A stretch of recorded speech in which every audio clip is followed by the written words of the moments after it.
So here's what I've got. We picked up at the Arboretum. The fight was over.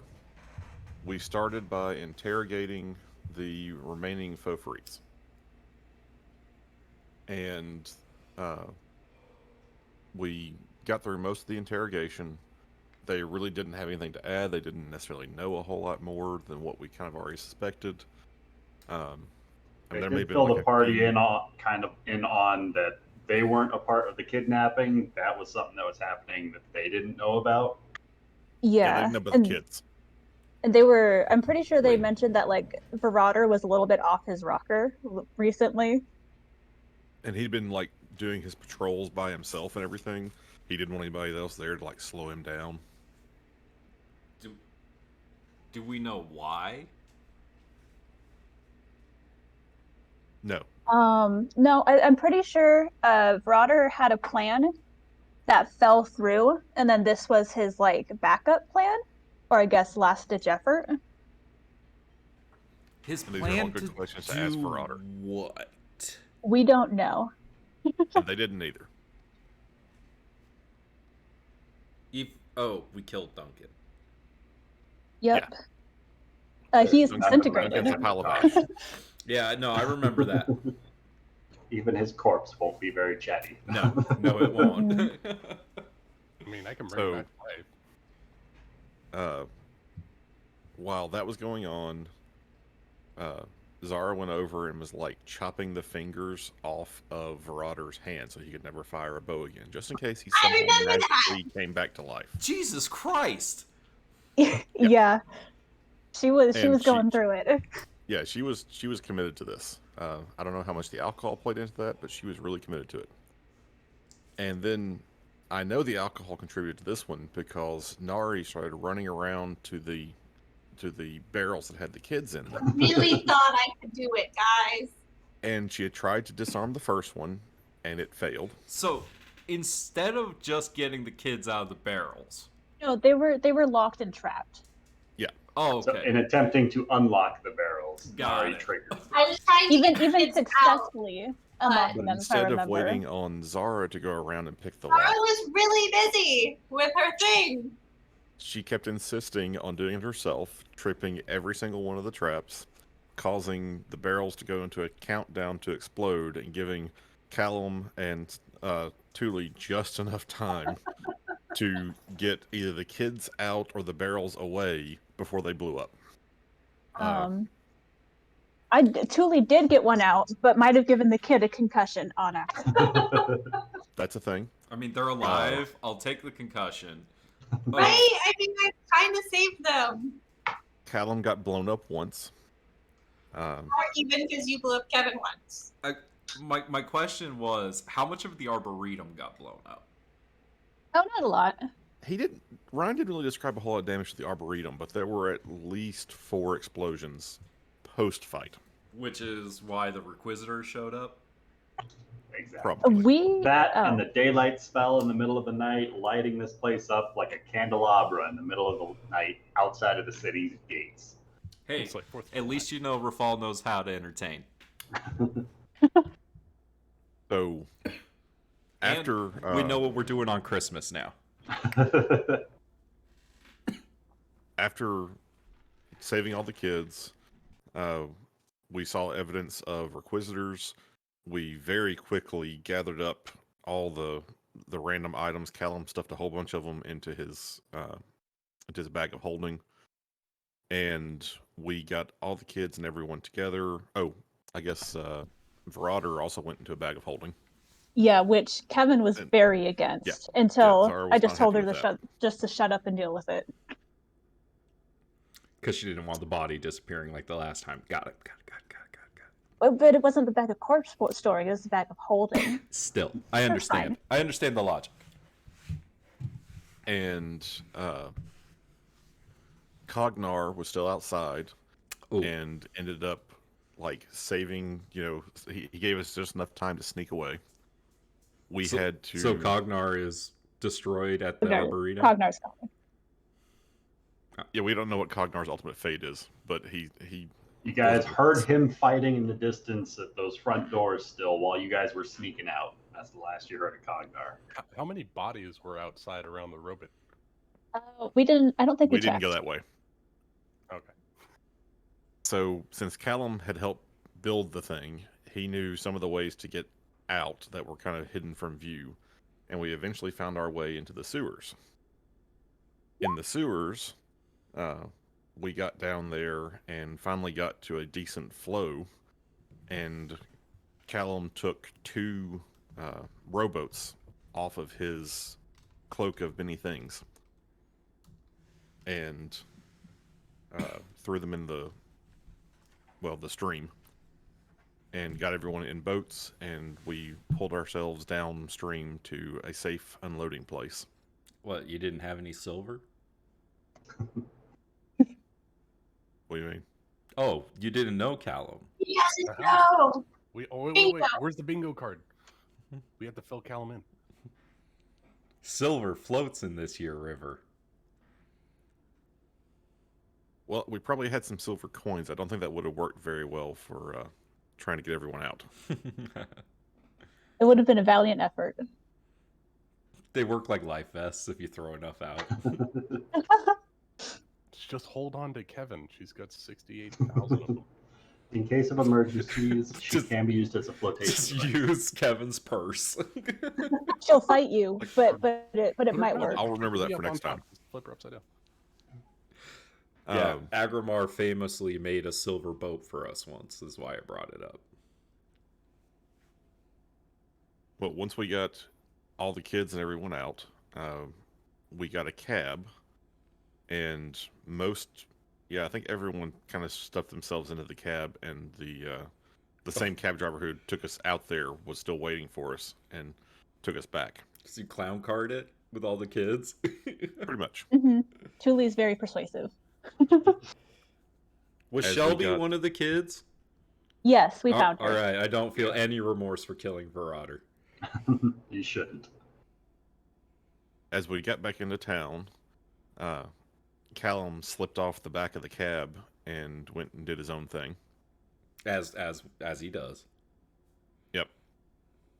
And then everyone else ended up going back to the inn. I think the kids kind of dispersed before that.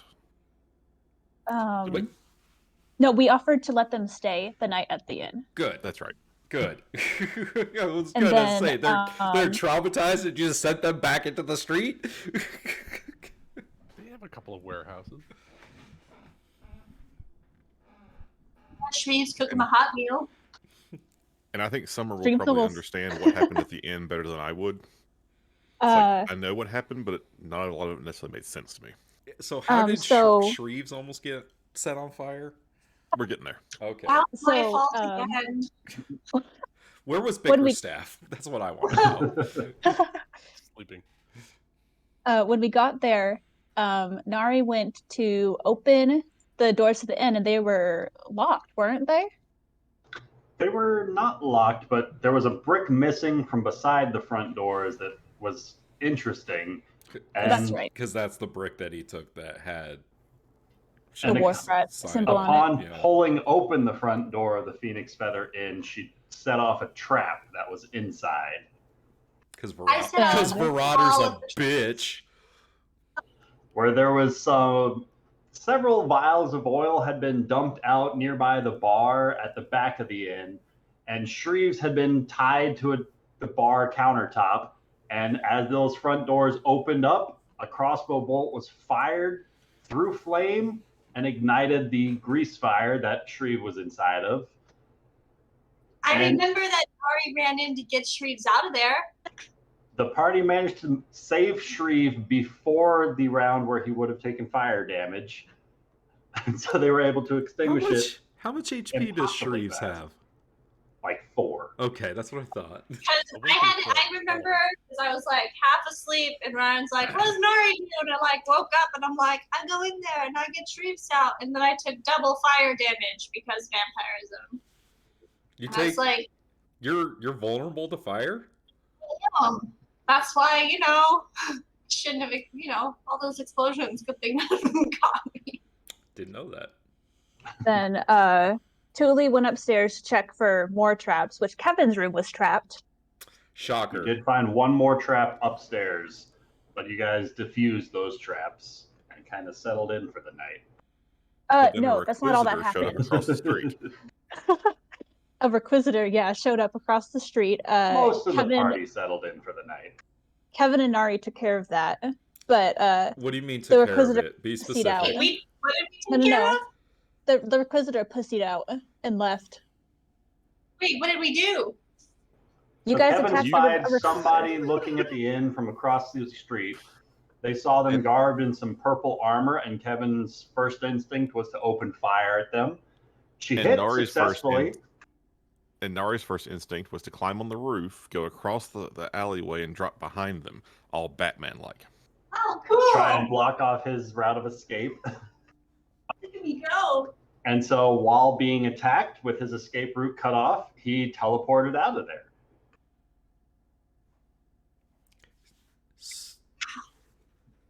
I don't remember Wait, any. so did anyone think to ask how they knew it was us? They probably just saw another explosion go off at the end. If I remember correctly, I think Nari and Kevin heard two Requisitors talking about something, but I don't know what it was. When we were still in the Arboretum. Dungeon Yeah, as we Master? were sneaking out. That seems like pertinent information.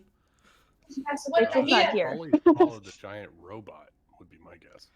Oh, You heard combat happening with the large golem outside of the doors. The conversation, I think, was more to allude that they are indeed Requisitors that were arriving at the Arboretum rather than any sort of, we know it's them because XYZ.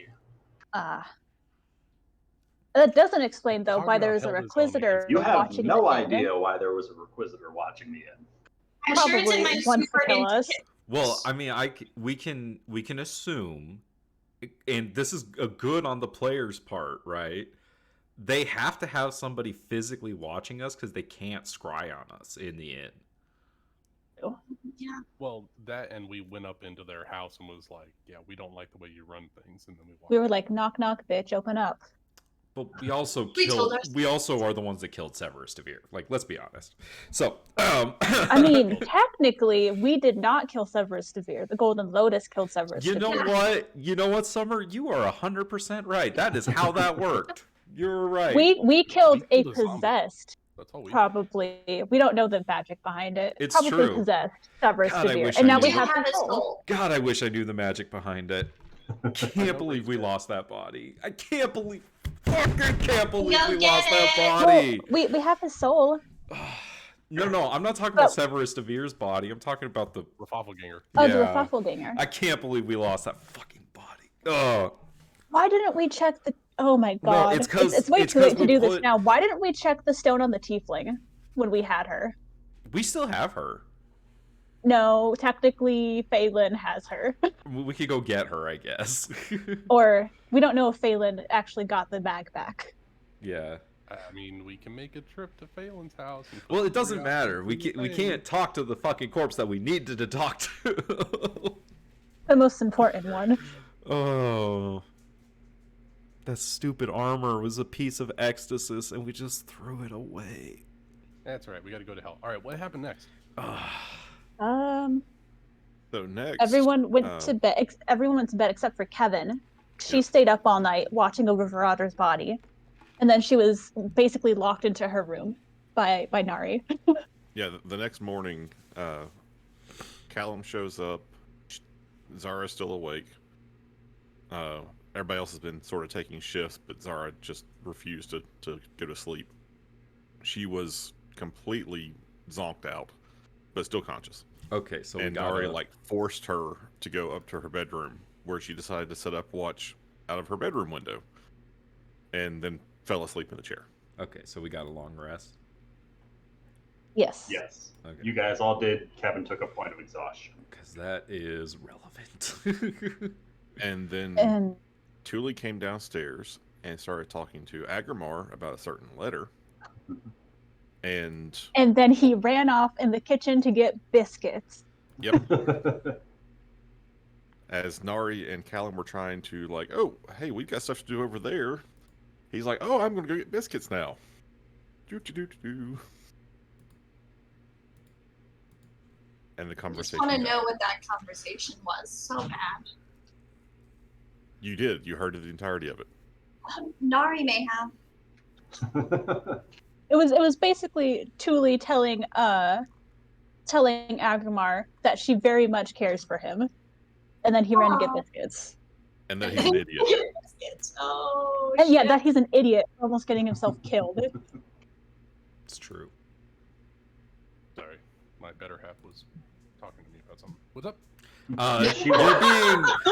You're being given the nth It was basically degree. that. Yes, correct. Continue. No. Share with us why you're such an idiot. Lucas just reenacted more or less what happened.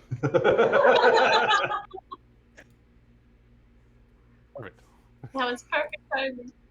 Oh, and Agramar had a weird dream, like sleep paralysis, so some type shit Box?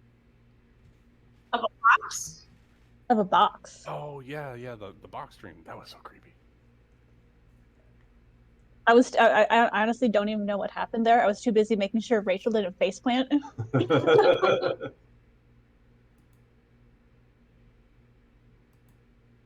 So that's essentially where we're picking up as the sun's rising over the city, and the first few sounds of the days are being had outside as a few market callers can be heard up the streets shouting out their wares. Wagons can be heard passing to and from on the cobbled streets outside. As one by one by one, the remainder of the party rouses from their slumber. And you guys find the day is at your whimsy. What would you guys like to do? Rafal Well, I have a goes quick to question his for the group. doctor's appointment. My quick Paul question- walks out the door. What's up, Ben? So of the whole bunch of stuff we picked up at the Arboretum, there's a lot of like semi-random little stuff, like 5 sets of studded leather armor, a regular leather armor, 15 daggers, 6 light crossbows. I assume we're good with like selling everything that's not, some sort of special magical thing. Everything except for the daggers. You know Kevin's gonna want those. Hold on. Pause. Actually, Nick would like to keep that stuff because Rafal wants to start recruiting people for the Order of the Phoenix, so he needs to be able to outfit them. So if we could, can we stash that stuff in the cellar or in like Agramar's room somewhere safe? Since Agramar's like at the There is temple. a cellar beneath Agramar's room. I also, Sewer. but yeah, like so maybe actually in Agramar's room because he's like at the temple and shit. Like we could use Agramar's room as like the armory. Set up a small barracks in there. Kinda. Are you cool Yeah, with that, like that. Lucas? It's not my room anymore. Nari took it. Nari's room now. Oh, really? Really? Well, Yeah, we can use it. I'll just steal a room upstairs. okay, cool. Because it's on the first floor, so that's what made me think of it. Yeah. Because I was also thinking it would be good to have like a contingent of the Order here, so that fucking what just happened with the traps and the burning and the Shreves thing and whatnot doesn't happen because people are here.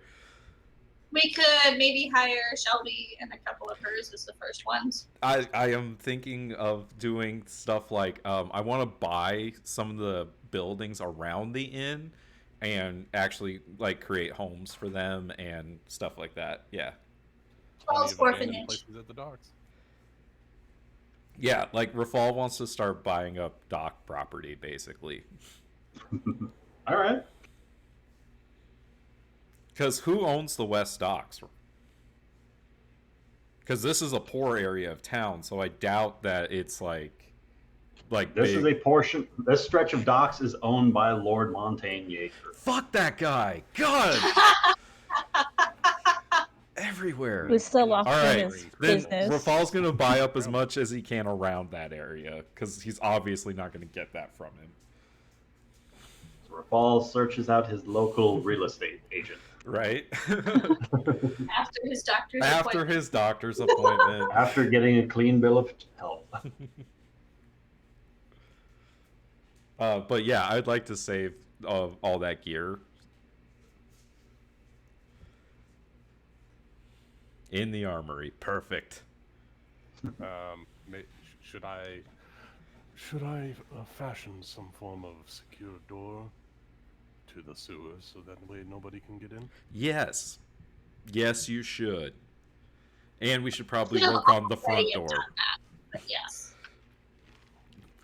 Hey, Ryan, can we make this a fortress? I can start working on it. I mean, I Yeah, literally kind of Aggremar's want it to abilities. be like a stronghold, like from Strongholds and Followers. Ooh, I here's an start idea. Making the walls metal. When we finally get around to dealing with the Requisitors, we just take their fort. I mean, at that point, Rafal's probably going to be king, so... You won't be king without getting through the Requisitors first, my friend. That's what That's she pretty great said, aesthetic. after we take care of the Requisitors. Oh, I thought you said that wouldn't matter because you'd be king first. No. After that. Oh, right. Rafal, if you become king, can I look at your treasure chambers? I'm going to go with a hard no on that. I think that's the Queen's job. Guys, No. No, It's no, not all serious? about She's a the vampire. treasure chest. She is a vampire. I have to say no to this one. I may say yes in the future, but for right now, it's a hard no. I am a reliable vampire. You even said you wouldn't kill me anymore. I'm never gonna kill you. I might not let you continue to eat the people of Misthaven, but I'm He's not just gonna gonna kill be you. disappointed told in your you I wouldn't existence. eat them. But we'll deal with that at that Consume them point. souls. We'll deal Fine. with that when Rafal's king.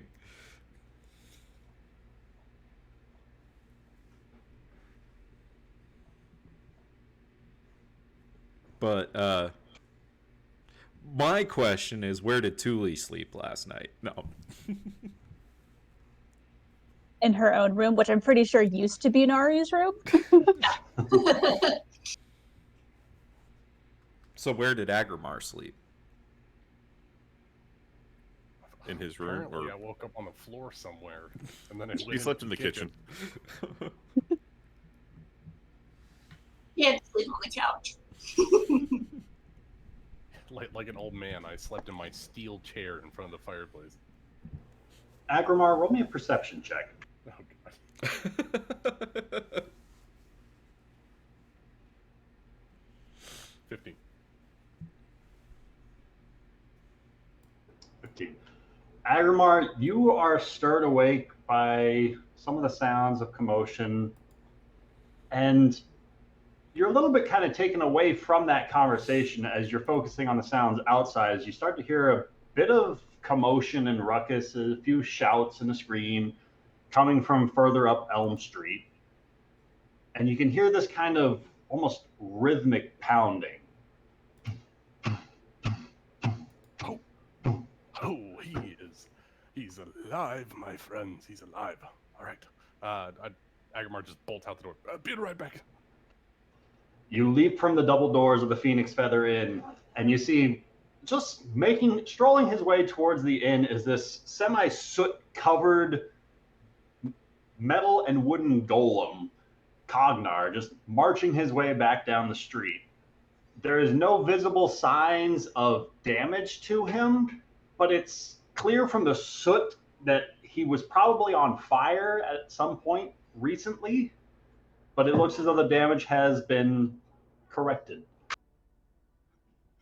I love my self-healing golem. Come here, you. And I'll grab a rag or something and wipe him down and come inside. Come inside. So I have him follow me inside and say, everyone, my robot is safe. Huzzah! Hopefully he didn't cause trouble, but it looks like he beat the hell out of somebody. And he just walked back here, so whoever he beat the hell out of possibly could have just followed him right to the Phoenix Feather Inn, and he just ran out to greet him. Yes.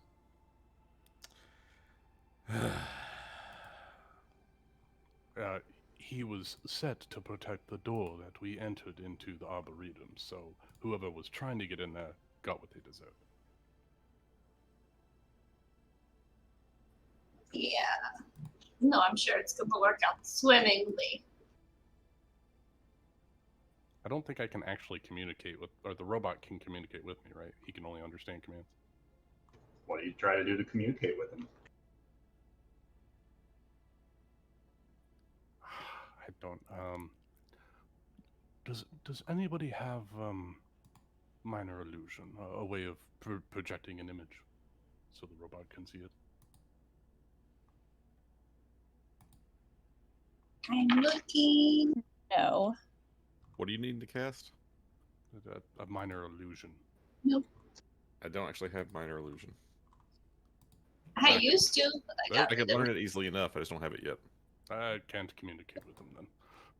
You can still try. I have other illusion spells, but they won't be as helpful. That being hypnotic pattern. Well, no. Perhaps.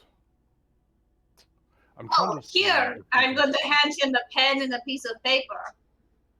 There you go. He can draw, right? He has hands. Yeah, yes.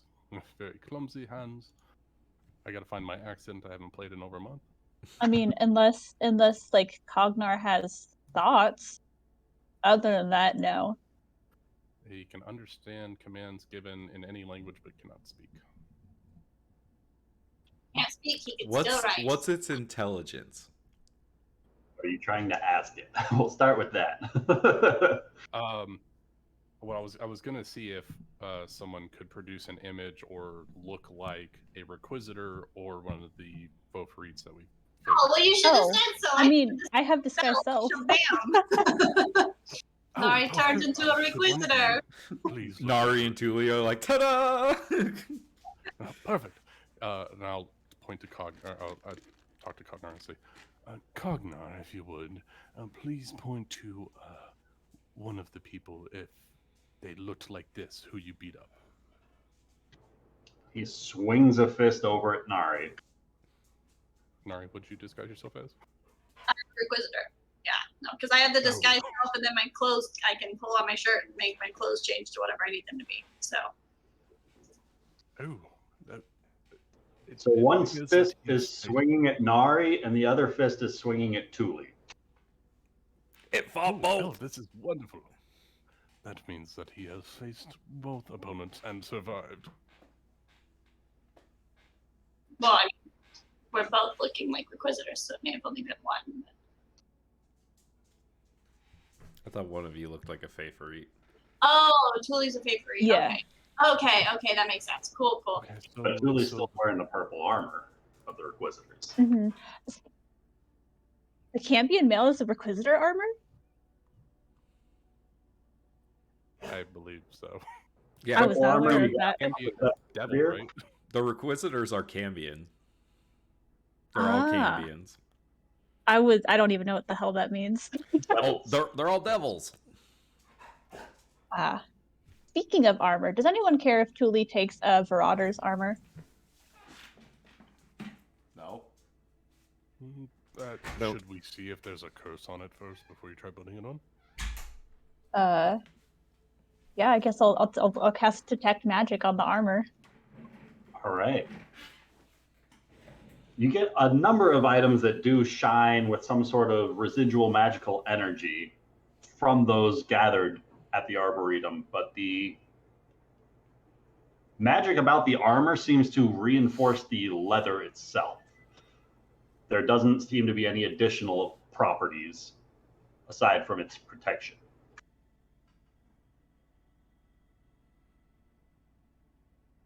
Nope. Well, No. if you get cursed, then I can remove it. Don't worry about it.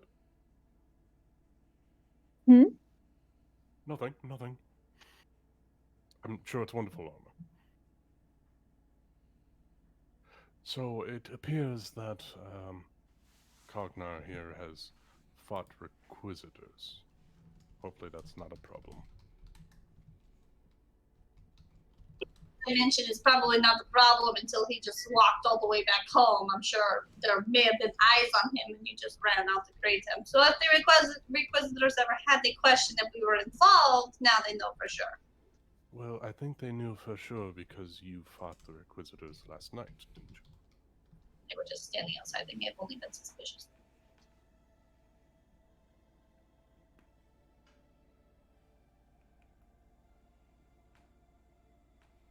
I don't remember this blacksmith. The one that was like super proud of all the things that she made, and if anyone else made the- something, she was her- like, yeah, "It's yeah, trash." The weapons. Yeah. Yeah. Yeah. And I kept blaming her for every time that it missed. That it was, oh, it must have had your initials on it. I was like, wait, I don't. Oh no, I definitely remember. Yeah. She made everything perfect. Okay, Agrimar maybe not so much. 'Cause I just remember her name was Alright, Stone. well, I Stone. will keep him close from now on. I think leaving him out for stealth missions is probably not in our best interest.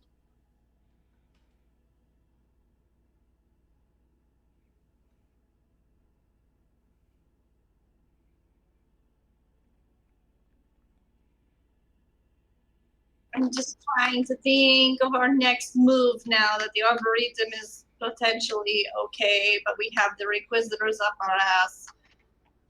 And we still have the whole Oracle thing. Whole Oracle thing. I had a note somewhere that had our. And then we still have Lord Jaeger to deal with. She's gonna usher. But he won't be back for what, like 2 weeks? I don't think he has ever actually gone. I feel like he's doing It's that shaky same shit time around the next week. city. On Wednesday? Why is that? I think next Wednesday. Yeah. I don't know. Yeah.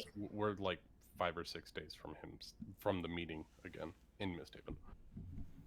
And I assume that he'll be back for the opening of the Arboretum. You guys did mention possibly setting up a trap for Lord Jaeger at the grand opening of the Arboretum. We did. What kind of trap and what kind of crime are we accusing this man of? Well, Being an dealing asshole. with the Golden Lotus, maybe? Because remember, What proof do you have of that?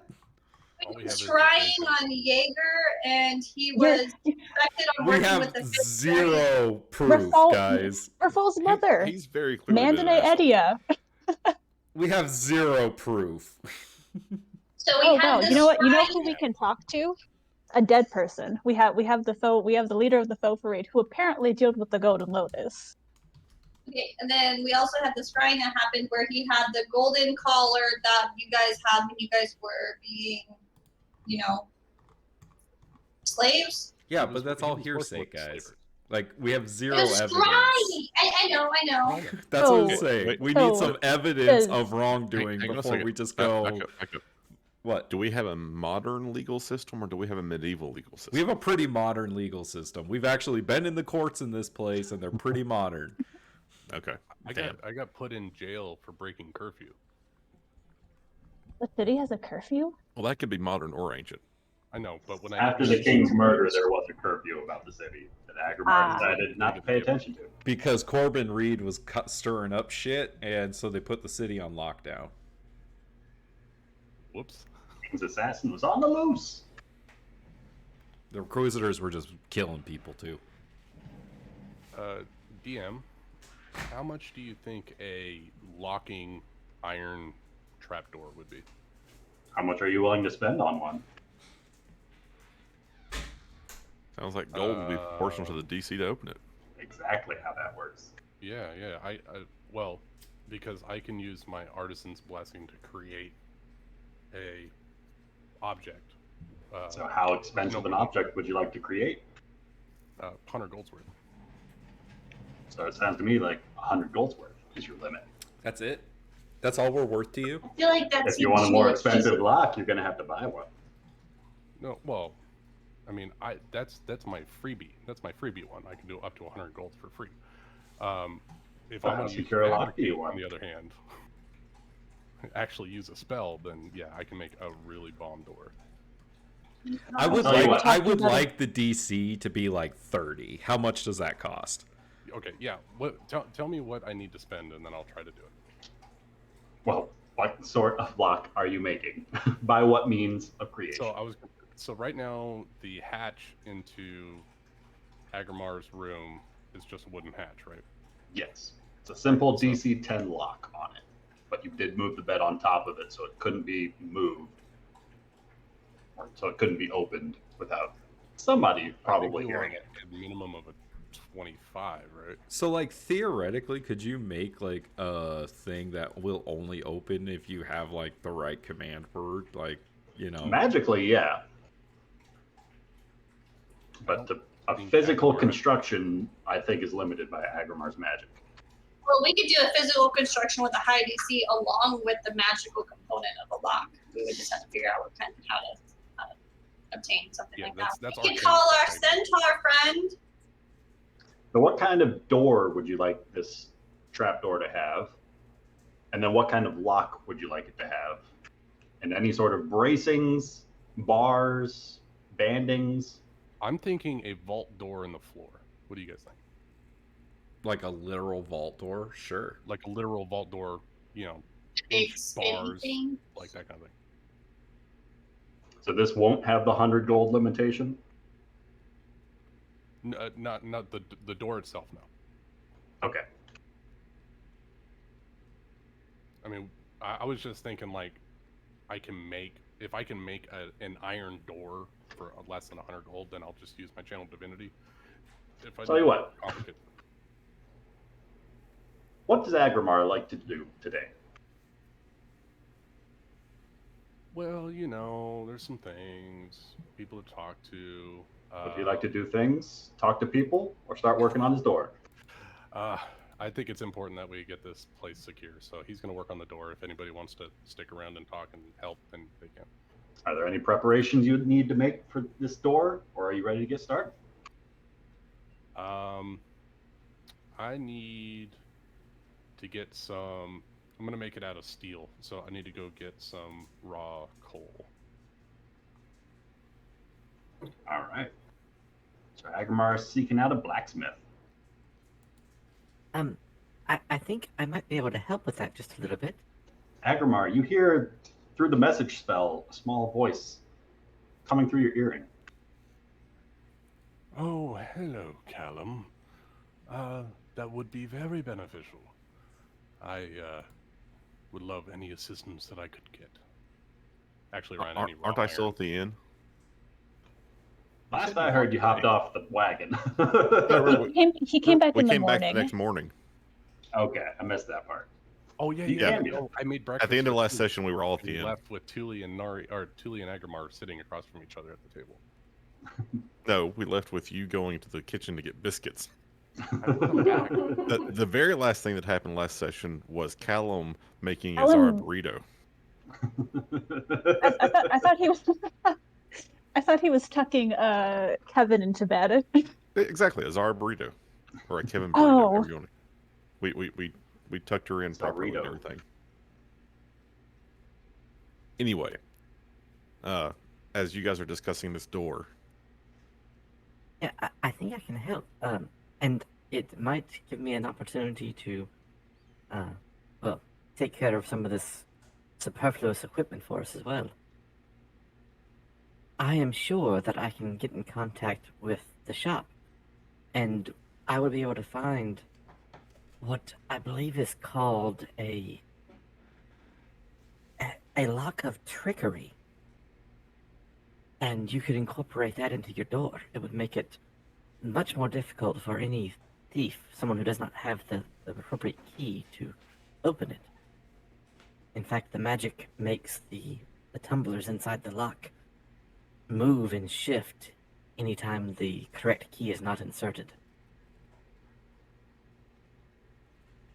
And as long as I'm heading back to the shop to try to track that down, I could also perhaps exchange any items that are not wanted.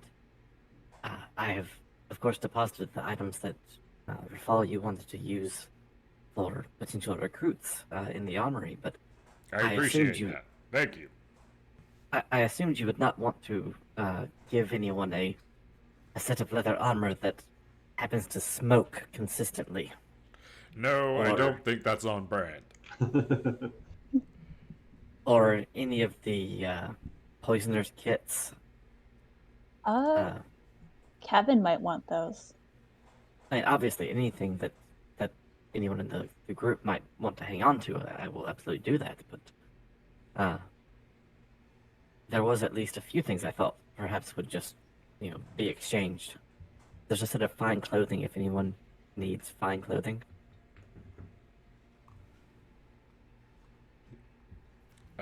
No, I'm good. I have plenty of fine clothing. And I Of have course. not really noticed anyone in the group using a bow and arrow. So I don't know how useful this shadow arrow or the grasping arrow or the banishing arrow might be. Can Kevin put those in her crossbow? She can certainly try. Or can they be like converted into crossbow bolts? I'll allow it Boom. Well, for the sake of cool ammunition. Yeah. I'm sure at the shop I could exchange them for bolts of the same type. But these unfortunately are arrows. Oh, that'd be helpful for Kevin. I'm sure she'd appreciate it. Where is she, Kevin? She's sleeping. She was. She Well, had stayed a up late all night. night. She's going to wink at Callum. Yes, she stayed up keeping watch all night for fear that someone would come in and steal Varader's body, or that he might somehow come back to life. I think she really has a pretty significant hang-up about this guy. Yeah, she does. Honestly, Callum, you don't even know the half of it, which is pretty impressive considering what we just witnessed. But she's probably gonna need some help with this paranoia that she has built up. Especially, like, I have a feeling that Kevin's gonna have a really hard time letting this go. Do we call her Zara now? I'm going to keep I calling think her I'm going to call her Kevin. Zara from now on. It's a much prettier name. Anyways, Kev Zara. I don't know, Kevin the Giantess. I just, Anyways, I have a feeling she's gonna have a really hard time letting this go, and so we should probably help her through that. Like, because she's gonna have a really hard time believing that they're actually gone. You're running from something almost your whole life. It's hard to believe that you're no longer having to run. Yeah. So she'll probably need some help with that. But I will certainly do all that I can, and I'm sure we all will. I'll certainly try. She doesn't really trust me right now. Well, maybe now you could become her new enemy. How great would that be? Oh, I think I'm already there. Well, see, she's moved on just fine then. Hey, frenemies are great things to have. I don't think we need her to have enemies inside the group. Frenemy. I'm not familiar with that term. She's your friend and your enemy. Frenemy. She only wants to kill me a little bit. It's a healthy rivalry. Oh, a rival. Right. Oh, okay. Well, I guess that makes sense. Anyway, shall I go exchange those items? And would you want me to try to procure one of those locks? I'm not 100% sure how many of those locks we might need. This is only one egress into the building. There's also the back door, the front door, and every window in this place. It's true. How much? Well, take they are whatever. relatively common. Take whatever cut of mine from whatever we just got, and you can use that.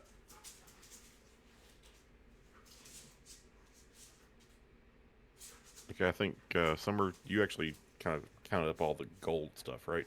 Ryan- No, I didn't get any gold. I just have Marauder's items. Ryan did us a solid, and he put the. I was gonna say he put the loot tables in there. That's why I saw those. So we have quite a bit of gold to spend. So Just a little. Yeah, we got a lot from the I say bodies of we the use Filkery. this to reinforce the inn, because that's some bullshit. Like, nobody should be able to break into our fucking inn. Alright, well, the armory would need at least 3 iron doors and 3 locks. Wait. You Ryan, tell does me the- how much that costs. I don't know. Does the back door go into the kitchen or into Agrimar's room?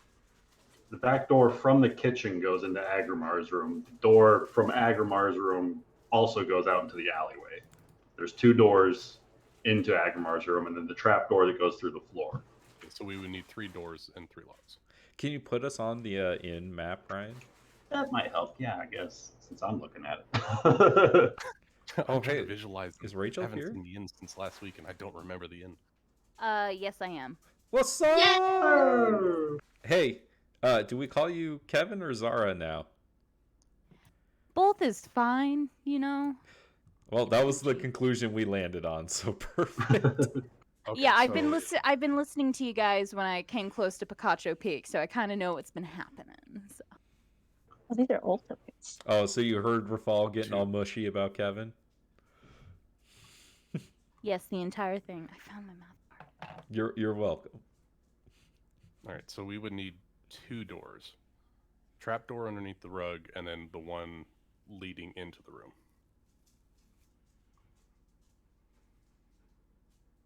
And that would... Well, I'm not worried about the back door to the alley. Because Okay. if that door is secure, then nobody's getting into the room, right? Are there any windows in Agrimar's room? I don't think so. All right. And just the fireplace, but I'm sure we can put a grate in there. That's something that we can do.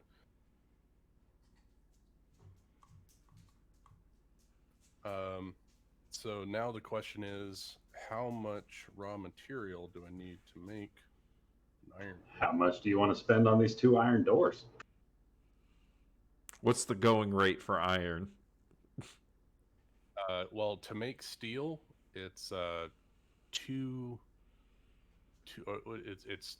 it's super cheap actually to make steel, because Agrimar has the means to do it with, as long as I have raw materials. I've got 100 pounds of iron once I go to the shop. 100 pounds of iron, 100 pounds of coal for 20 gold. Roll me an intelligence check for Agrimar. Certainly. Can I use my wand of Fox's Cunning? Since I didn't hear you pull it out to make use of it for I these don't doors, know. I'm going to say no. That is 16. 16. All right. I have used this process before. That's how I made Rafal's first plate armor. Is I bought it. I was just going to say, it's effectively going to give these doors an AC of 19, and you are able to purchase a lock that has a lockpick DC of 22. Those locks cost 50 gold apiece. Or Agrimar can make use of his spell slots to craft them through magic. But the locks cost 50 gold for a 22 DC, and the door will have an AC of 19 as a steel door. I think that's pretty good, and then we can put the magical lock on top of it if we need to. Yeah, put it on top because just point of order, Kevin can hit a 22 without rolling. Yeah, I know. I mean, let's face it, we're not going to be able to stop that many high-level thieves coming in here. But no. I just want a you to literal listen to thief me, and I that want you to broke listen in. to me good. That's exactly who we want to stop. So we should spend the money. We should spend more than 20 gold to stop them, is what I'm saying. We should spend more than 50 I'm gold to just stop talking them. about the construction of the door. I'm not talking about the lock. I'm making steel doors. No, the door's fine. The AC is fine. I was talking about that lock. Like, that's not going to be Agrimar, enough. roll me 4d8. All right. Like, it's got to be higher than 22.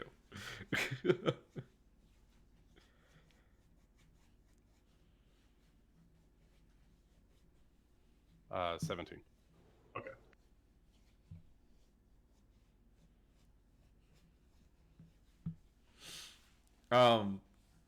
While Agrimar's out buying materials, Rafal would is Shelby still at the inn before Rafal leaves for the day? She could be, yeah. Okay, Rafal wants to talk to Shelby really quick. You see her just kind of patiently waiting at one of the front tables of the inn, just kind of taking this moment, seating herself alone and in silence. How many wharf rats were there total? 5 total, Oh, counting Shelby. that's not too bad, but still, fuck you, Ryan. Kidnapping kids. 5 wharf rats. Fucking marauder, that son of a bitch. I would have gotten away with it too if it weren't for you meddling adventurers. We do like to meddle in a lot of things. Rafal It's what we do.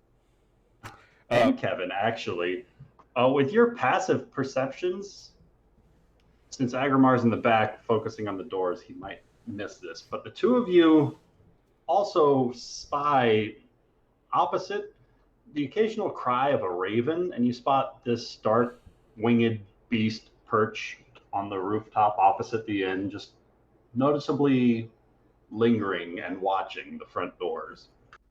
Gonna help Kevin get over this real easily.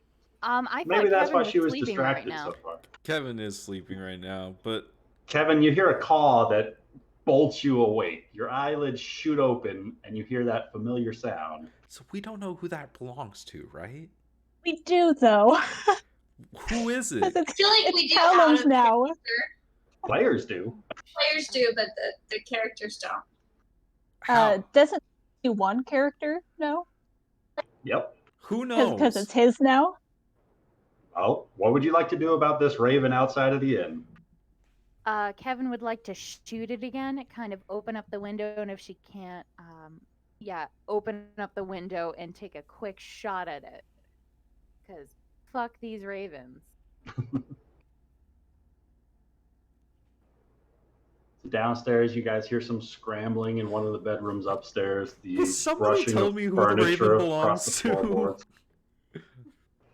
Rafal, you look outside and you see the windows on the second story open as a bolt comes firing out. It's loading. It's trying. I accidentally left my She's laptop on for a Scrambling to load the bolts into the crossbow. Just out The of hatred character. and Will somebody fury in fill her Nick eyes. in? Out of character, it now belongs to Callum. Because Yeah. it belonged to Marauder before. Wait a No, second. it belonged to Duncan before. Oh, okay. There's now a raven that I'm not controlling that's like up on the rooftop. There is indeed. Damn it. Thought you Oh, had so it under might not be control. Callum's. Okay. See, 19. Rafal, as you're closely inspecting this creature as it's perched, you see its eyes just watching yours, this unblinking, inky void that you just ever so slightly start to lose yourself in as this bolt comes flying across from the second story window, slams into this thing, and just almost kind of splashes like water across the roof tiles behind it. This black, inky substance just dissipates where the crow was a moment ago. The bolt sits into those roof tiles where it split them in two, but there's no sign of the raven. As that ichor just kind of drips down from the rooftop. does that ichor like remind Rafal of anything? You've seen this exact raven a few times in the city. Normally before something terrible happens. Right. I saw it at the docks, and I saw it at And in the Arboretum. Yeah.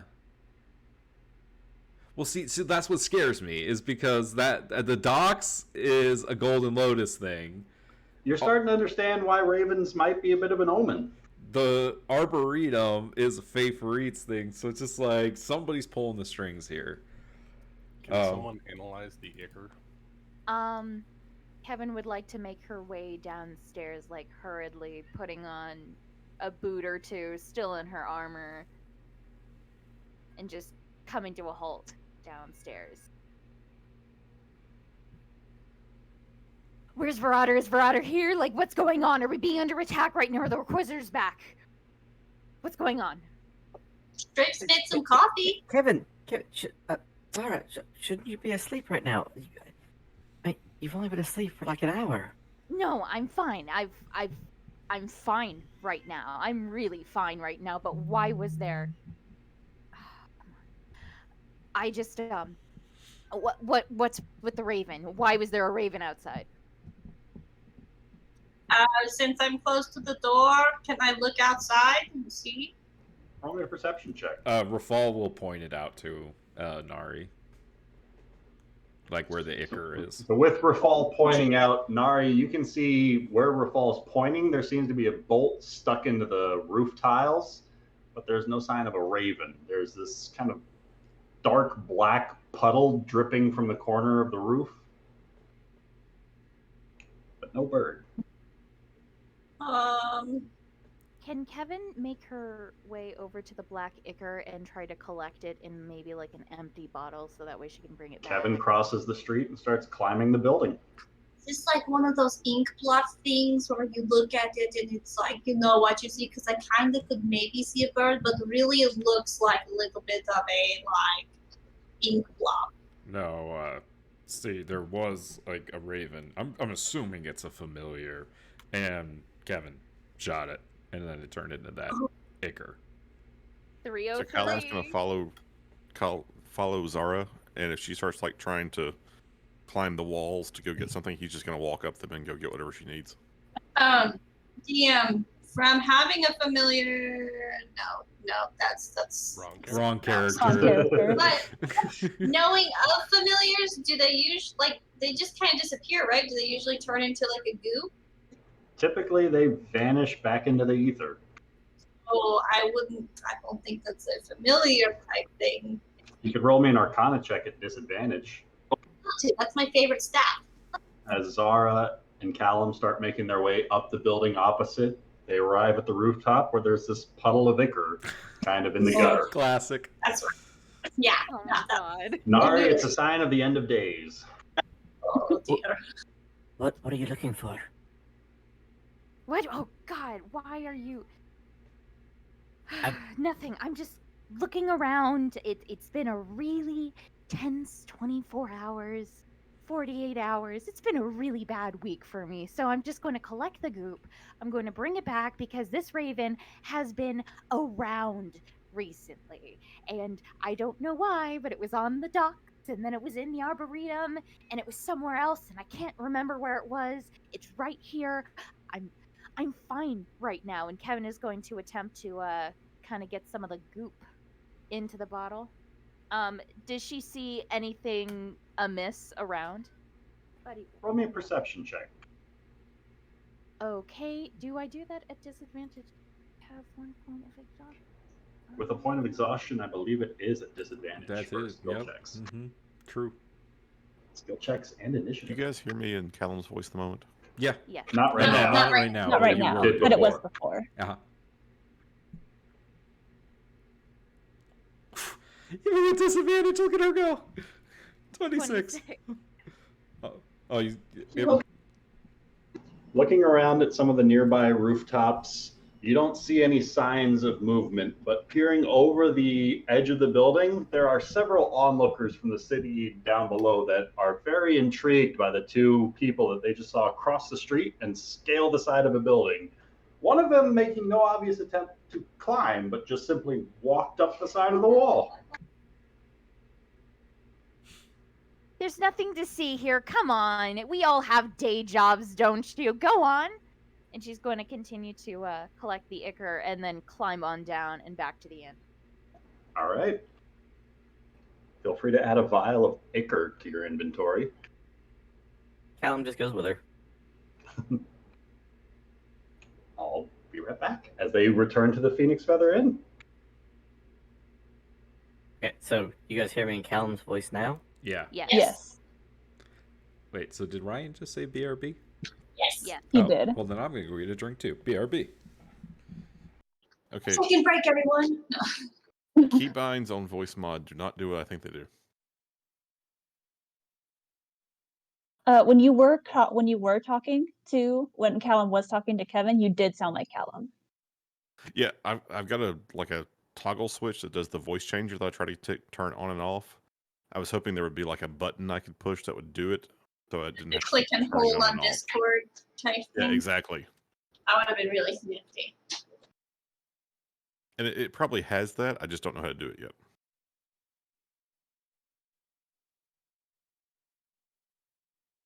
Should we hold on to the magic items that we got, like divvy them out and whatnot, and sell what we don't use, or like Oh, yeah. armory? I figured we could just like, because I kind of looked. I don't really think anything is super necessary for me.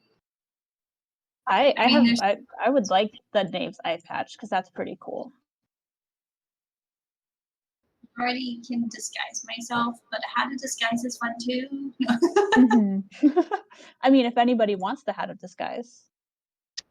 I mean, I can already do it without it, but hats are fun. So Hats is it are a fun. pretty hat? I think that's the most important thing. What does the hat look like? Is it that big feather hat? Yeah, it's purple with a feather on it. Ooh. That'd be good. I mean, mechanically, it might be good for Kevin if she needs to get in and out of it. Yeah, but It would be good for her to be able to disguise herself. Yeah. Okay, I'm back. Me too. Because Rafal wouldn't do that. Do what? No, he just Wear told a you. hat. Yeah, he would. Rafal Everybody sees it. refuses to be anyone other than himself. The Boring. gold, like the platinum, the gold, the silver, and the copper, when it's all totaled up, is 1,292 gold pieces each. And Shreve gets half, right?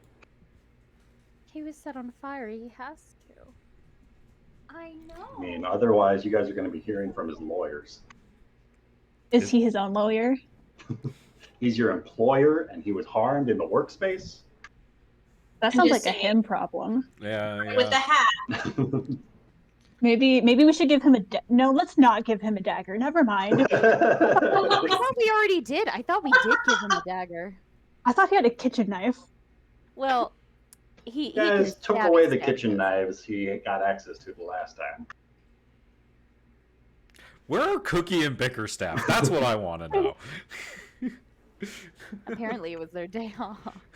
So Bickerstaff has spent more and more time away from the Phoenix Feather Inn and tending to family issues, mostly on the outside of town, not too far away from the Arboretum, actually. I wanted And to like over in Trails I End. wanted to ask if we paid for, like, if we got them a house and stuff closer to the inn, could we move his family closer to the inn so they could be safe? They could live in one of the nearby properties if purchased. This was a thought of mine, because then Bickerstaff could also be at the inn and shit too. Yeah. Also, could you show me the calling unkindness item card? I am not big. That's the tattoo I have. Oh, okay. That's what's making Callum a certified bad boy now, apparently. Oh, cool. Yeah, Okay. it just I don't know what that magically one is. attached to me. That doesn't sound like a good thing. Yeah, I went literally the last session. I typed like a few items I was interested in getting the information on to Ryan, and when I typed calling unkindness, he says over the voice chat, and as Callum walks over and gets near, this inky black shadow attacks him and like shoots inside of him, and he sees a tattoo of a raven start to form on his arm.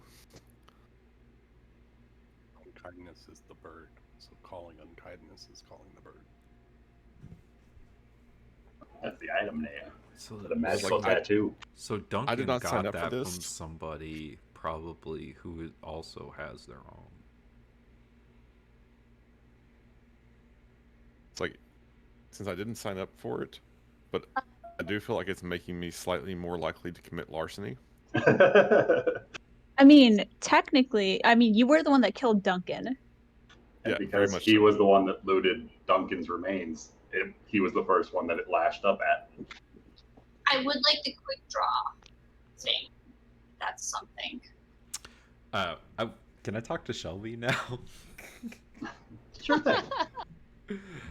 So like Rafal will like pick her up and like put her like let her like up on the table and like sit her up there. How old is Shelby now? Isn't she like a About- teenager?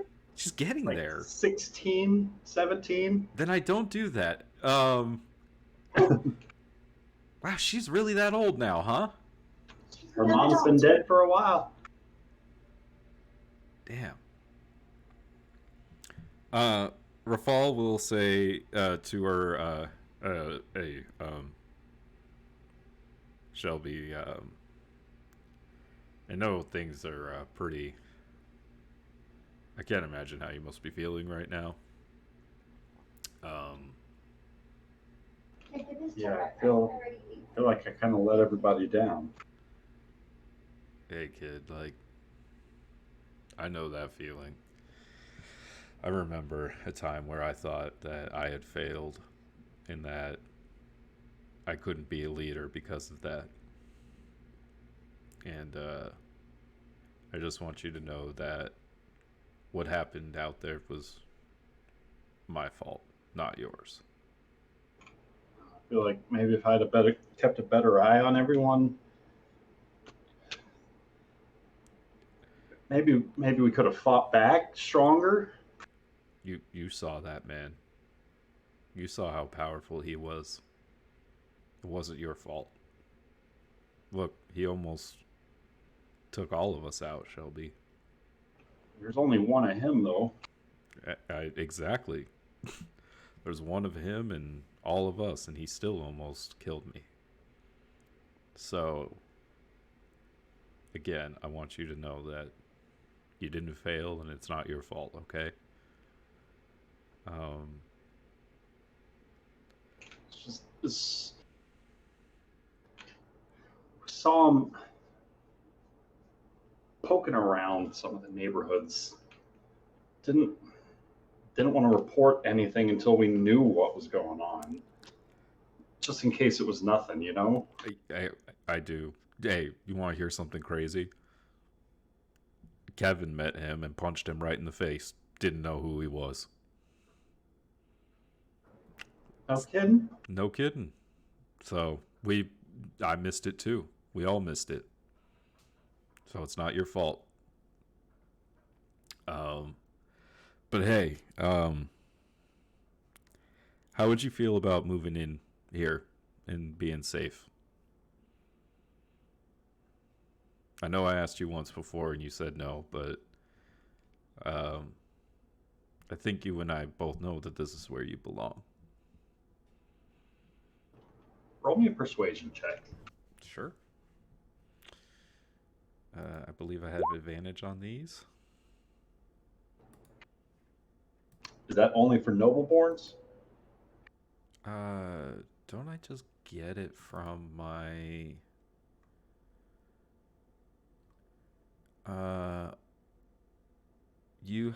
I just have advantage on charisma persuasion checks from Crownfall. All right, that's dope. 28. She looks around, just kind of, her eyes lingering on that back kitchen door and kind of looking at a spot behind the bar. Her eyes just kind of linger on these empty spaces. Like she's clearly remembering some of what she's experienced here. She kind of looks around before her eyes drift back over to you. This place has changed a lot since then. Maybe it's time we change with it. World's different. We can always use more friends. Can I tell you my idea? And Rafal's gonna like just kind of explain to her his idea of like buying the land around the inn and like kind of turning it into an orphanage and like asking her if like she would be down to help him with that and like stuff like that. She seems at first a little bit tepid, but the more you're explaining this, the kind of more she's getting into it and realizing it's going to be good overall for all the kids involved as well, and just bettering their life situation in general. Yeah, he's like talking about like full bellies, you know, no more like warehouses, no more like getting snuck up on, you know, stuff like that. Like, and yeah. Freshly fluffed beds and no more rotted straw. Yeah, exactly. And you know, what about feathered pillows? I heard the nobles sleep on them. Hey, whatever you want. We'll make it happen. And then she starts kind of pushing her luck a little bit, just kind of making some outrageous demands, like they can have whatever they want on the menu for free any time of the day, basically free room service. I mean, And she even tries to push her luck for drinking for free before she realizes that's maybe a little bit too much and goes back on that one. So that one she gives you. Yeah, Rafal's like, wait, whatever cookie we'll make. But she seems down for this. Cool. Let's see. We have okay. So there's Kevin, Nari, Rafal. Do we have an extra room then upstairs? We do, right? This one that has 2 beds in it? Yes. Cool. Shelby and the Wharf Rats, right? All right. I'm like a band. Really good one. Like a punk band. That's definitely a punk band name. Yeah. Cool. Possibly be a ska band. I mean, for what it's worth, this inn that would be belongs. worse. I just want everyone to realize that this inn belongs to Shelby. So. It does. You just gave away our inn for fall. No. That's technically not even an inn because all of the rooms are filled and we've never actually let anyone sleep here. Yeah, we've kind of turned it into Yeah, I a was home about to more than an point. inn. But We'll let the people in the Point that cage out. sleep here. yeah. I mean, we could start moving into each 0 other's stars. rooms, you know? We can Sorry, share Why do you want to rooms. be? Oh, I'm sure Kevin really wants to be roommates just- with Thule. In I was case- going to say. For story's sake, for people that don't realize, when we first started this game, we came to this inn and met a ghost, and that ghost happens to be Shelby's mom, who is the former owner of this inn. So this inn actually technically belongs to Shelby. Okay.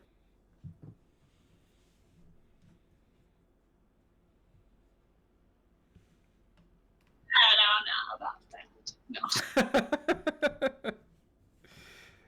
I So all you got to do is take out this kid, and the inn is yours. Nice. I mean, it's very Shelby was easy, really apparently. I mean, technically the inn is already ours, but like, that's because we snaked it from under her. Aw. Like taking candy from a baby. How does Rafal feel about swindling a kid? Look, he has tried to get this kid to live here multiple times. She didn't want to. He's finally successful. Don't get on my case. Hey Ryan, random question: Is What's up? the magical tattoo does it require attunement or anything? It does not. Okay. It is attuned to you. But with that, Rafal is going to go to his doctor's appointment. All right. Taking anyone with you? No, I'm All not. Wow, Rafal's too good for us, apparently. Okay. Yeah. I mean, was he's gonna say, practically already said it once before, so Did I? Yeah, but it's digging the he dagger. implied it. Damn, Rafal is Jeff Winger.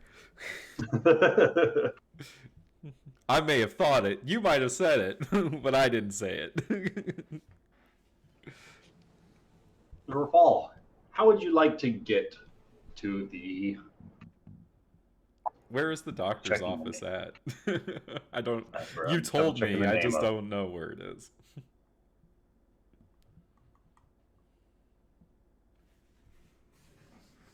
I don't think I labeled it on the city map. I don't the think you Sticky did. Mermaid in Old Misthaven. The sticky marmaid.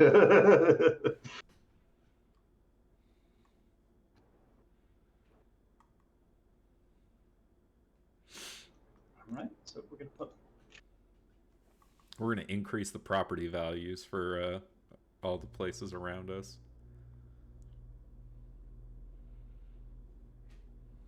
There are 2 Arcona's auction houses? Oh my god. Oh Lord, that one's disguised as a Good church. for an organ for a transplant. Rafal is going to... Oh, I know. He is going to walk. He's gonna just All take right. his time. He's gonna walk. I don't think he's gonna use his horse or anything. Okay. As you're making your way through the city, you pass by all sorts of common folk, just kind of paying you little to no mind as they pass by, as things are seemingly back to normal here inside of the city. It's been a long time coming, but there doesn't seem to be any sort of upset by the city criers as far as any news about explosives at the Arboretum. Everyone still seems to be pretty calm. Nobody's running around, nothing hectic happening. As you are making your way over towards the castle district nearby the Church of the Holy Trinity in order to speak with Dr. Thomas Wells, the Nicolas Cage looking gentleman. Yeah, so Rafal will walk into. So, okay, has Rafal he's met this guy once, right? You've met him a couple of times. Okay. Dr. Thomas Wells. Yeah. He's the guy who got you cookies inside of the kitchen castle. Right, but he is not the guy that witnessed Agrimar's miracle. That's a different doctor. That was a different priest. That was our problem. We kept thinking it was the same guy. I thought it was Nicolas Cage because he came with us. That was the brother of the queen's right-hand lady that Agrimar showed his taint to. Yeah, the lady we don't like. Right, okay. So she is the queen's advisor. Dario Shante is the gentleman who witnessed Agrimar's miracle inside of Trail's head. And then this is Dr. Wells. Dr. Wells. They don't have labels, Ryan. That's the problem. No, I'm just You don't have labels? No, I don't. We don't see the labels. There are no labels. No on labels them. for this guy, and this person. That's Linnea on the left. Yeah, that's Trinia, right? That make labels for you guys up here. Yeah. Oh, hey, Yes. look. Labels. That was updated forever ago, and I didn't realize it. Reverence doesn't have his either.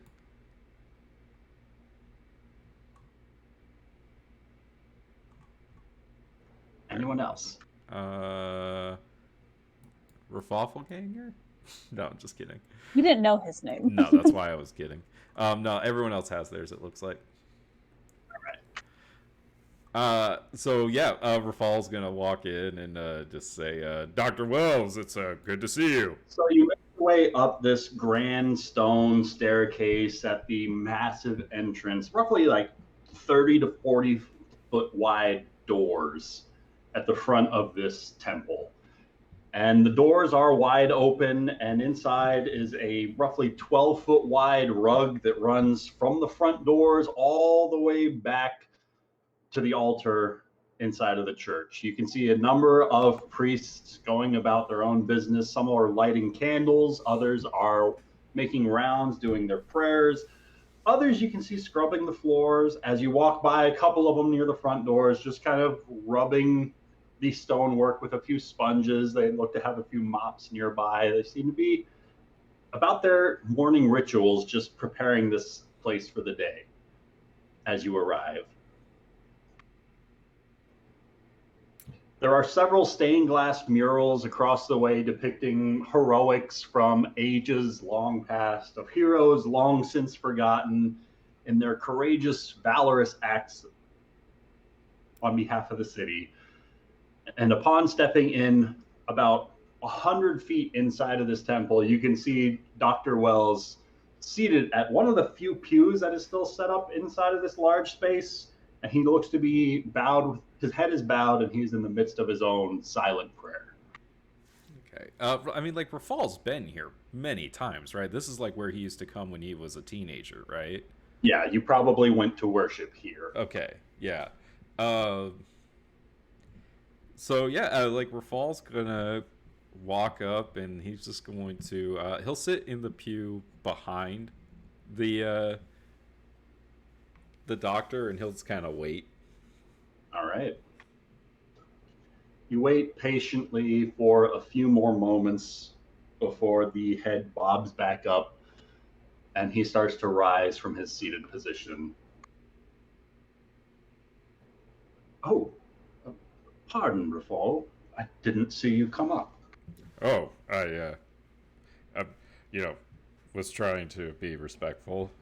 Most people hear me coming, so, but I guess my mind was elsewhere. I can understand. How are you, Dr. Wells? I'm doing fine. The day has yet to show any sort of insincerity upon me yet, and so I find myself blessed with the light. I trust you slept well. I slept all right. It was a bit of a late night.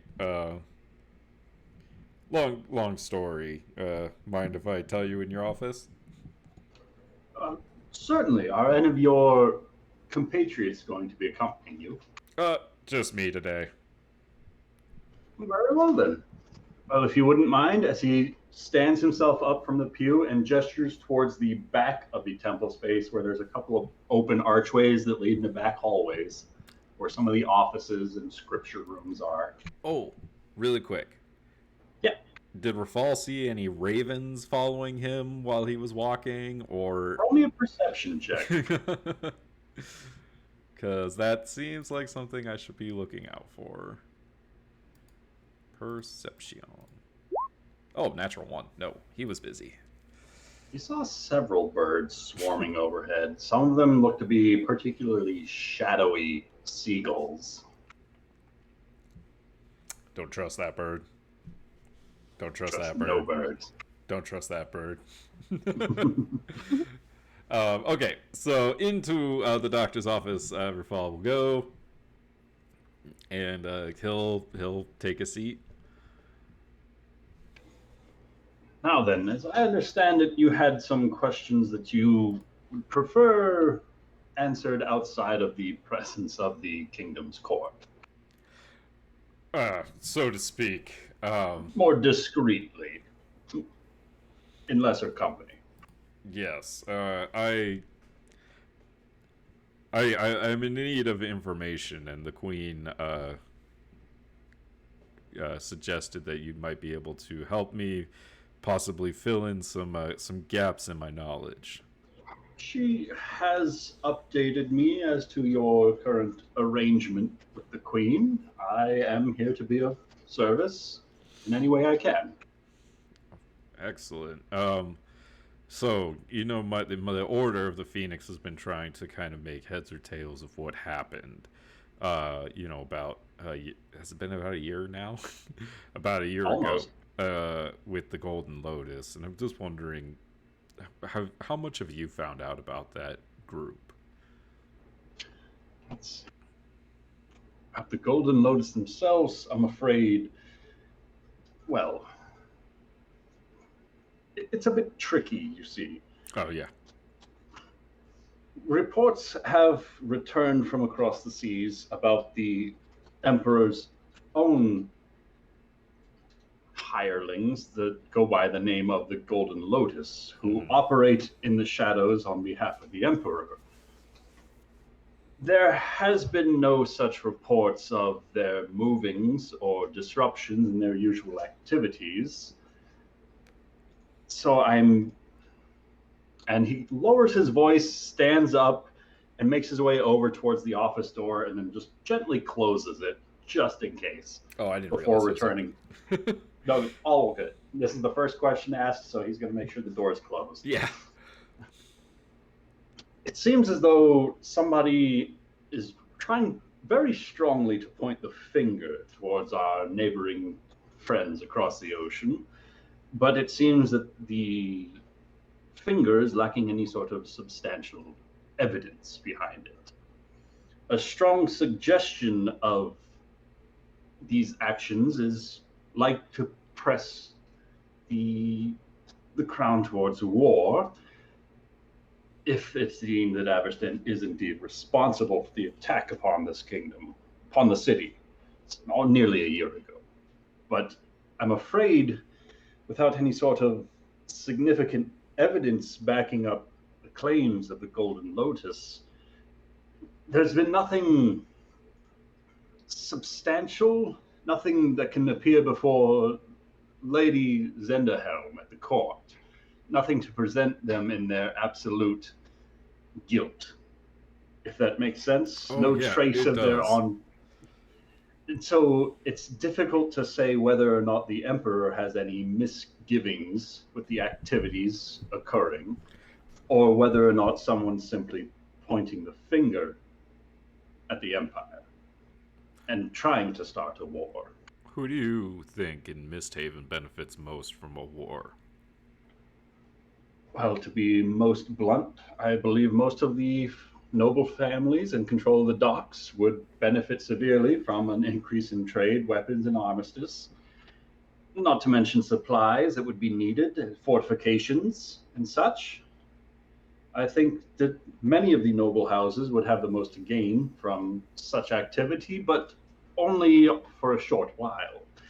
For the longer any sort of war were to last, the longer the nobles risk themselves to the populace of the common folk. True.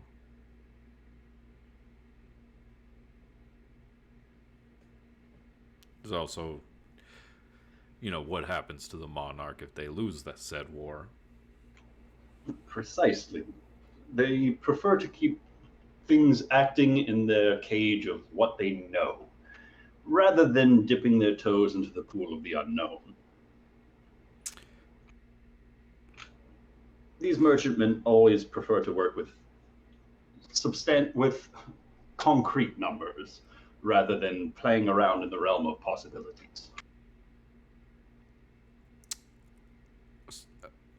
Speaking of the realm of possibilities,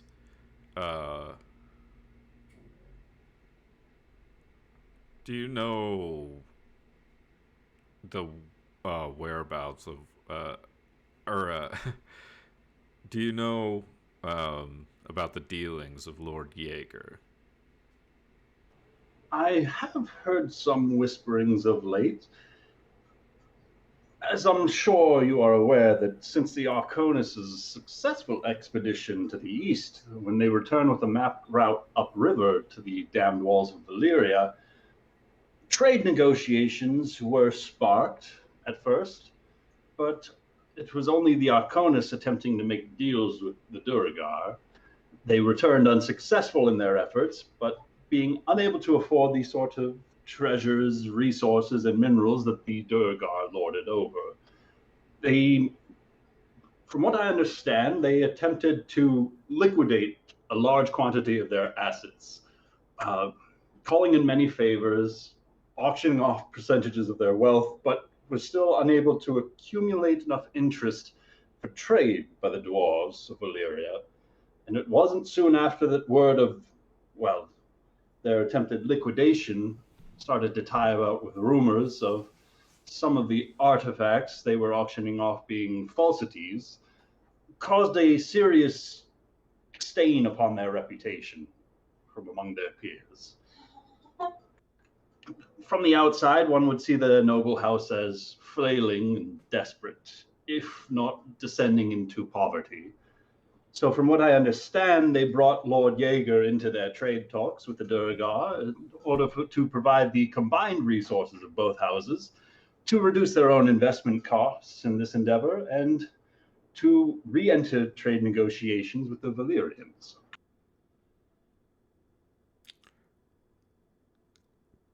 Out of character, when we scried on Yeager, he was getting something from the dwarves, right? They gave him something. Yes. 2 items. An eagle mask and a sword. A kopesh, to be exact. Yes, an Akaish Kopesh. Okay, so just out of character, Nick needs to process things out loud. Okay, so Sure. what he basically just told me is that House Arconis is going broke, and so House Arconis is selling everything they can in order to make their own wealth look substantial enough for the dwarves to want to trade. with them, not with Lord From the Jaeger. outside, it looks like they're going broke. Like they stopped spending. They stopped throwing balls. They stopped throwing auctions. They started selling fakes. They're throwing everything behind trading with the dwarves. Exactly. Because if you can pierce that barrier, that's almost endless quantities of precious metals, impossible gemstones, and whatever endless discoveries that they've made throughout their centuries of mining accessible to you. I hate those guys. Damn them for having such like vast wealth. Okay, and so then they couldn't do it, and so they got Lord Jaeger, and so because they have about 50% of Misthaven's wealth between the two of them. Exactly. Their combined efforts is more substantial. Which is going to give them more money than the monarchy.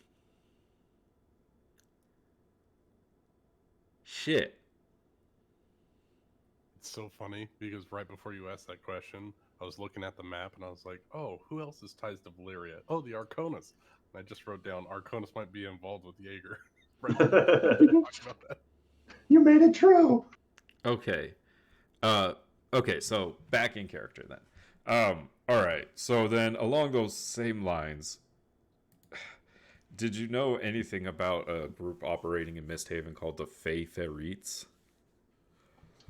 As I understand it, there was a guild of rogue pyromancers setting ablazes about old Misthaven while the plague was going on. As I understand it, the Emerald Enclave took care of them as they popped up. Okay. Yeah. They were also impersonating members of the church and burning up areas inside of the city proper during the plague as well. They were impersonating members of the cloth. Yeah. Mm-hmm. If you ever saw those large pillars of fire, they were impersonating the priests in order to incinerate areas. Right? Roll me an insight check. I'm pretty sure I remember we figured that out.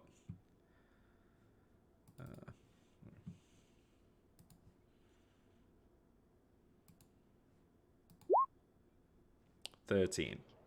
He looks uncomfortable with what you're saying, but remains silent.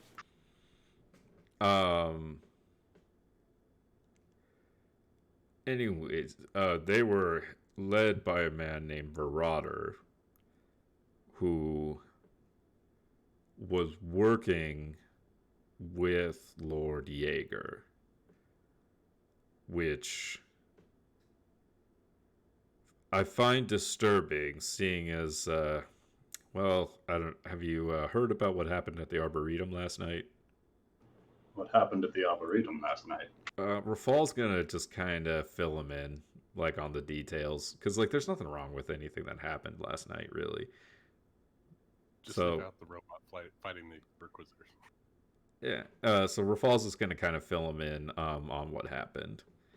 And kind of he's going to just start connecting the dots for like, okay, so like this guy, Verrotter, he, kidnapping children, doing all this stuff, crazy stuff, looking for something. And he's going to connect that to, fuck it. He's going to tell him about the blackmailing his mom and the connection to Lord Jaeger and all like, he's just going to connect all the dots for him and see if that helps fill in anything from his information. You see, he is basically Rafal's like, here are my patiently cards. Listening. Please show me yours. Yeah, he's very patiently listening in detail as you explain as much as you are able effectively. He's keenly listening to these details, and you see he's got 100% of his attention focused on you. He's not distracted by anything else, and he seems to be taking in a majority of this as if for the first time. As you're filling him in, you see him nod like he's connecting a couple of dots in his own storyboard. Yeah, basically Rafal's trying to help show him the meta picture of like what happened with the Golden Lotus and what is continuing to happen. Yeah, that's basically what he's trying to do. Whether by design or whether through its unraveling. Yeah, basically trying to figure out like what is connected and what is coincidence, and like That's yeah, a lot. yeah. With It's one of the all reasons I due wanted to seek this respect, meeting. The church does have a request to make of the Order of the Phoenix as well. Go As ahead. we have come to understand it, one of the members of your association is of the undead persuasion. Are you aware of this, and are you under their influence or control by any means? I thought we kept that pretty well under wraps. I thought it was going to be about me. I'm so relieved it's about Amanda. And he's just, again, focusing daggers on you, looking. You can tell he's effectively insight checking Rafal. Oh no, I get it. Yeah, I don't think Rafal's gonna to lie see if you're charmed by a vampire. Yeah, no, Rafal's just gonna tell him.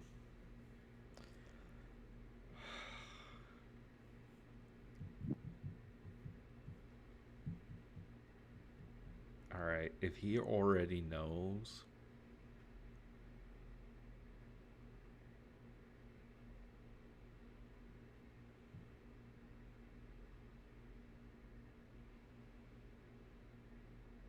Hold on, I'm just trying to decide how much I want to tell him.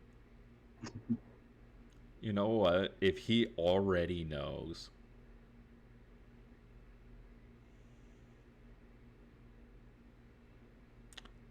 Rafal?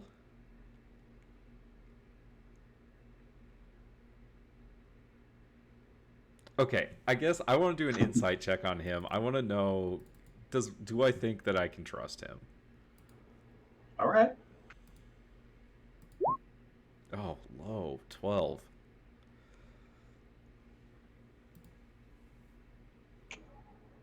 He appears to have hostile intent. Like you can clearly read, it's a little bit more straightforward in his intent. As a member of the church, he views this kind of like an abomination, kind of like in your guys' first conversations after it immediately happened to Nari. Like, he seems to be on the other side of you don't work with undead, period. It's an abomination against what is and what should be. It extends life beyond that which is natural, and it is effectively an unholy abomination. And it goes against everything that the church stands for.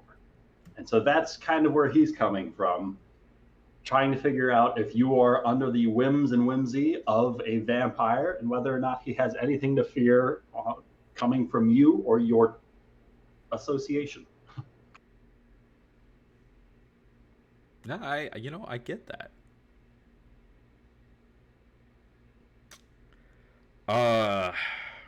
Rafal is going to be a little honest with him. He's gonna say,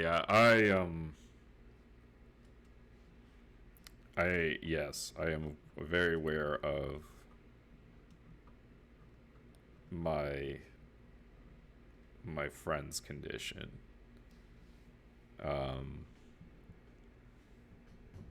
You have, I also know the church's stance on these things.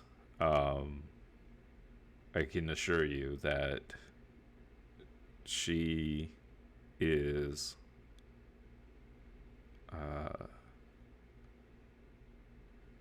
under control.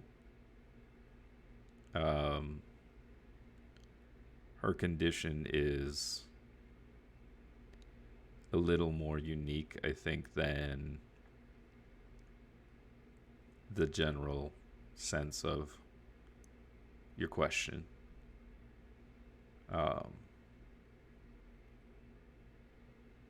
And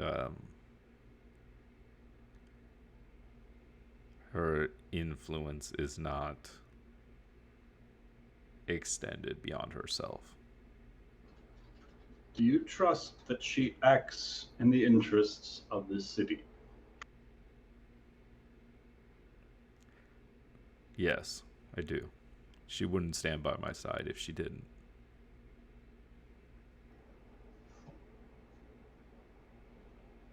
Then I will take you at your word. She helped me fight the Golden Lotus. She was there every step of the way. He seems like very hesitant, but his eyes haven't left your own, as he's just kind of begrudgingly swallowing his pride and clearly whatever teachings he's had in his past, and he's just swallowing all that down. I understand. You had a connection with this archaeologist, and if you believe that she remains in control of her facilities and is working on behalf of and for betterment of the city of Misthaven, then I suppose a transgression of such magnitude can be overlooked for the time being. For the time being. I understand. I do expect it to be dealt with when the time is proper. I understand.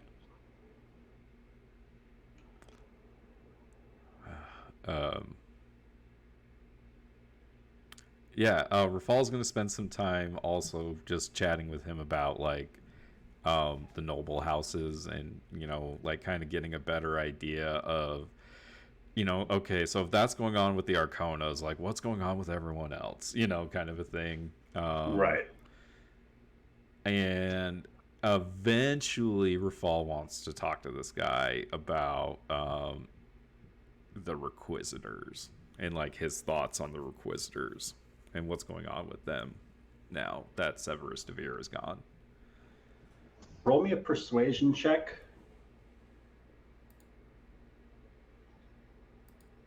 With advantage because of your helm. Because of my sword. Natural Sword, 20. right. That's 29. pretty good. His eyes, for the first time since you've started this conversation with him, since he stood up originally, his eyes sever their connection as they go towards the door behind you once again. As he stands up, he walks around his desk, looks at the handle of the door, and speaks a brief incantation before waving the palm of his hand over it. And you can see a series of whitish yellow runes appear across the handle as he makes this incantation, and the trim of the door starts to glow this radiant gold color. As he turns back towards you and he says, Rafal, trust is something that's going to have to flow both ways if we are going to be working together going forward. I would expect you to trust me after what we've been through thus far in the name of the city. And respectfully, I would ask you to leave your weapons here. As his hand just rests on the handle of the door. Really quickly, Rafal's going to ask Crownfall if he's cool with that. If it's cool with it? Does Crownfall have a gender? He does identify as male. Okay. Rafal's going to ask Crownfall, like just mentally, if he's cool with that. My liege, if you feel prepared enough to fight whatever dangers lie beyond that vessel, then I will await your return. All right, Rafal will take off. Well, I guess, okay. Yeah, disarming. Rafal has Crownfall, his hand crossbow, the key dagger. I don't want to show him that. You're right. He's probably going to keep the key dagger in his boot. But he'll pull that out. He'll leave everything else. 30 years. Because I just realized that Rafal actually has both key daggers. So feel free to roll me either a sleight of hand or a deception. Actually, check. you know what? Fuck it. I don't know. No, he's earning this guy's trust. He just gave him a whole thing about trust goes both ways. Rafal's putting both key daggers on the fucking table, and then All right. yeah. So that's all of his. As weapons. you empty these strange boots from your excuse me. As you These strange boots from these your strange blades. blades from your boots. There's a curious look that goes across his face, just as he just kind of marvels the make of these unique daggers, forged in the shape of skulls, as if like a metallic key, but with bone. If that's everything, then please follow me. I Yeah. think it's time. You're welcome to search me if you'd like. Trust flows both ways. As he pushes open the door and this golden light just fills the room that you're in, as he steps into a new space that was not the hallway that you guys entered this room from. Cool. But instead, it's a stairwell that goes down about 30 feet before there's another door that he starts descending, pushes open that door, and gestures you to step inside. Yeah, Rafal follows him. As the two of you step into this next chamber, it's roughly a 20 by 20 foot stone cell of sorts. There don't appear to be windows or any decorations along the walls. As he closes the door behind you, the door itself shifts from the wood of the door back into the solid stone of the wall as you find yourselves locked in this chamber, and this faint golden glow just all across the seams of this room, just faintly enough that it's able to color this room without any sort of discomfort. It's dimly lit, not dark. He says, all right, now Rafal, I'm going to have to ask you to restrain any sort of personal preferences that you might have for this next part in order to better inspect the merchandise. As he looks away from you towards the wall opposite and just begins to speak to nobody in particular, which languages does Rafal know? He knows Common, Dwarvish, and Primordial. It is not one of those languages that he begins speaking out loud.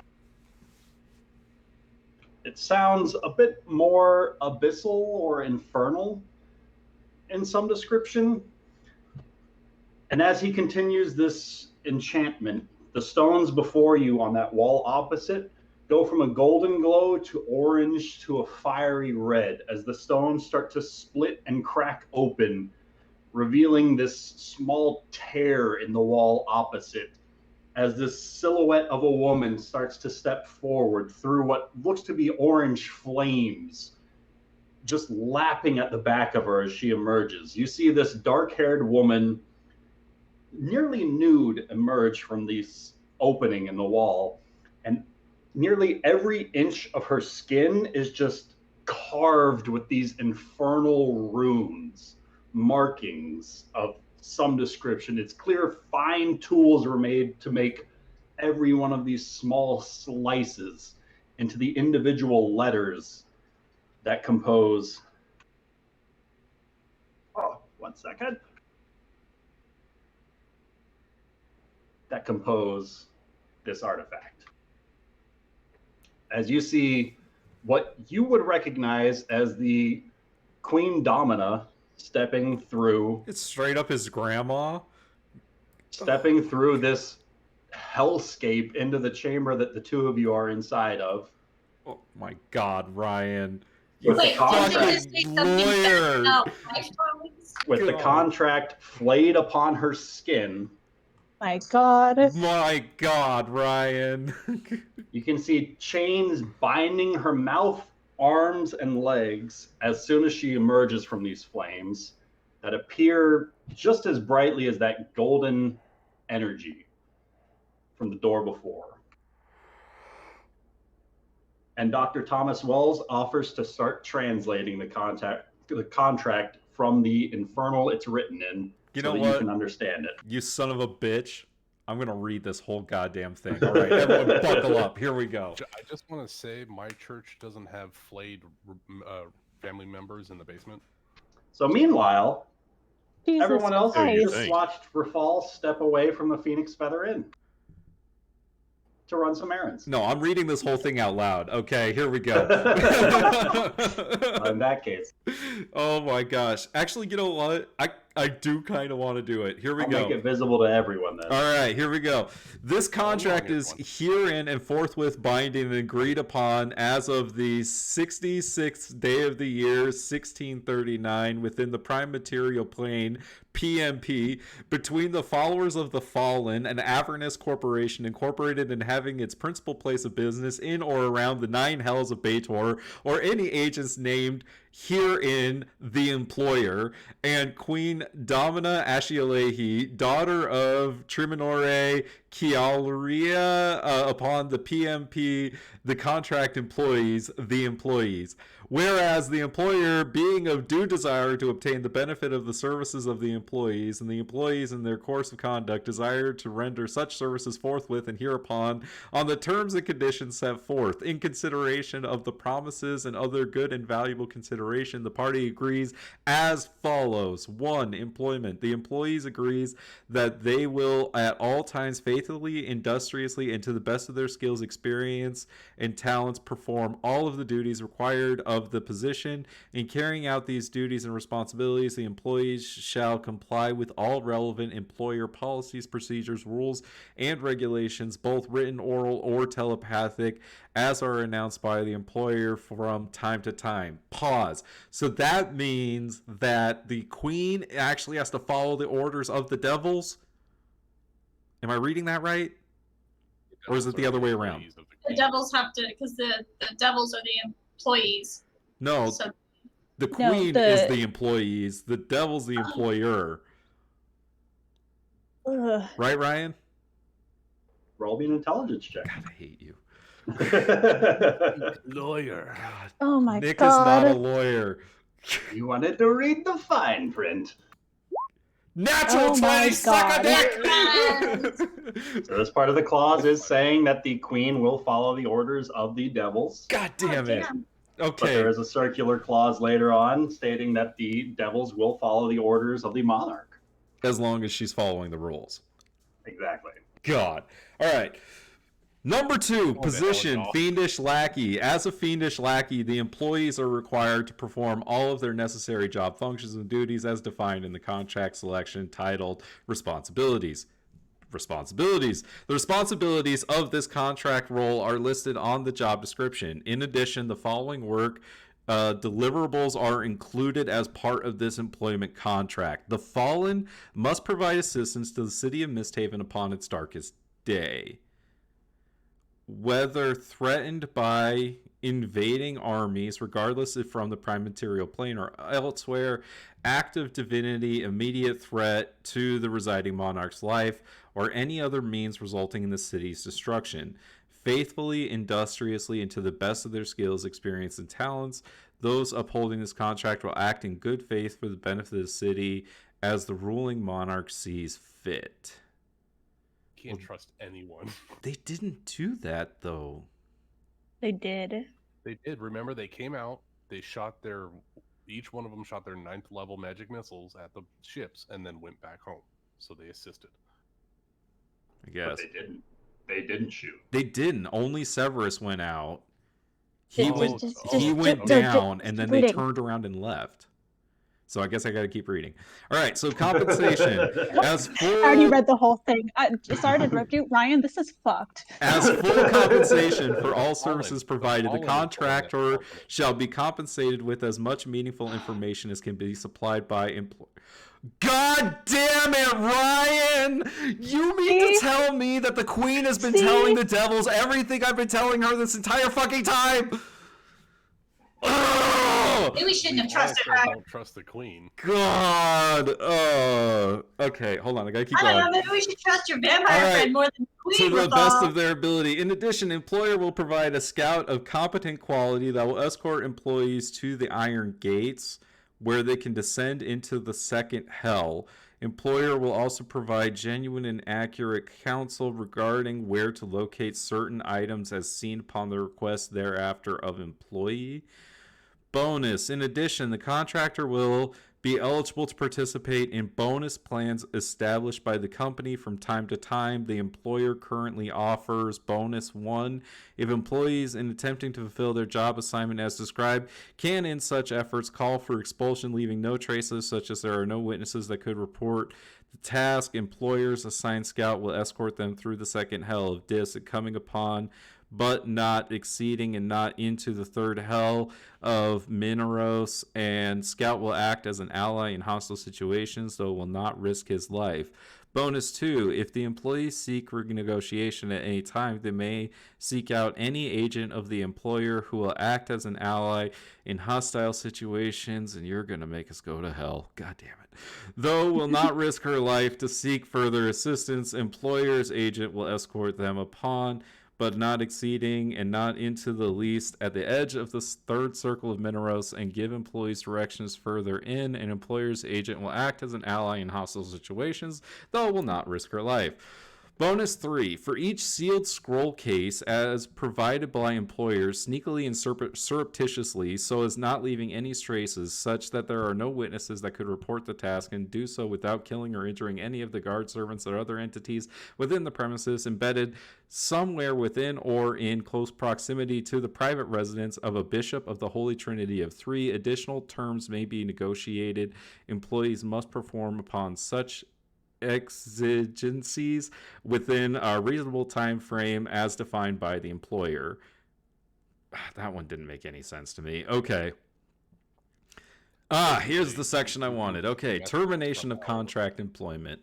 Employees may terminate this contract and employment by giving not less than reasonable written notice to the employer to allow the employer time to find a replacement worker.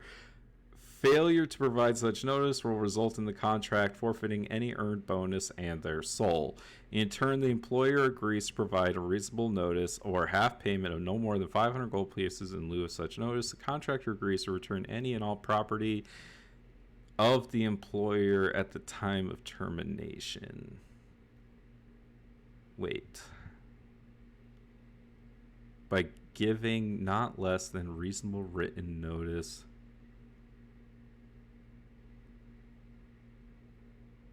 Like a real contract right here. Fuck. Can Ryan, can you help Demons Nick's you're dealing brain with? make sense of that? So basically,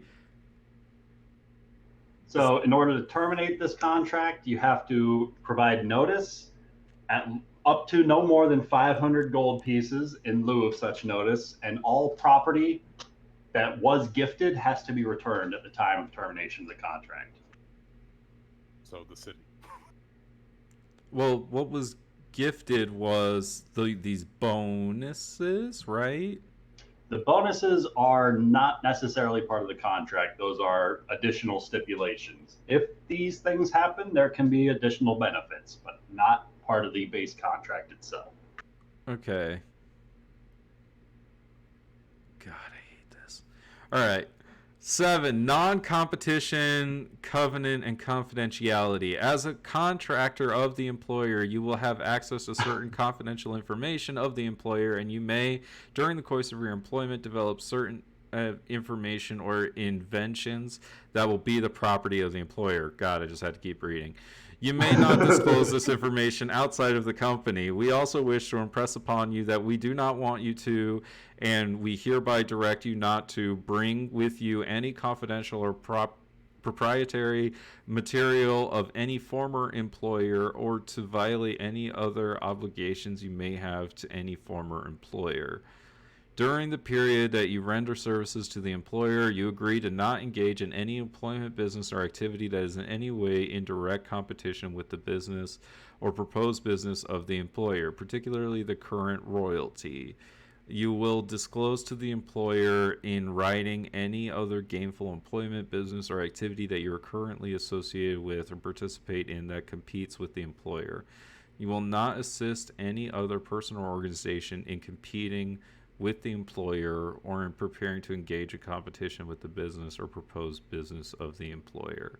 It is further acknowledged and agreed that following termination of the contractor's employment with the employer for any reason, the contractor shall not solicit business from current clients or clients who have retained the employer during the prior 12-month period. Okay. Integration. This contract contains the entire agreement between the parties, superseding in all respects any and all prior oral, telepathic, or written agreements or understandings pertaining to the employment of the contractor by the employer, and shall be amended, modified only by written instrument signed in blood by both the parties hereto. Damages and liquidated damages. Whereupon the condition that employees fail to complete their job assignment as described within a reasonable time limit or violate any other terms of this contract, the signing party to this contract will forfeit to the followers of the Fallen Inc. their entire and complete mortal soul and the souls of all whom the employee holds power over as reparation for the hostile and politically unfortunate actions taken against the Archduke. The signing employee will be free to continue their life until they die naturally or killed in adventuring. So it's the souls of the whole city. Great. Severability of contract. The parties here to agree that in the event any article or part thereof of this contract is held to be unenforceable or invalid, then said article or part shall be struck, and all remaining provisions shall remain in full force and effect. Choice of law. This contract shall be governed, interpreted, and construed in accordance with the laws of Avernus and associate jurisdiction of the Nine Hells. If you decide to accept the employment contract, please sign in the space indicated. Your signature will acknowledge that you have read, understood, and agreed to the terms and conditions of this agreement, in witness whereof the employer has caused this contract to be executed by its duly authorized officers, and the contractor has agreed as of the date first written above. Signed, sealed, and in the presence of Severus DeVere and Queen Dominant Ashilehi. Jesus Christ. Infernal contracts. Cannot believe you wrote this whole thing, you son of a bitch. I left out the arbitration clause. Putting a good. All right. Well, Nick thinks about all this. If you want to go to somebody else, you can. Jesus. So in the meanwhile, Agramar, where would you like to go to obtain your supplies? The same place I went to, I guess, a year ago. So, whatever the local blacksmith is. All right, roll me a persuasion check. I'm so good at this. 7. You are unfortunately trying to purchase larger quantities of coal than they have on hand, as most people are buying their supplies rather than their materials that they need to operate.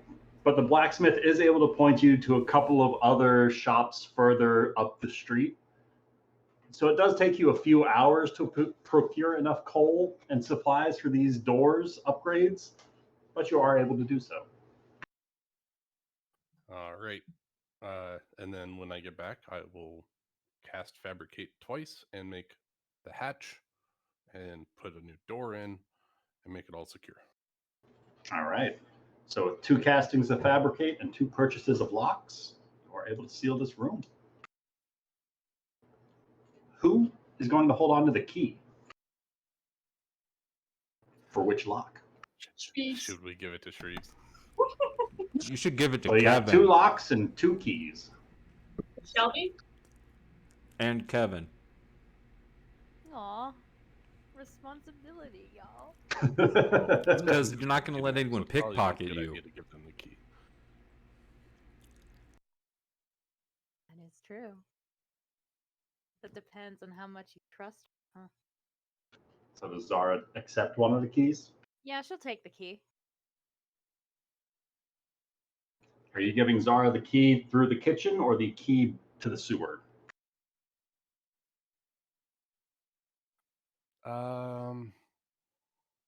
We'll give her the key to the sewer.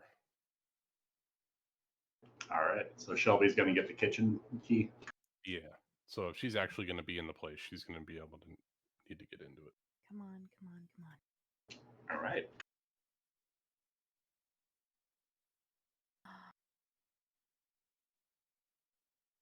Ryan, I can't add anything to D&D Beyond or Roll20. It just keeps freezing on me. All right. Let's see if I can add He or she. Or even just make a mental note of it. Not that you need a key for a lock anyways. Yeah. It's nice. It means less. It's the thought that counts. Yeah. It's a symbol of trust between Agrimar and Kevin. Well, that's nice. And Kevin and the whole party, really. See, in my doors, I'll let you come in anytime you want.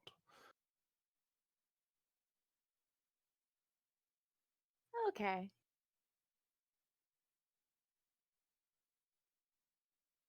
It's for the armory. Don't let Rafal see you stealing something. You can sneak all your goods to the sewer now. You deal with the rat folk. I'm tired of it. Now you can sell the party's weapons through the inn. You can become an actual arms dealer. Yeah. He's given you a bunker to set up business at. So that was, I guess that's Agrimar's time. Anything else anyone else is wanting to get done? Yeah. Tuli, she wants to talk to Kevin. Try to smooth things over between them, hopefully. You are bunk buddies now. No.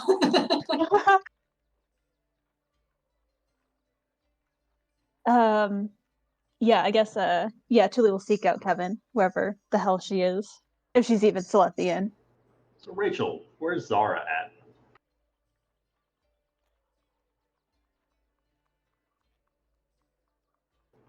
Silently staring at the space the raven was at.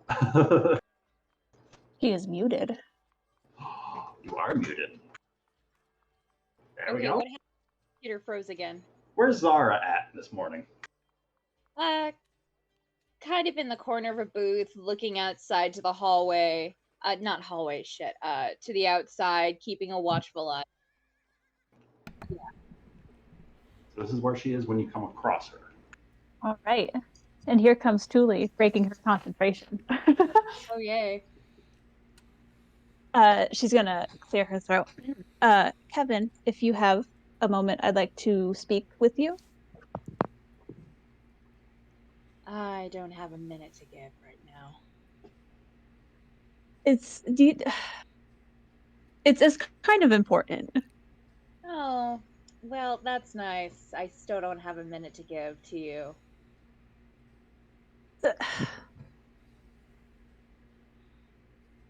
So I'm gonna talk to you anyways. I don't care if you're going to be. Nope. Okay, so yeah, Tuli's gonna sit across from Kevin. She's not gonna make any snide remarks. She's gonna be the bigger person, both figuratively and literally. Look, I know you're not happy with me. Well, hell, I'm sure you're furious with me right now, and that's granted. I should not have used your insecurities the way that I did. I could have gone. You were right. I could have gone about, that this whole, the whole vision situation differently. And I don't care if you accept it, but I am so sorry. I did not mean to hurt you the way that I did.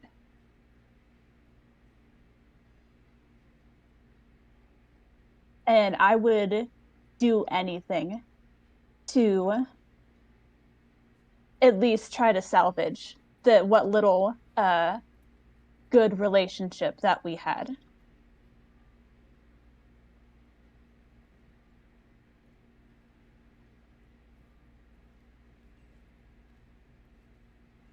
Is she just talking to like a blank wall? Seems like Yeah, kind of. Zara gives you no reaction to the words that you're speaking out loud. Like they're falling on deaf ears.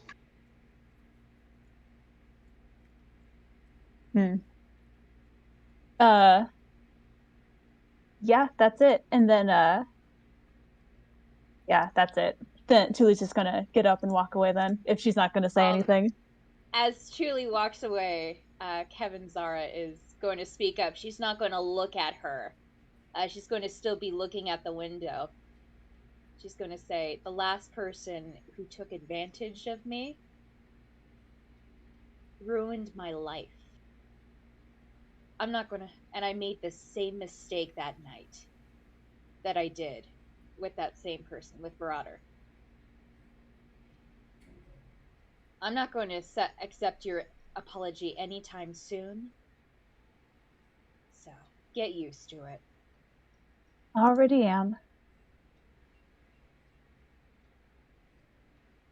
That's it.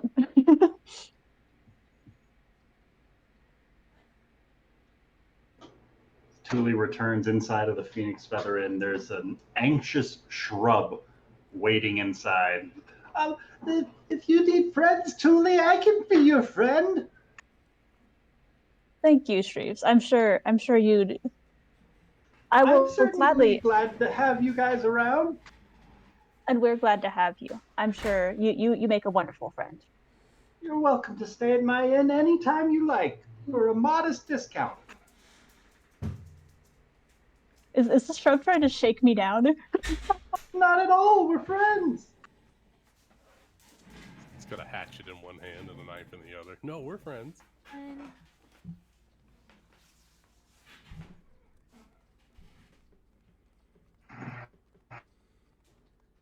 Hello? Hello. Hello. So what else does Zara want to... Okay. So what else does Zara want to do? Cannot.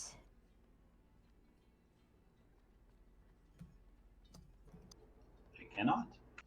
Cannot. I cannot. Your mic is working. We hear you. Sounds like you're broadcasting on AM radio, though. Rachel? Okay, I think I finally fixed it. Yeah, we can hear you. Okay, I just couldn't hear. What was the question? What's Zara doing today? Well, she's going to still check if Marauder's dead, and he's probably still dead. And she will attempt to go, just try to go talk to He's in Zara's bag of holding? I thought we laid him out on the table. Yeah, we did. Okay. Yeah. That was post mimosa. Leaving him out on the table? Post mimosa. No, it's only me that doesn't remember. It's okay.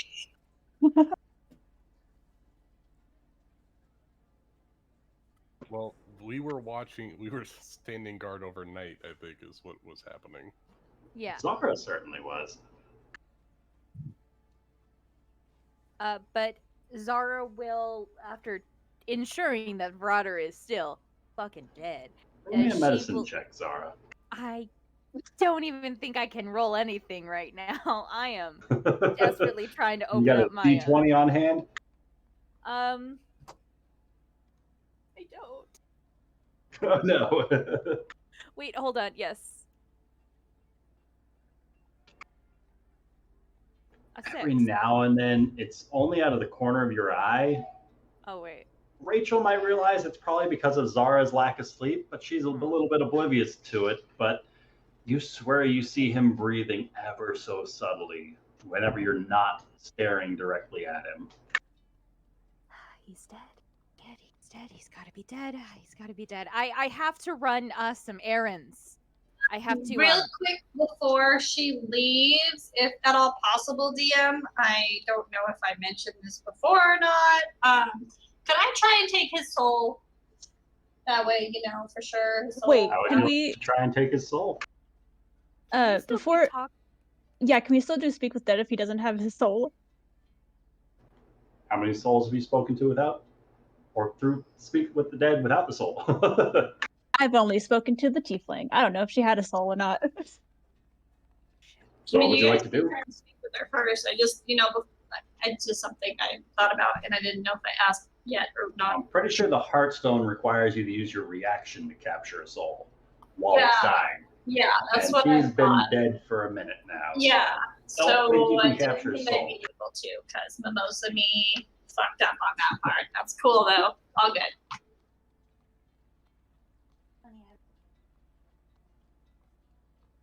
But yeah, you guys do you. I got stuff to do in a minute.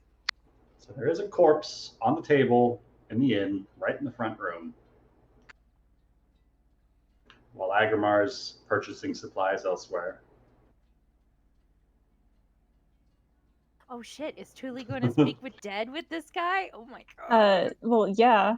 I kind of, it's kind of important. I love it. But first off, she's gonna use disguise self and disguise herself as Duncan, because I don't think Verada will be very. Zara, Huh? cousin. What? No, but pretty sure he'd view Zara as an enemy, and then would not cooperate. Zara. Well, you'd have to move him into a. I mean, when you're speaking with Dead, can the dead person know where they are, or do they just know that they're talking to someone?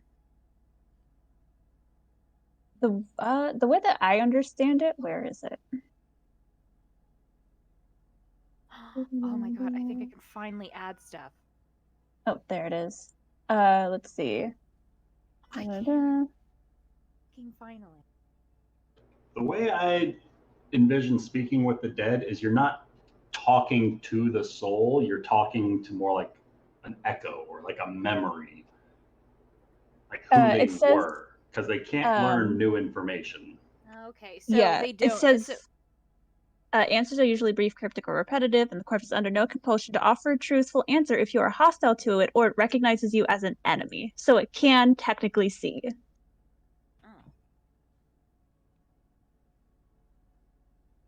So that's why disguising. That's why disguise self, I think, would be the best way to go. And he shouldn't wear his hat then in front of him. I didn't take his hat. I didn't know if Kevin wanted it or not. If she doesn't want it, I'll take it just because it's fancy and I look like really cool. But I don't need it.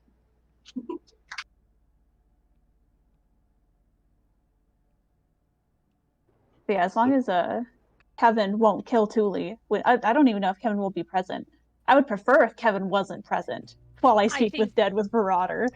I think she's not present. Yeah, I think she's going to be on her way to Reese or Boyle or someone just to tell I was gonna go. I'm waiting for everyone to finish their things, and I was gonna go visit Reese. Oh my god, do you wanna be buddies? Yes. Yes. Buddies.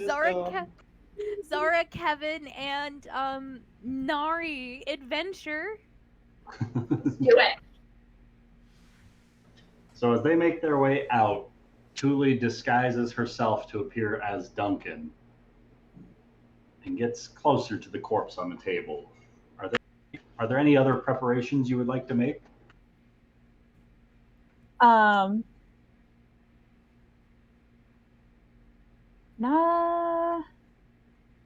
I don't think so. She'll like peek her head into Agmar's room, just give him a heads up, like what she's doing, I guess. Because he's the only nobody's at the inn now, is it? Nobody's except for Shreves.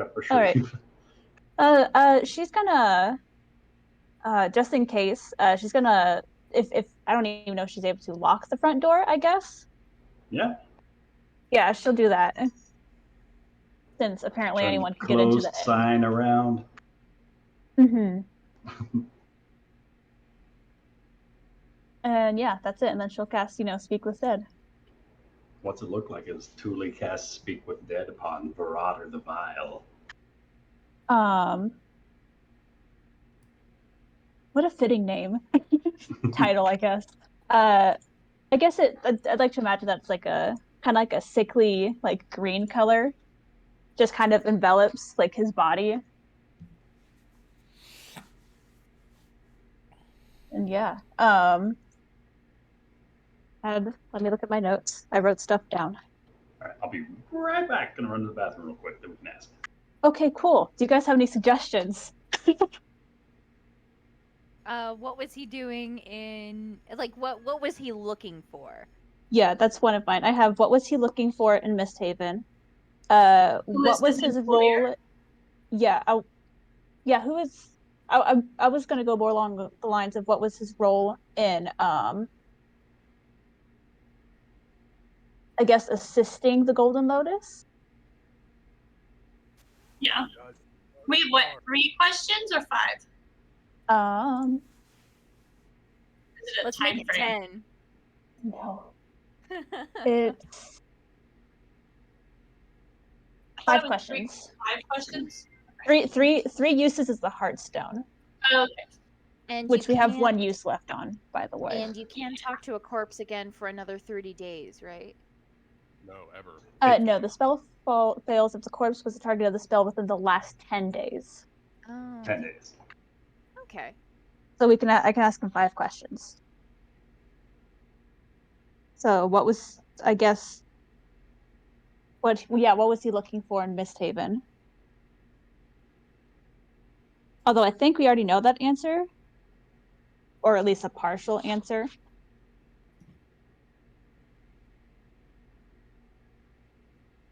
How many nobles were working with the Fae Fairy? Good question. Because we had Who funded him? Where Yeah. was she from again? Which house was she, Ryan? Buckbeak, Duckworth. Svetlana Beak. Beak. I was close. Fuck.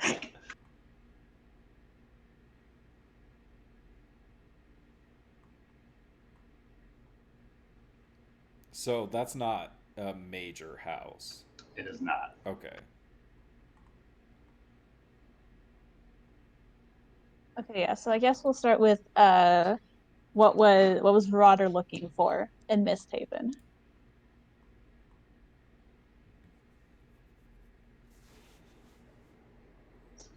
Are you asking it?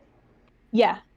All right. As this green glow fills the corpse of Marauder, you see the light just ever so slightly begin to fade as his as his chest just kind of inhales with this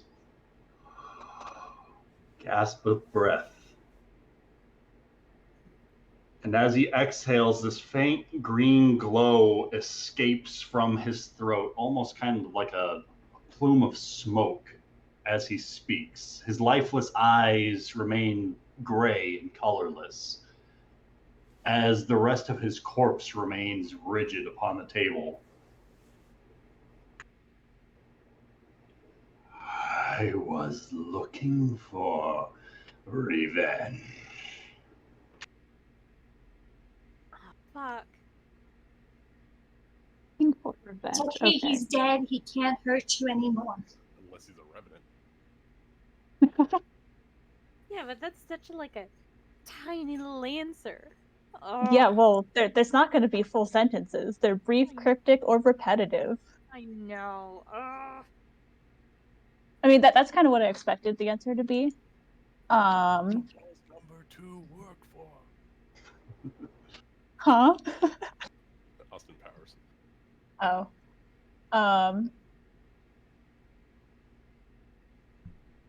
I guess before asking how he assisted with the Golden Lotus, I guess I should actually make sure that he was employed by the Golden Lotus.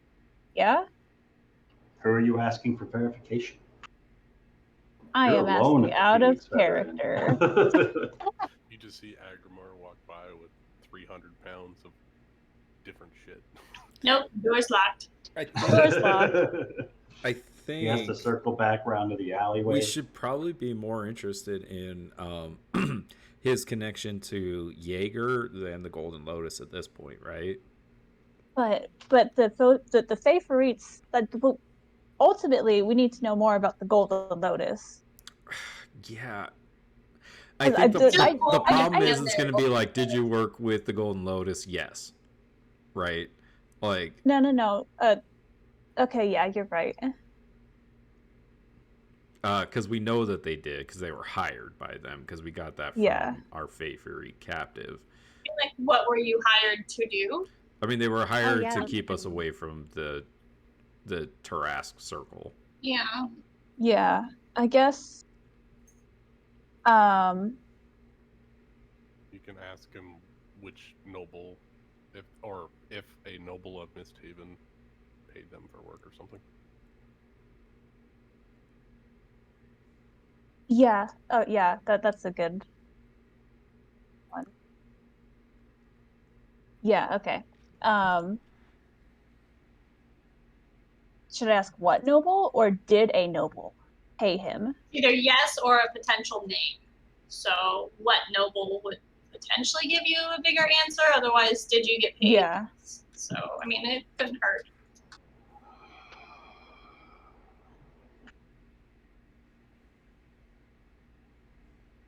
Yeah, I'll ask that. What nobles did he work with while in Misthaven?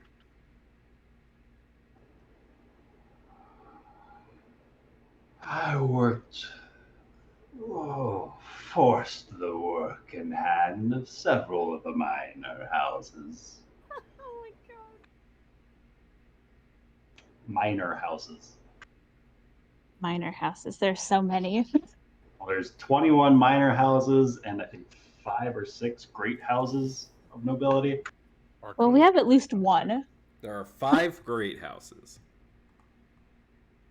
Well, 6 if you count the monarchy.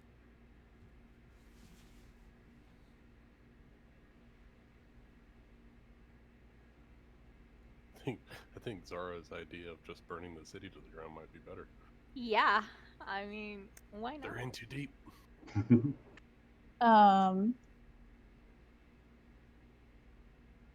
Should I ask him about Lord Jaeger? Go on. So that's Yeah, 3 questions. This is your interrogation. I think you got to do it. I know. If You wanna can speak do to it, the Summer. dead, you better You're have always the answers best for questions. one. You're always You the best got one with this. the questions. We believe in The you. only one that has to speak with the dead people. I tried it once. I was not nearly as successful as you were. So. Okay. I'm gonna Great, ask. sweetie. Favorite color? No. Favorite I'm animal? gonna ask him if he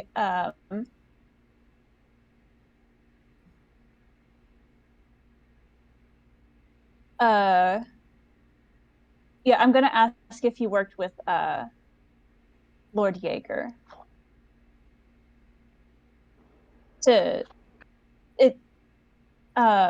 If he had Lord Jaeger's assistance in getting into the city. The corpse, you can feel this inhalation of breath as that green smoke starts to evaporate from his throat once again.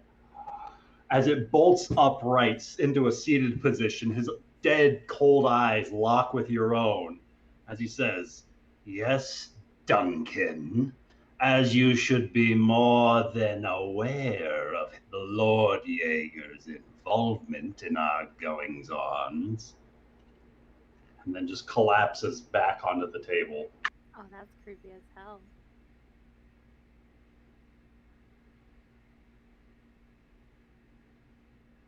That's fucking creepy, man. I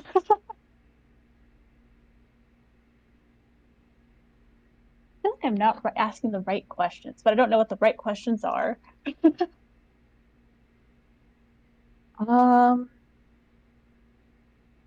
Sorry, I'm looking at my notes real quick. Okay. Last 2 questions.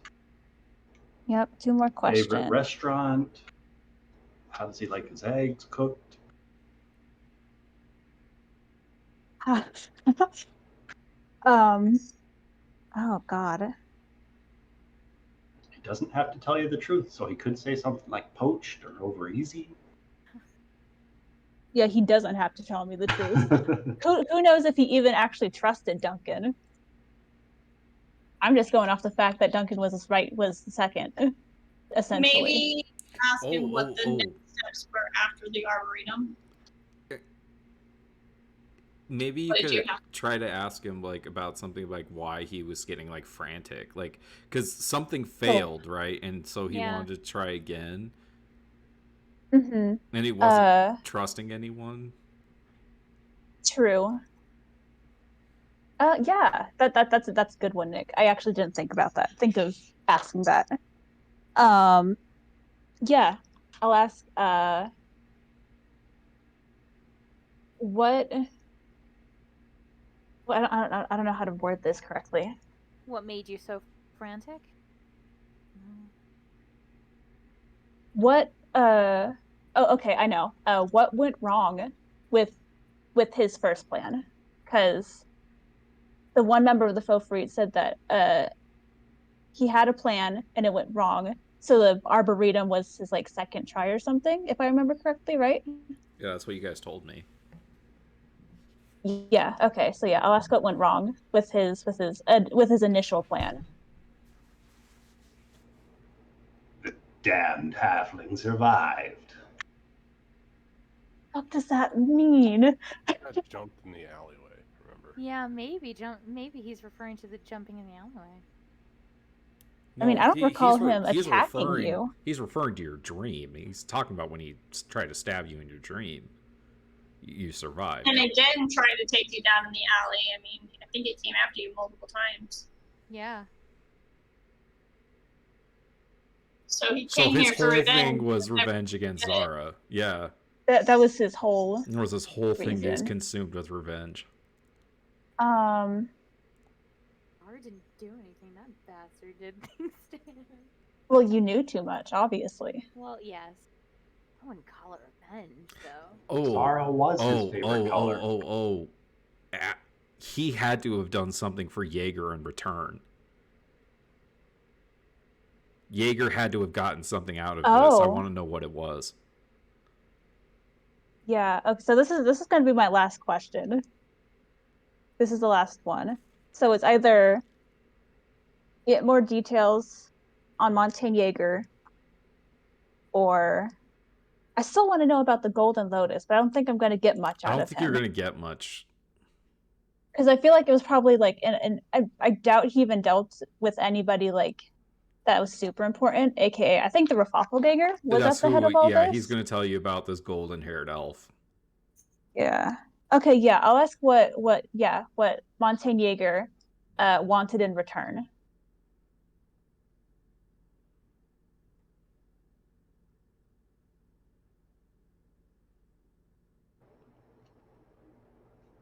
Once again, the corpse just, as you see the last of this green cloud vapor waft up from inside of his lungs through his open maw, as his lifeless body just kind of exhales back into its cold, lifeless form. And you hear this sort of echo upon the air. He was seeking access to where you don't belong.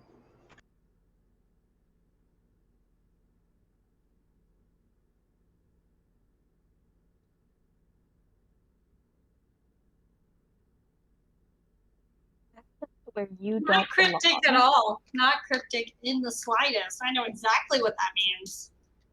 You do? Don't belong. Well, there you go. Problem solved. He was seeking access to hell. Yeah. Most likely. You really want us to go to hell, huh, Ryan? Truly, as the magic fades from your Speak with the Dead spell, you feel this uncomfortable sense just kind of tingle around. Like there's something vile remaining in the air after conversing with this man. Just probably don't want to be alone right now. Aww. Well, yeah. She probably should not have done that alone, considering what was the fear I gave you for her? Oh yeah, dead things. She doesn't like dead things. Especially when those dead things look you in the eye. And Yeah, talk to especially you. when the dead thing just suddenly sits up and stares at you. Don't worry, I'm sure Agrimar's on his way home right now. He would be the first one back. Yeah, that's it. She'll drop disguise self, unlock the front door, and then sit as far away from the body as she possibly can. So, Agramar, how long do you spend out and about gathering supplies? Well, you said I took a couple of hours looking for people. Just for the stuff that you need. Oh, that was it. I was just doing that and coming back, so I was trying to make it as quick as possible. So, a couple of hours then. Yeah. All right, 2 hours. So that's the scene you reemerge upon back at the Phoenix Feather Inn. Marauder's corpse shifted on the table, and Thule in the opposite corner of the room. Visibly shaken. Most likely. With your passive insight, noticeably so. Thule, if you wouldn't mind, I could use your assistance with the doors in the armory. I'm sure you don't want to be here by yourself with that corpse. Yeah, that sounds like a great idea. Yeah, I'll help you. I spoke to him, by the way. The body. Oh, did you find anything useful? Potentially. We already the faux fruits got Lord Montaigne's assistance in getting into the city. In return, Jaeger, how did you word it? Got help in gaining access to where we don't belong.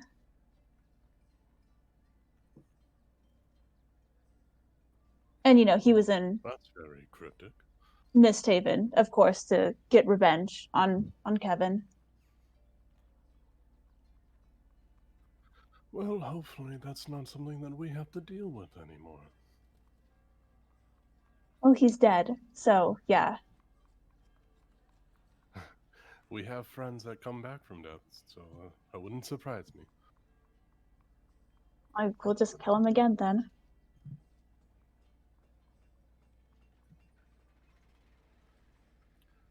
Yeah, of course we will.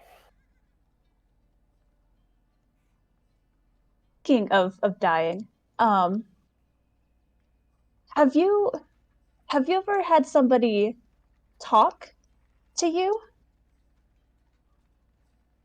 When you lay there dying, like not outwardly, but it's like in your head.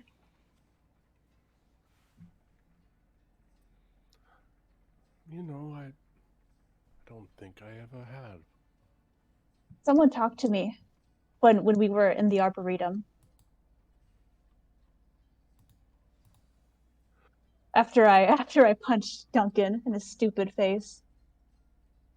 She said something about, you're gonna have to remind me, Ryan, because I don't remember what was said. It was along the lines of, I see the same mistakes time and again, but time, like so many things, is but a construct, a convention of those who fear their fate and endeavor to bury their past. That. That sounds like it might be words from the Oracle. That's what I figured. I think we should deal with that sooner rather than later. I agree, but at the same time, it sounds like the Oracle is warning you about maintaining whatever current trajectory that you are on.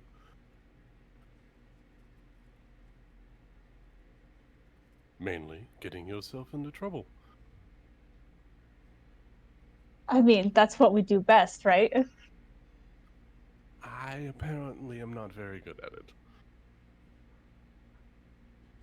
I meant staying in trouble, not staying out of trouble. We're really good at finding trouble.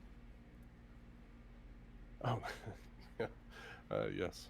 Still living with that one.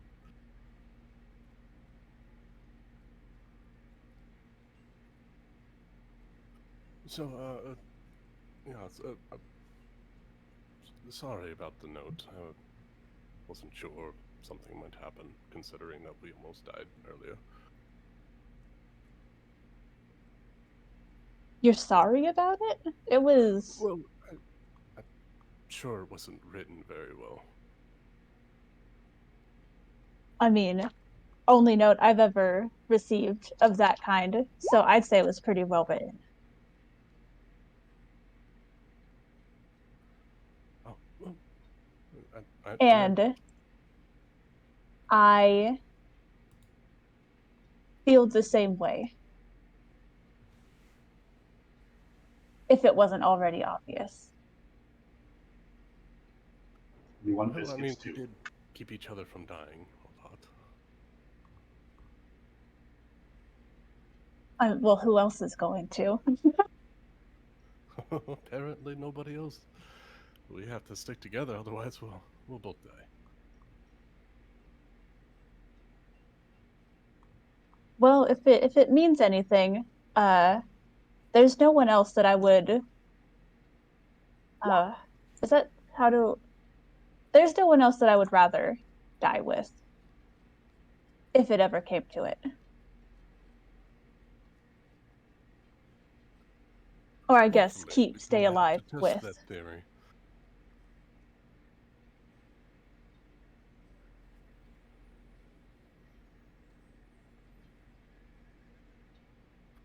Well, this is awkward. The door.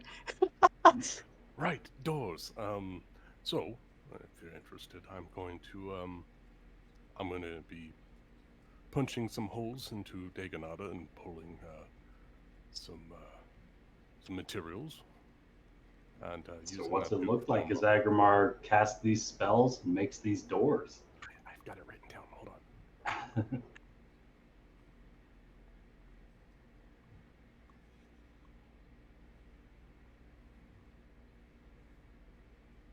All right, so Agrimar sets the raw materials in front of him, and he takes a handful of each, and he reaches into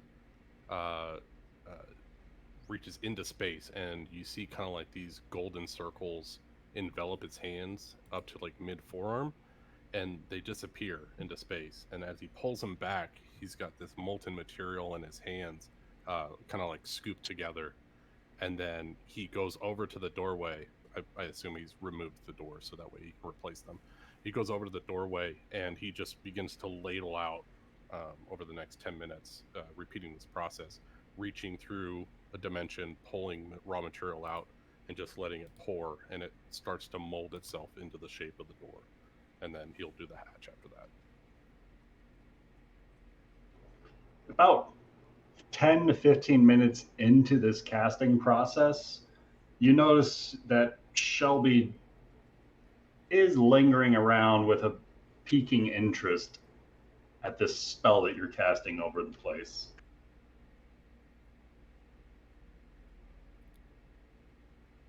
Are you interested in these kind of magics, Shelby?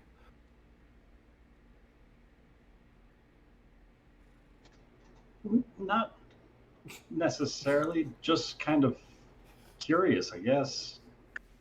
Never seen something like that before. My particular brand of this spell, which is a fabrication spell, it's different. I go about making my objects from another plane rather than what's found around here.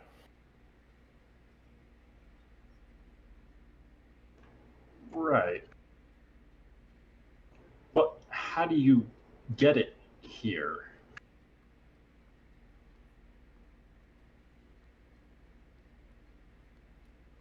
It's a little strange, but like a friend of mine, I have minor abilities to pass through portals. And in this case, my hands, and as I pull another bit out, you see there's like golden runes on his wrists that light up as he's activating the spell. My hands are allowed to pass through. That's weird. Where do they go? They go to another land, covered in molten lava and black rocks and terrible creatures. Why do you bring them there? That sounds like a terrible place to go. It is a very terrible place to go, but it has the hottest forges that I know of. And when I need to get things done quickly, that's where I go. I don't know. I've been around some of the older forges of the dwarves working out in the streets of Old Misthaven. Their forges can get pretty hot in the wintertime. I don't doubt it one bit. But, you know, when you have a tire plane of molten metal, it's, runs a little hotter than the forges around here can afford to run. It's a small plane if you can only fit your hands in it. I would love to show you sometime, but I don't think it's very safe.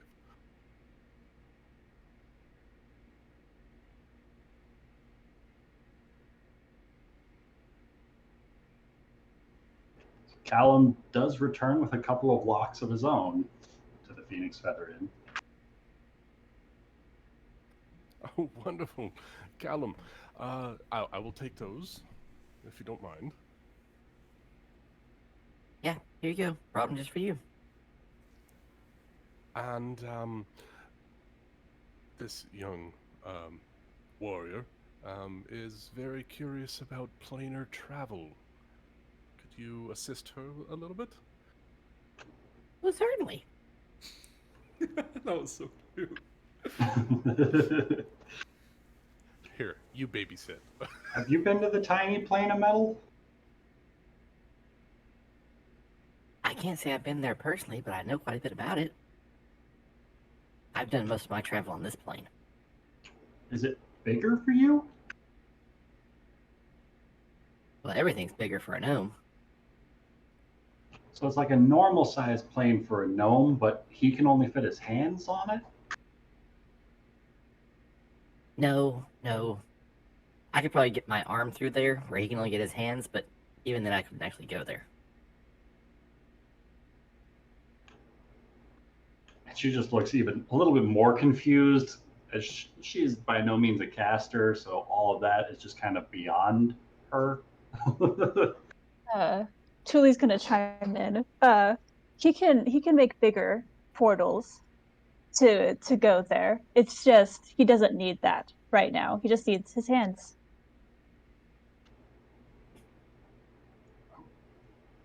All right.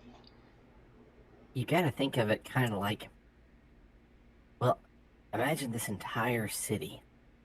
We're on a different plane, but you're standing outside the city gates, and the guards only open up a window for you to look through. You can see and interact with it, but you can't get through it.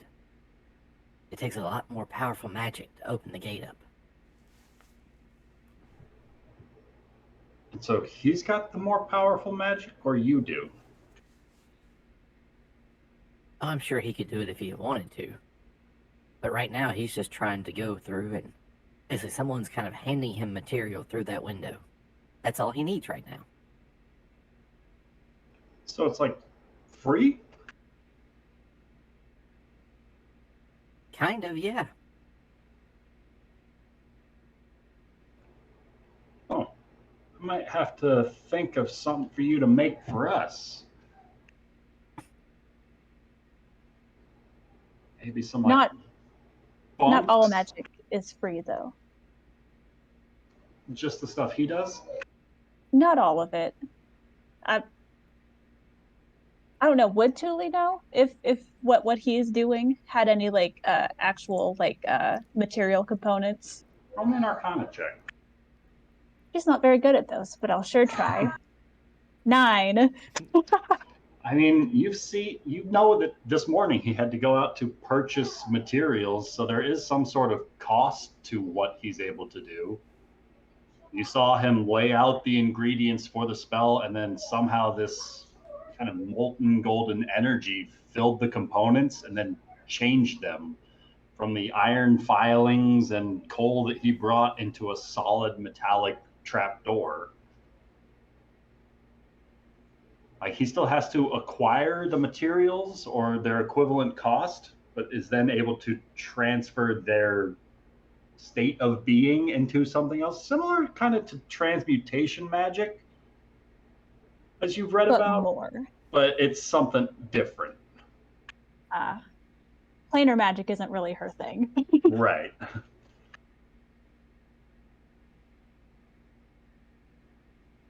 So you see, what he's able to do is he's able to take this. Well, you have to get some of the stuff here. And, of course, here it costs money. But if you get that material, then he's able to channel his powers and the powers of that plane to make it into something that would cost a whole lot more and take a lot more time to make. So, like, he could make all of our copper coins and the gold coins? Or even platinum? No, not like that. It's more like if you had all the pieces to make a bed, like you had the wood and you had the wool for the blankets, then with magic, you could assemble them all faster than what the best craftsman could do. So his magic is kind of like a seamstress or carpenter? Yeah, kind of like that. Huh. I guess I've never heard of a carpenter magician before. Well, you have now. That's Agrimar, the carpenter magician. Huh.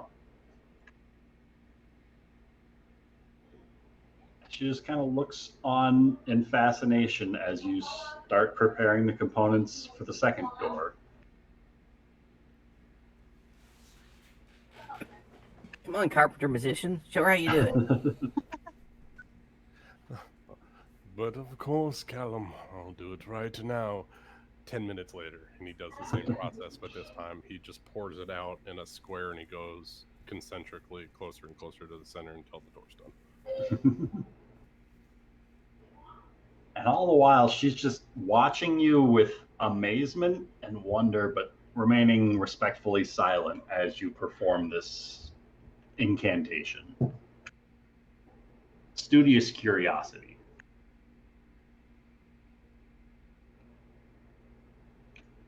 In the meantime, Callum gets bored and starts juggling magic balls of light. Callum juggles balls of magical light. As down the street, inside of the Baylor's retreat, the doors swing open, and Zara and Nari find themselves amongst some of the revelry within. Before we get there, Nari wants to make a pit stop to like a winery and buy like a really, really fine bottle of wine. Like best bottle. 10 gold bottle of wine? Yeah, like a really, really high priced one. Can Kevin also buy another bottle of, also a fine bottle of wine? You guys can make your way quick pit stop at the gold market to acquire a 10 gold bottle of wine first thing in the morning each. When else do you acquire wine, Ryan? You drink it in the evening. You have to acquire it in the morning. It's true. Why are you buying a bottle of wine? She's just going to smile knowingly. You will see. And now we can go to the Baylor's retreat. As the doors to the Baylor's retreat swing open, and there's a familiar sight of the dimly lit revelry about inside, as about half of the tables look to be occupied, and there, seated in his usual spot, is the cloaked form of the bearded humanoid known as Reese Kincaid. And Nari is going to go up to the counter and ask for 3 wine glasses. You want something in those glasses? No, not today. Then she'll put 5 gold on the table for him. Copy that. 3 glasses right away. I'll even give you ones that I cleaned. As the bartender is quick to scoop out 3 goblets, he dumps out the remains of one of the glasses, grabs his nearby rag, wipes out the bottom a couple of times, wipes off what looks to be a lingering lipstick line, and then places these 3 goblets in front of you on his bar and scoops up the 5 gold coins. And she will take the 3 glasses and go sit next to Reese and put the empty glasses down along with the fine bottle of wine on the table. You spoil me. It's been far too long, my dear friend.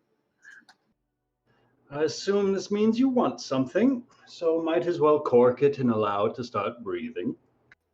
She'll nod and uncork the bottle as she sits down and, ushers Kevin to sit next to her. Well, as you know, in our past experiences, you've been a very reliable source of information. So I was just hoping perhaps you'd be able to indulge me once again. She wants something illegal, doesn't she? Oh, no, that's usually my friend over here. She'll point to Kevin. I am always just seeking the information that you always hold. All right, it might cost you more than a goblet, but what do you want to know? In my travel of recent across the Misthaven city, I have come across some peculiar... What is the word? Oddities? No, the word for hieroglyphs? That's what we call them, runes? Runes. Runes? Glyphs? Writing. Glyphs, writing. Okay, yes. Runes in the very old Misthaven, the Akaish snake? No? I'm sure you've maybe seen them around, perhaps. I'm sorry, you're asking me if you've seen runes of the Ankaish in Old Misthaven? I've seen them in some certain areas, and I was just curious if you are familiar with the same ancient writings, perhaps? Maybe you know of certain locations that are more prone to have them as others. If you know of a specific area that seems a little bit more ancient in a way, I guess you could say. Perhaps below the city. From what I understand, you can find quite the collection at the city's museums. But you know what I'm looking for, isn't at the museums? All you've told me is you're searching for old writing. Perhaps an area... Hold on, I have to look at my notes. I had them a second ago. Perhaps some specificity is needed to determine what one might be looking for.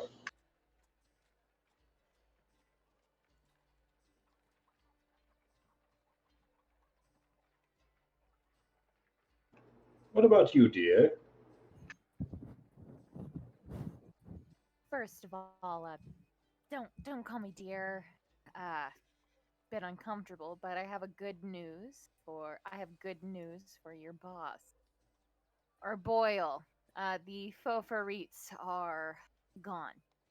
They're not going to trouble you anymore. Now I understand your need for celebration. Yeah, and my question is, why did you miss something? Or because they were in the city for a while, like what happened? Well, as per our agreement, as his eyes kind of linger on Nari, who wasn't there for the previous deal that was made, before returning back over to Kevin, upon the previous trade agreement, it was agreed upon that we would report any such sightings the next time we met. Several reportings have been noted, but nobody has come around to hear such reportings. It's been a busy 10 months. It's also been a very busy 48 hours. What sightings did you see? Well, as we understand it, the Fofarites have made their way mostly out from the Old Misthaven area. There have been a few spottings in the northern districts in what was once the Overgrown Zone, but fewer and far between in their sightings as of late. One of our members believes they spotted a few gathering near Trail's End, but it was only the once, and we were never able to really sure, to verify these claims, if it were. What about a fire genasi went by the name of Raza? We've had some dealings with a fire genasi. What do you mean some dealing? Well, as one would expect, as discreet dealings to be made with the Veil, as such dealings are maintained with others. You are not our exclusive customer, as it were. Oh, okay. Was his name Raza? He told us his name was Raza. If this were his true designation or some sort of facade he was putting on, we did not inquire any deeper. He had coin to pay for services needed. What were the services, Reese? What offerings have you for such information? How much is it? How much is it? Because that was Virader. Well, what's it worth to you to find out about Virader? God, I hate dealing with people. So Well, that's all well and good enough, but here we are making dealings all the same. 50 gold pieces. Nari's gonna raise her eyebrow at you.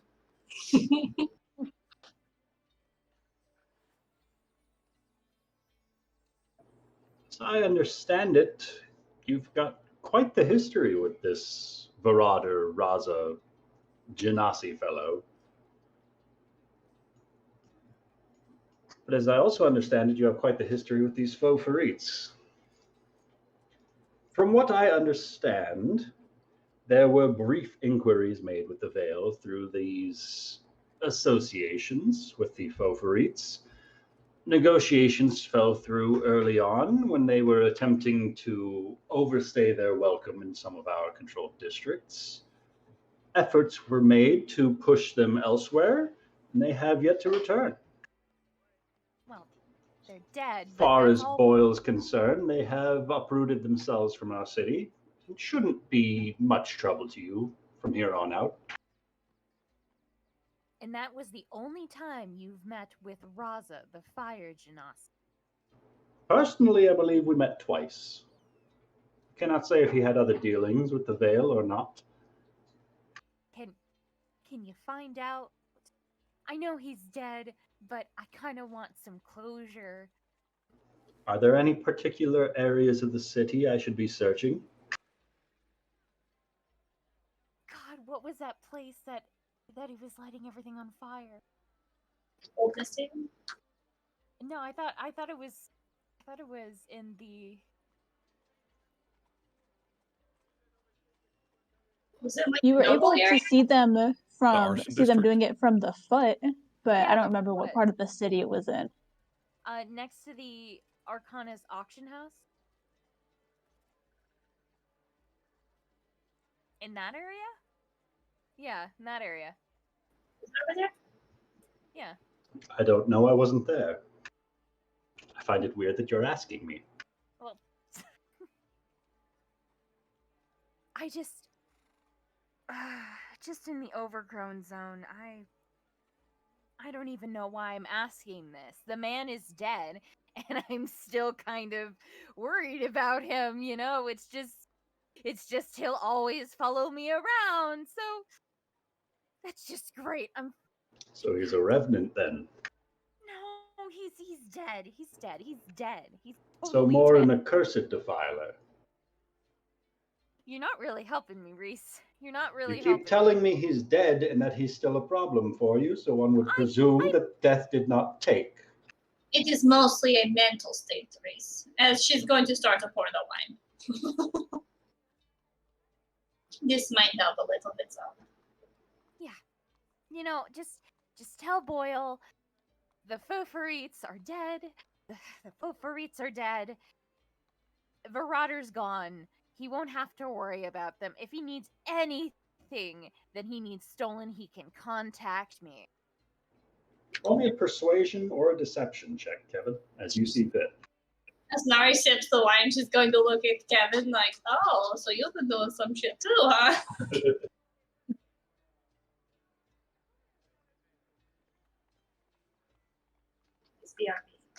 I Oh, think that was no. supposed to be a disadvantage. That was. No, she's still exhausted. Oh shit, that's right. I rolled a nat 20 the first time. I feel like this is a little more fitting, though. You know, you're a little on edge. You're not super persuasive as a business contact right now. Her eyes twitching. Well, it's not that I don't take you at your word, but considering that their numbers were lessening week by week as we were carrying out our own business, I think we will draw our own conclusions as to the finality of the Beauforts. Are you? But I will pass your word along to Boyle. I'm sure he will be happy to hear that your efforts have gone considerably in our own favor. Oh, thanks. I'm so glad my work is appreciated. For what it's worth, I'm happy to see you both alive and well. I presume there were fatalities, or there would be more of you joining us. No fatality. Well, then they couldn't have been much of a threat for you after all. Perhaps you had nothing to worry about. Mm-hmm. And Kevin is going to start drinking some wine and shut up. Oh, then, to the death of Verada, as he raises his own goblet.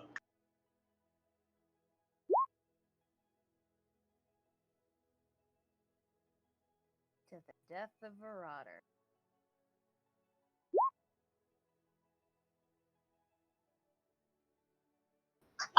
Yeah. And we will drink to that. And so maybe possibly a super vague question, because I mean, I'm sure there's more than just one that you've seen, but I was hopefully trying to find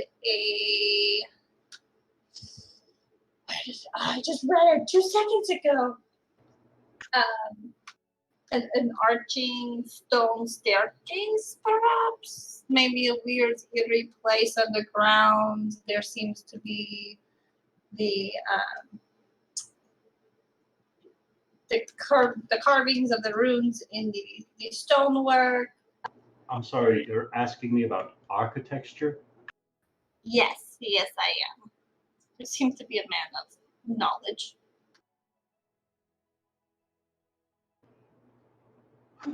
I'm sorry, ask again? So, you guys seem to know the whereabouts of the cities pretty well. I'm just wondering if you've ever come across an underground stone staircase with any sort of ancient runes of the type carved in the walls of such. There are hundreds upon hundreds of stone staircases throughout the sewers and above ground in the city limits. I'm sure at least half of them have some sort of inscriptions or marking of some degree of the Archaish who made them originally, or the founders who came after. Is there any particular dialect or incantation or mark or descriptors that you're looking for? Have you ever seen any that perhaps give off a bluish glow?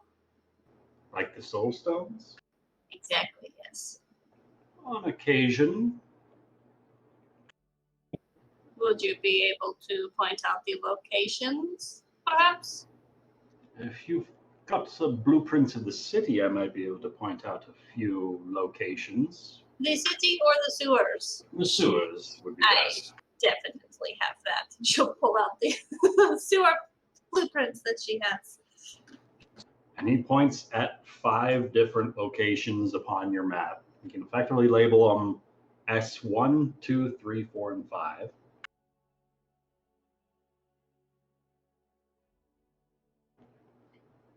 Some of our runners have made note about the discolorations of the stone in these areas. Arcane magics tend to be a bit wild, but otherwise, Any of these locations have a staircase near them? offhand, I would be difficult to say, but I'm sure that they've all got staircases somewhere nearby. Yeah, It is a sewer. that's true. And you said your people said what about the arcane nature? Spells get a bit wild when cast within the light of the soul stones.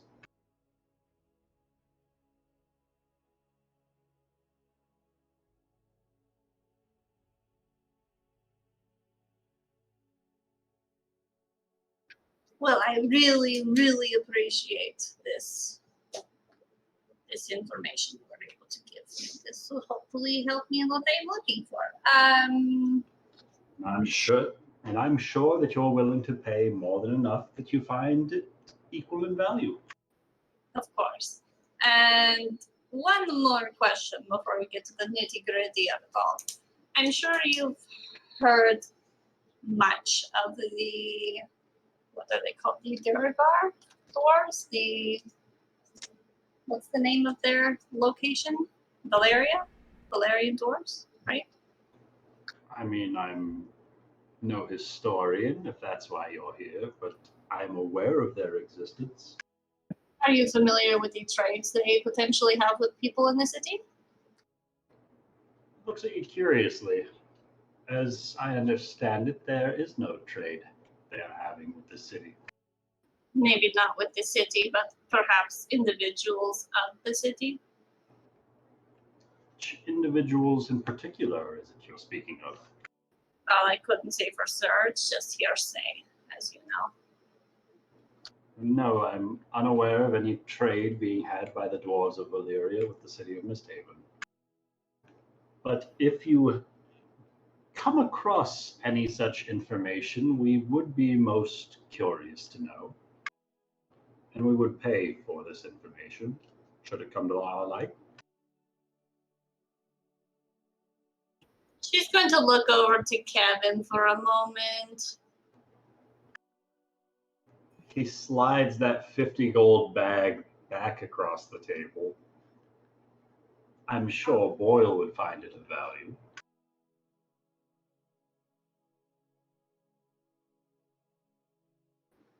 Does Kevin do anything? No?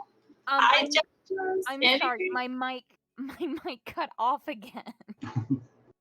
I'm sorry. Kevin kills him. Got it. Yes, I'm sorry, my mic cut off. I'm just looking for reassurance. Let's do some shady shit here. Yeah, no, go for it. I have no idea what's going on. Cool. Well, you know, I may have an understanding of perhaps. And she's gonna look around the inn real quick to see, kind of get an eyeball of who's there, if anyone's listening, type situation. Roll me a perception check.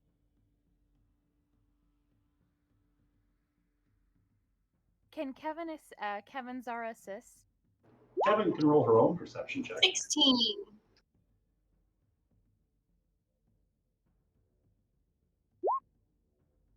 At disadvantage. Jesus. Nari, looking around, you're feeling pretty comfortable that the booth walls are high enough that nobody's probably close enough to eavesdrop just because of how empty some of the nearby tables are, and just because of some of the rabble-rousing happening at the tables that are occupied. Kevin, however, is more than aware of a ruse when she sees one, and she sees one of the nearby tables that's in the midst of playing a game of cards on more than one occasion is glancing over at your table where these discussions are had, and you can see a number of weapons across the belts and persons of these individuals playing cards nearby. They look to be other members of the Vale, keeping a close eye on Reese. There's about 5 of them at that table. I don't notice that, so I'm going to continue. She's going to kind of lower her voice a little bit more. Well, you know, these locations I am trying to discover, perhaps under the city, could potentially be locations that these trades could be happening. With the said dwarves. And we believe that perhaps a specific lord is in trades with these dwarves and receiving artifacts of potential great value and unknown powers. She's going to kind of take a second and kind of like read his face and everything to see if this is something that is new information or if maybe he does maybe know something about it.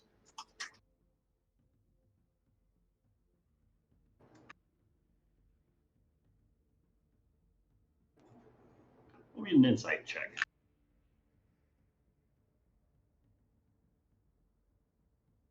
I'm not on fire right now. 7. I mean, I don't really have any reason to try and protect Lord Jaeger. We don't like him.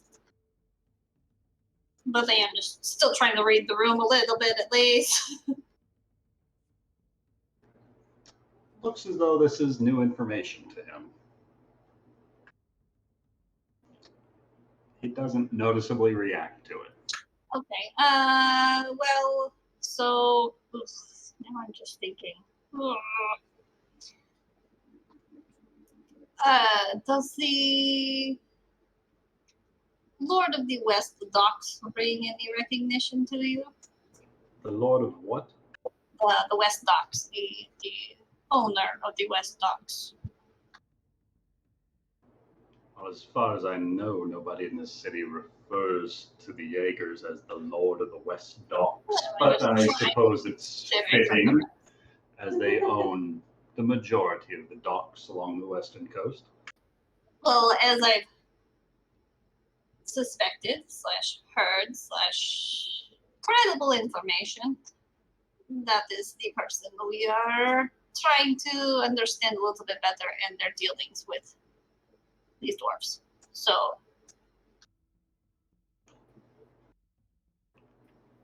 the Lord Jaeger's in negotiations with the dwarves of Valyria. and she's just going to nod as she takes a sip of her wine. Yes, indeed.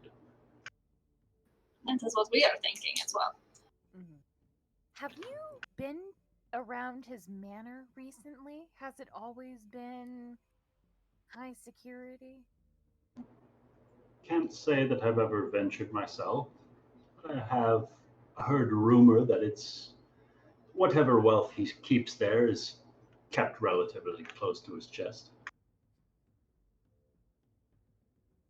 So he hasn't just, let's say, got a couple of guards in there recently. This has always been there? Well, from my understanding, he's not one. How to say this? He avoids public functions at his own facilities. To my knowledge, he's never thrown any sort of ball, festival, or gathering of any sort at his manor proper, but he has held such gatherings elsewhere in the city. Huh. One would presume that if he's hiding something there, he's keeping it safe and secret. Anyone ever try to break in?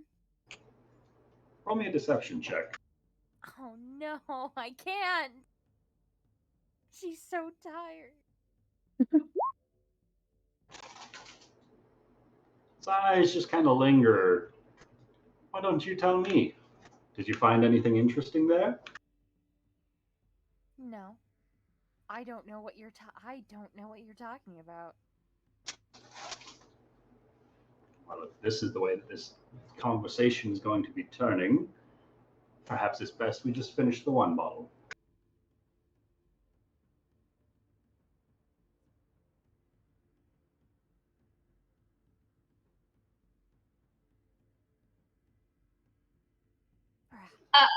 Well, you know, trust goes both ways, Zara. And you know, Reese has proven himself time and time again to be a very reliable source of information.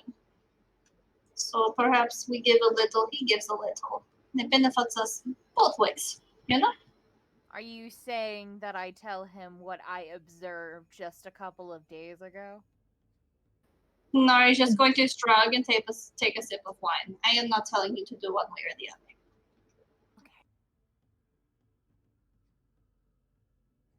I did happen to see the security around Montaigne Jaeger's place.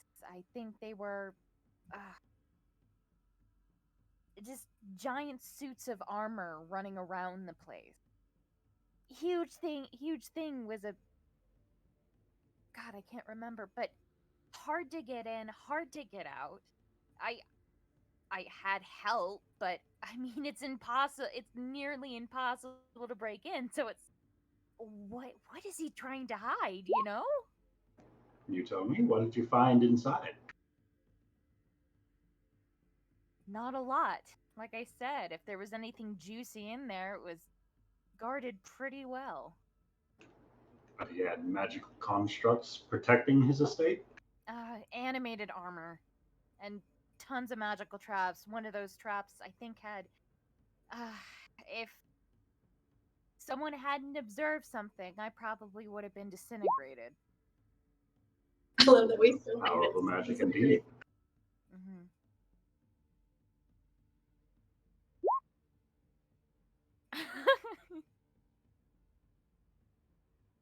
He's just, I mean, you and I would agree that that's really weird to have around. Has he ever dealt the underbelly of the city before? Hard to say if any prior attempts were disintegrated due to failure. No, I meant has he come over to you, to the Vale, to get something done? I'm certain I have seen him in the presence of Boyle on occasion, as with any of the other members of the major noble houses. Oh, speaking of noble houses,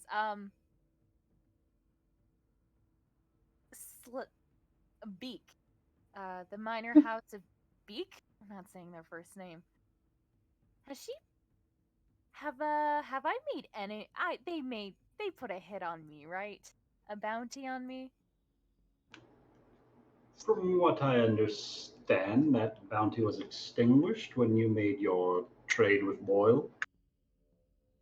Right. Well, and there was no other bounty on there, no other movements from the minor house of Beak. What are you asking? Did they put another bounty on me? Did they attempt to do anything? What were their movements? Did they try to make any dealings with you again? I'm sure they tried once your first bounty, as you keep putting it, was rejected. But a deal is a deal, and Boyle's man holds true to his word. You kept up your end of the bargain. He snuffed out any bounty and any reciprocating bounty that would arise. Has there been any more on me from any other people in the city, or just maybe Nari and I? And Who else have you pissed off amongst the city's nobility? I don't know. That's the problem. Nari will laugh a little bit under her breath. Well, aside from the noble houses of Beak and Jaeger, who else have you stolen from? I didn't steal. No one that I remember currently. Well, then there you have your answer. Okay. I can make another inquiry with the Vale to see if any more red flags have arisen around your name, Kevin. If possible, thank you. I'll do what I can. Or anyone named Zara, too. All right, and what does this Zara girl look like?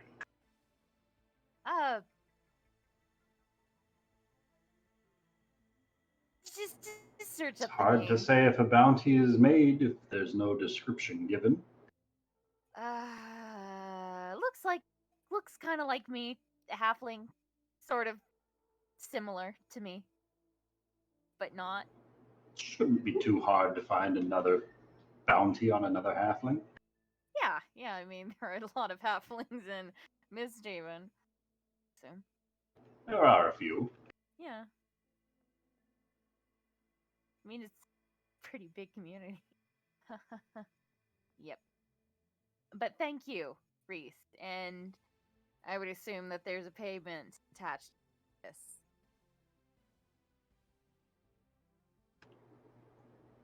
Only insofar as you found this conversation valuable. I hope. Yeah. Yep.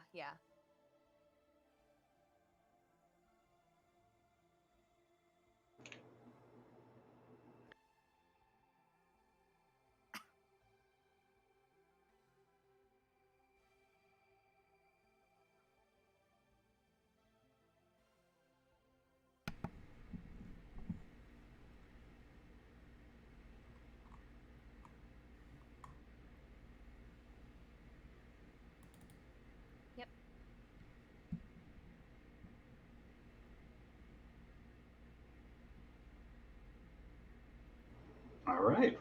So meanwhile, back at the Church of the Holy Trinity, Yeah. deep underground, where Rafal is being translated this flayed contract on the skin of this seemingly imprisoned Queen Domina, who's been conjured forth from the realm of hell. Okay, I was to gonna show this ask. contract. So, like, okay, so because I was gonna say, because Rafal knows how she died, right? I think so, yeah. Okay, all right. So, um, okay. You're showing me this, and you were giving me crap about having somebody undead next to me. Jesus, man. It wasn't me who put the employ of devils into this city. That's fair. Okay, now. Okay, so the termination clause. How much of the city and the technology and other things are because of, like, what would be taken? You know what I mean? You're asking me to know the minds of devils? God, I know. I'm sorry. Oh God. Okay. One would presume to expect the least fortunate circumstances possible and estimate something even worse.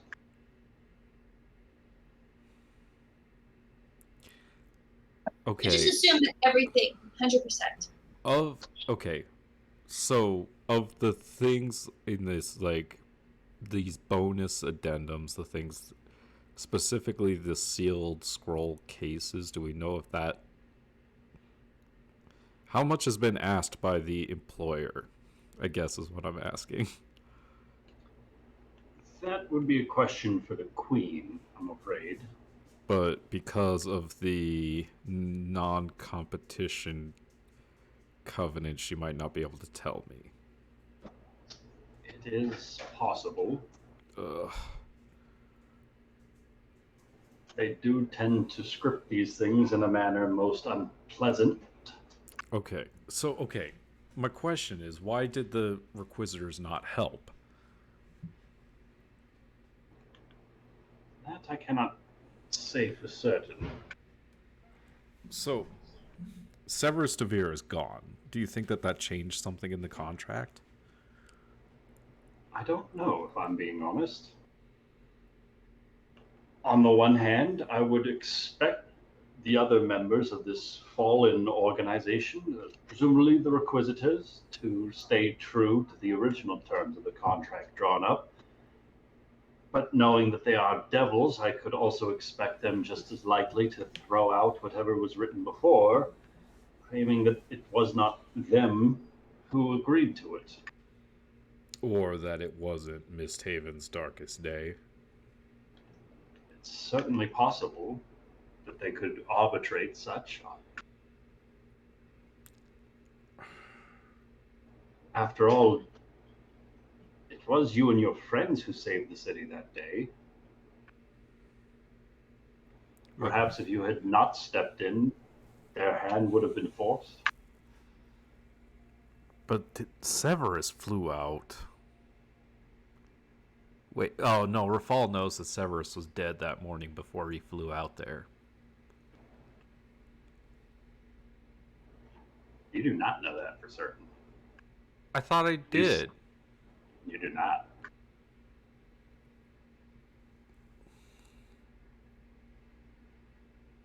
Didn't we speak with Severus's body? You didn't ask. No. His soul is in the Heartstone. We don't have his body. We never Spoke did. with him through the Heartstone. Oh, right. Okay. Ethereal again, and back to wherever it was. Wait, I know thought that we he knew was that killed. he died that morning.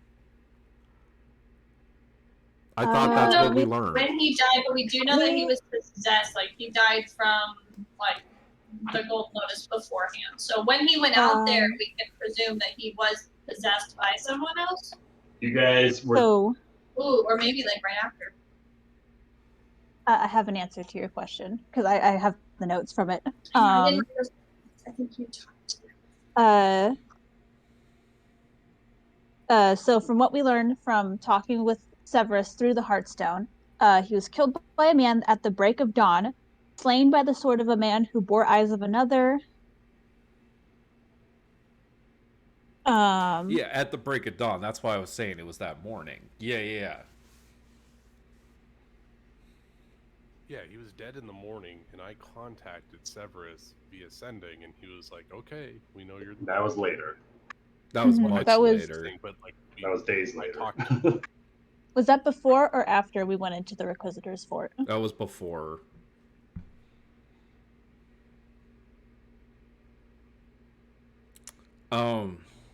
Okay. So about these sealed. What are these sealed scroll cases? Well, I'm afraid you would have to ask the Queen with regards to these sealed scroll cases, as specifics of them are seemingly purposely left out from this contract. To be provided by the employer, presumably the Requisitors, to be hidden away such that there is no trace left, no witnesses to report, and without killing or injuring anyone involved. Okay, what about the employer will also provide genuine and accurate counsel regarding where to locate certain items as seen upon the request thereafter of the employee. Do we know what items the Queen was requesting for? Because it's not listed here, I'm afraid we don't have any answers as to what it was the Lady Domina was inquiring about. Okay, out of character, help me, people. Do we know if the Mithril Queen was interested in... She wasn't interested in the pieces of Exodus, right? That had nothing to do with her, right? Well, we don't know why she made the contract to save the city. Well, no, we do. Was it the tidal wave?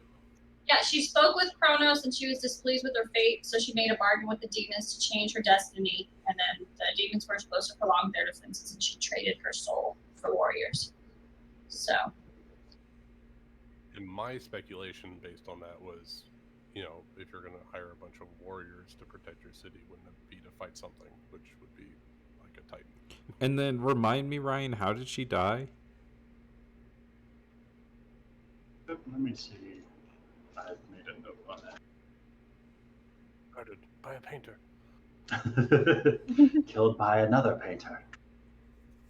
It's family tradition.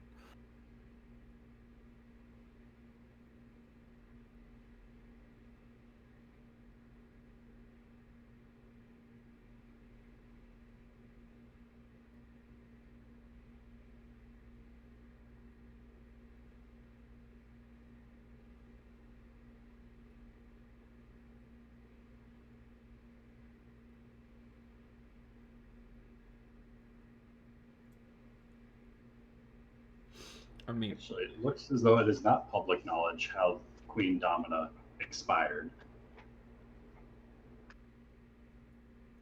okay. So you do not know how she died, but you do know that she did die some, I think 60 years ago now. Rafal's gonna ask the doctor if he knows how the Mithril Queen passed. One would presume complications with old age.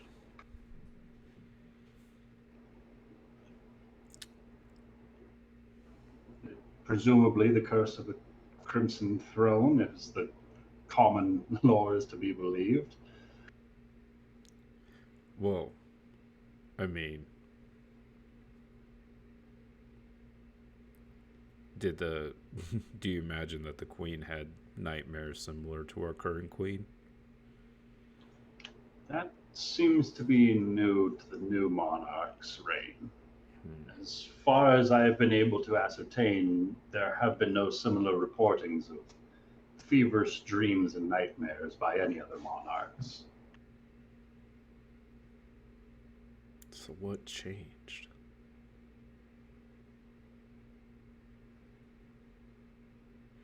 In her time as queen, has the employer asked it? You don't know if the employer's asked anything of her? She hasn't shared that with you? She has not told me if they've made any sort of offerings. But then again, as far as I'm aware, she has not called upon them for anything as well.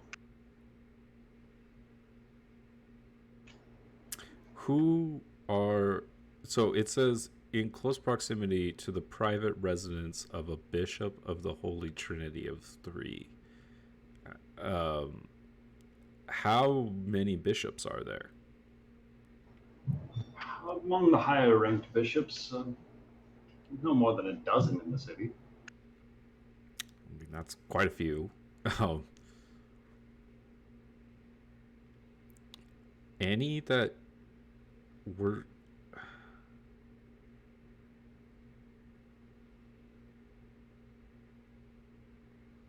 None that have shown any sign of demonic possession. If that was your next question. No, more so, were there any that were around at the time of the queen? Because if it would be their residence, that we could narrow down where to possibly locate these scrolls.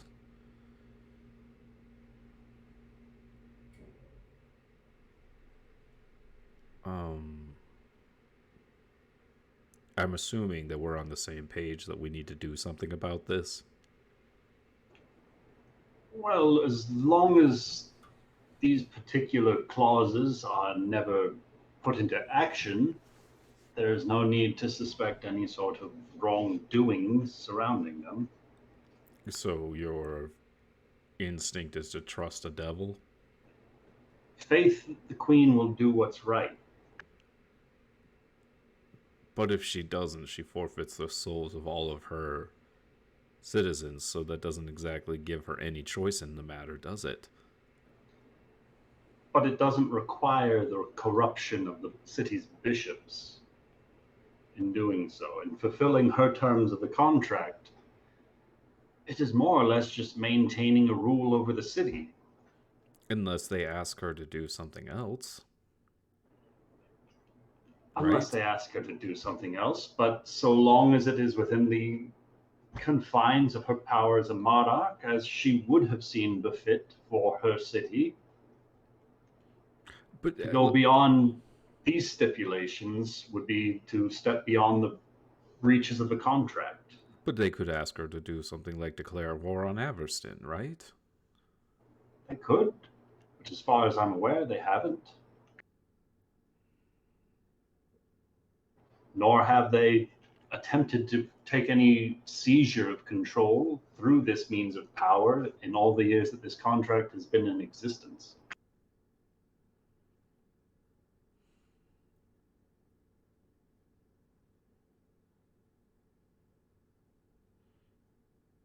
Oh, my brain hurts, Ryan. Just to make sure, I thought the contract was broken. I thought, isn't that what Dazan said? The contract was broken? He did? That lead Requisitor guy did. When Yeah. Severus died, he was the contact that made the contract. And he died, so the contract was void.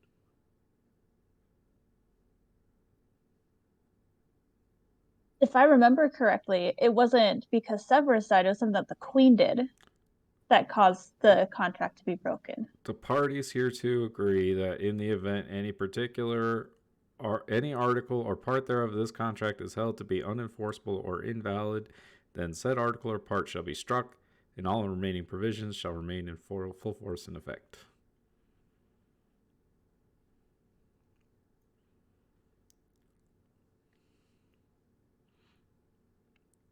Unless the Zen was lying to us, which is very possible. And this is what happens when you have a lawyer for a DM. Dealing with devilish contracts. There's gonna be some devilish fuckery. I mean, can you help me out here a little bit, Ryan? Because Rafal did roll a natural 20. So, Well, you're asking about stuff that would be outside of even Rafal's purview of knowledge. I mean, just problem. You're asking. Just like understanding this. So, as I understand it, it's that so the Queen has to do what the devils ask her to do, and in return, they're going to protect the city. And the Queen also has to do these bonus things if asked. Bonuses are all optional. Basically, like that first bonus is more. Let me just double check. I'm talking because it seemed like bonus 3 is so something that the Queen needed to do. 1, 2, and 3. Bonus 1, 2, and 3 are not part of the contract. If you choose at any point that you want to be teleported by the devils as like some sort of escape plan or the like, you can enact bonus number 1. And so the devils will effectively escort you to the second layer of hell, to Dis. It's not optional. If at any point you choose to do so, you can enact this additional clause of the contract, but it is not necessary in fulfilling the rest of the contract. Okay, so what about bonus number 3? What the fuck is that? So bonus number 3, if you want to enter any sort of additional negotiations regarding this contract, you, as the monarch of the city, it's required that you hide some sort of scroll that the devils will provide inside of a residence of one of the city's bishops, and then you can re-enter negotiations. It doesn't have to happen, but in order for negotiations to reopen, you have to agree to hide one of these scrolls within the home or place or person of one of the city's bishops. So like these are additional clauses. The bonuses are not part of the contract, but it's an if-then kind of clause. If X, then Y. If you want to be teleported somewhere else in an instant, in a moment's notice, no additional terminology or negotiations need be made. You just simply need to evoke that bonus pact of the contract to be teleported right then and there. If you want to make any additional negotiations, you enact part 3 of the contract. You agree to hide one of these scrolls within a bishop's home or person, and then you can re-enter negotiations to change any of these clauses. Do we have to go through hell to enter the renegotiation? Is that what bonus number 2 is saying? So bonus number 2 is essentially saying if you want to seek out the agent of the employer, basically if you want to seek out the boss, get in touch with any of the employer's agents, any devil within the city or elsewhere, and they will agree to take you to their boss, and they will not act hostilely to you, but they will not give up their own life to see you to that end. And that devil is bound by this contract to take you as far as the third circle of hell to see this goal accomplished. It doesn't have to happen. You don't ever have to go see the boss. But if for whatever reason you choose to go see the boss, who effectively Avernus, who is in charge of this contract, the devils will take you there to see him. Bonus number 2 never has to be enacted, but it is available should the monarch choose to enforce it.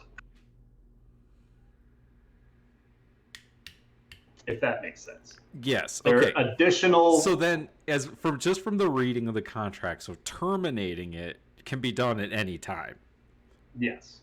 But all that you have to do is provide notice, reasonable notice, and up to 500 gold if you don't provide such notice, and returning any and all property at the time of termination. And any and all property could be any technology that was given to the Queen. So exactly. So Rafal's Any technology, any benefit, any wisdom, whatever was exchanged in the period of this contract's time has to be returned. How can you return that? Sounds like you want to talk to the boss.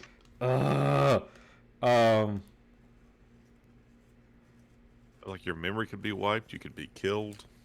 Yeah, feeble-minded. That's what I was thinking. Feeble mind. Well, because it's more than that. Because, like, if they gave her the technology to build the walls of the city or whatever. So by ensuring the safety of the city, it's the safety of the city that would have to be returned. They will bring an apocalypse if you say no.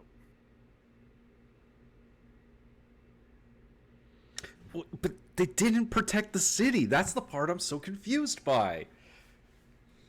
The city is here. The people in the city are not part of the contract. The Fallen must provide assistance to the city of Misthaven upon its darkest day. Whether threatened by an invading armies, regardless if from the prime material plane or elsewhere, active divinity, immediate threat to the residing monarch's life, or any other means resulting in the city's destruction. I feel like that solidly falls under what happened, and yet the Requisitors didn't help. You're more than welcome to take them to trial. They could have. Ooh, we can have a trial? At the trail's end, and maybe here's the problem. do anything. We stepped in and took care of it before anything was in danger or destroyed. Now the overgrown. That's not true. That's not true. The ships were the one ship went into the trail's end, and then all this black shit happened, right? Like that area got blown the fuck up before we did anything. Yeah, but they stepped in after that, and they kind of stopped air quotes. They did stop the ships. Yeah. Is Trail's End part of Misthaven? Ryan, refresh my memory. The Requisitors didn't do anything. The Requisitors flew up. The only one who acted in purple armor was Severus DeVere. And in which case, he did technically assist the city in its darkest day. He went into the ship, didn't he? Yeah, but he didn't do anything. That we know of. We don't know what happened to it on the ship.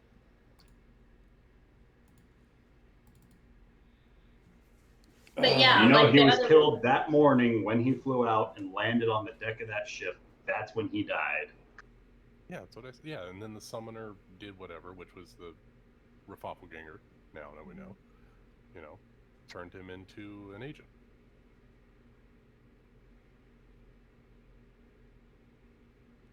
So is the only way to get rid of this is to literally go to hell and destroy the followers of the Fallen? Oh my god. I'm afraid I cannot speak as to how best to wipe clean this contract from the city's past. But as of yet, it hasn't made great strides to linger the city's progress. Well, except that the Requisitors are around killing innocent people. But they have been contained as of late. Ever since those ships attacked the city, they've been all but confined to the Requisitors' fort.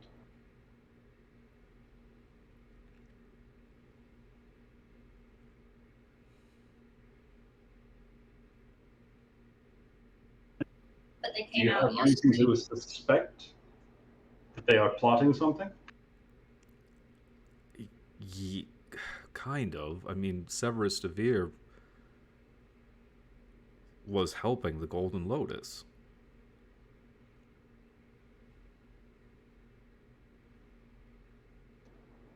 He was providing assistance to an enemy of the city. This could be in violation of the contract. Because the contract doesn't say anything about Severus himself, right? He was one of the signers, though. Yeah. But he just is the party of the followers of the Fallen.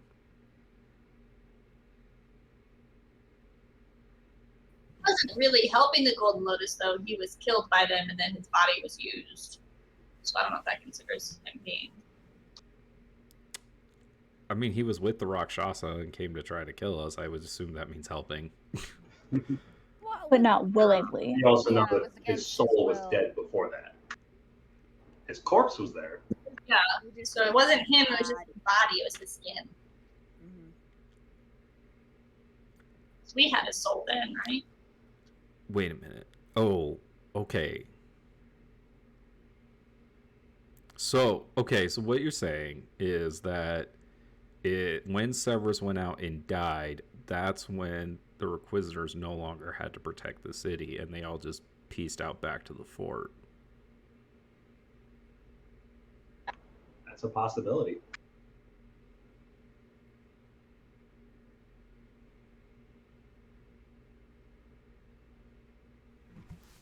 But if that's the case, then why is the contract still here?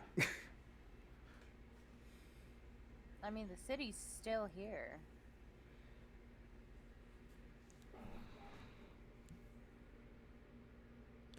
Whereupon, under the condition that employees fail to complete their job assignment as described within a reasonable time limit. So what is the employee's obligation? Is just to be the monarch? Responsibilities of this contract role.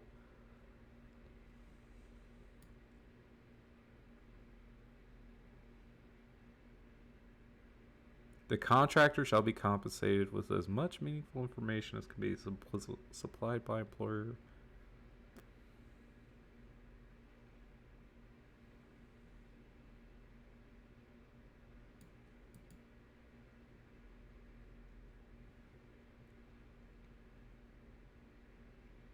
Okay, yeah. Employment. The employees agree that they will, at all times, faithfully, industriously, and to the best of their skills, experience, and talents, perform all of the duties required of the position.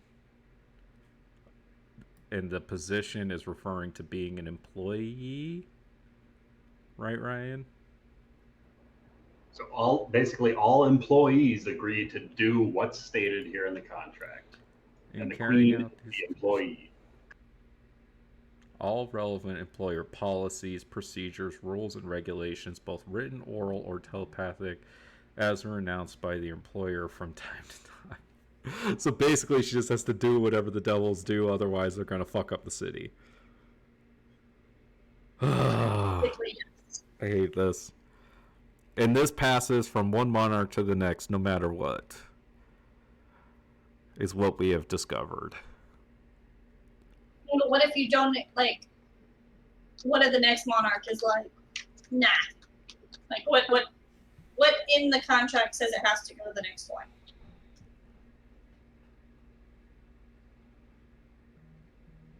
It's one of those that once it's been made, if you're going to cancel it, you give up all the benefits.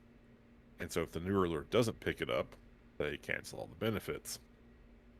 Which cancels part of the city. But if they do that, then the contractor agrees to return any and all property of the employer at the time of termination. You know, it's a devil's bargain. Sure, you can have a nice, safe city.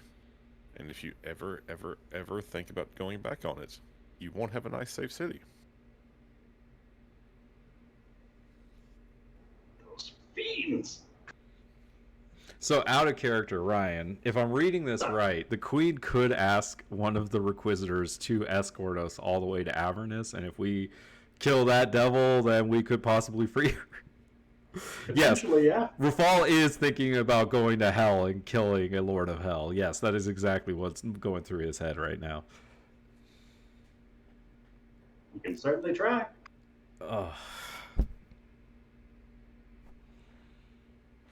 I'm not even sure that would work.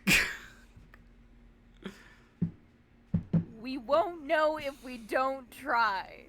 Rafal, it's not that I wish to rush you, but I'm afraid the late queen's time is limited as she continues to bleed out from these wounds while upon our mortal plane. Oh. Wait. Yeah.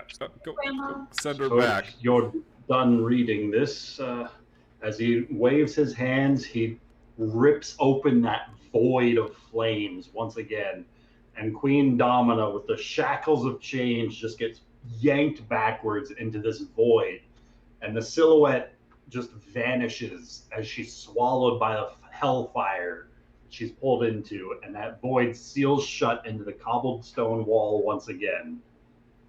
And you guys are left in dim silence. If we went to hell and destroyed the contract, that could possibly work.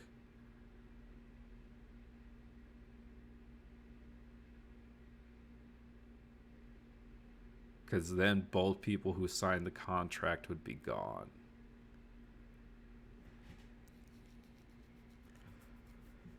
Fuck.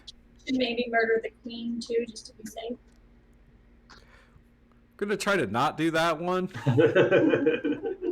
Just in case.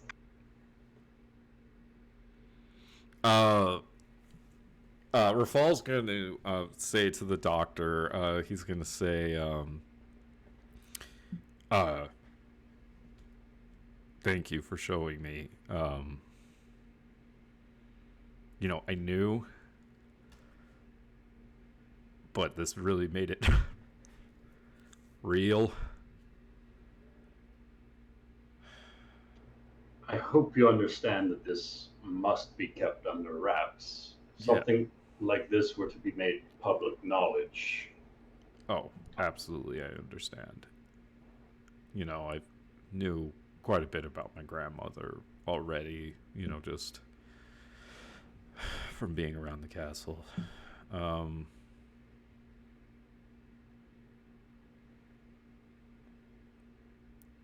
So at this time,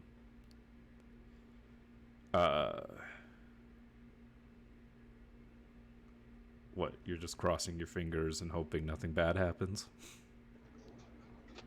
Well, it has worked so far. To the best of the church's knowledge, there has been no impediment of the monarch's ability to rule over the city through this contract over the many years that it has been in existence. One can only hope that through good faith that the gods continue to shine our fortunes upon us. I feel like you're still, you know, excluding all of the terrible things that the Requisitors do to our people. But the Requisitors are an extreme enforcers of justice, but at times, I think such means can be necessary. Not all the times as they would make it out to be, but under certain circumstances, I think it proper to meet violence with violence. Yes, I don't disagree, but I do disagree when you're talking about, you know, The slaying of violence innocence is a irregardless crime of that innocence. cannot be forgiven. And that's why it takes the integrity of individuals to stand up, to rise against these evils as they see fit, to make right the wrongs in the world. I see what you're doing there. Very clever. I'm just saying that sometimes people need heroes. You know, you're saying all the right things to get me to do this, but I kind of promised somebody that I wouldn't go to hell. And now I have to go tell her, hey, guess what? Anyways, that's neither here nor there. Okay. So the other thing is I have to stop telling the queen things, which is unfortunate.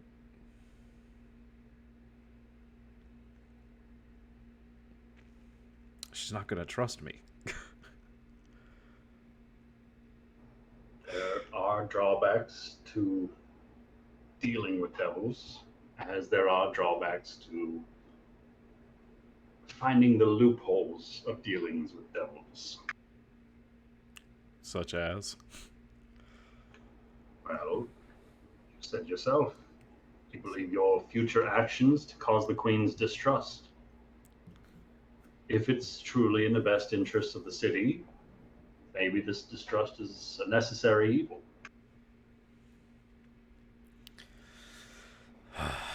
All right. Well,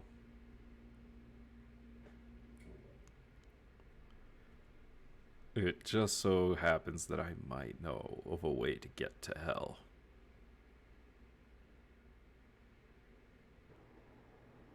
Then I will return you to your things.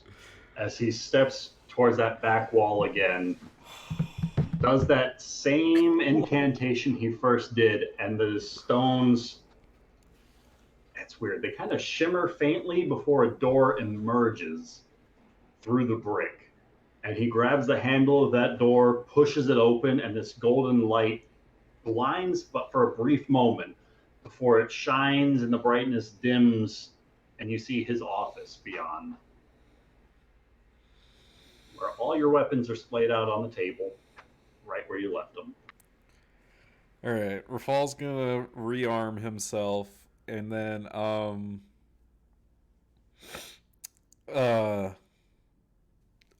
shit. Let me double check and make sure I don't have any other questions for him.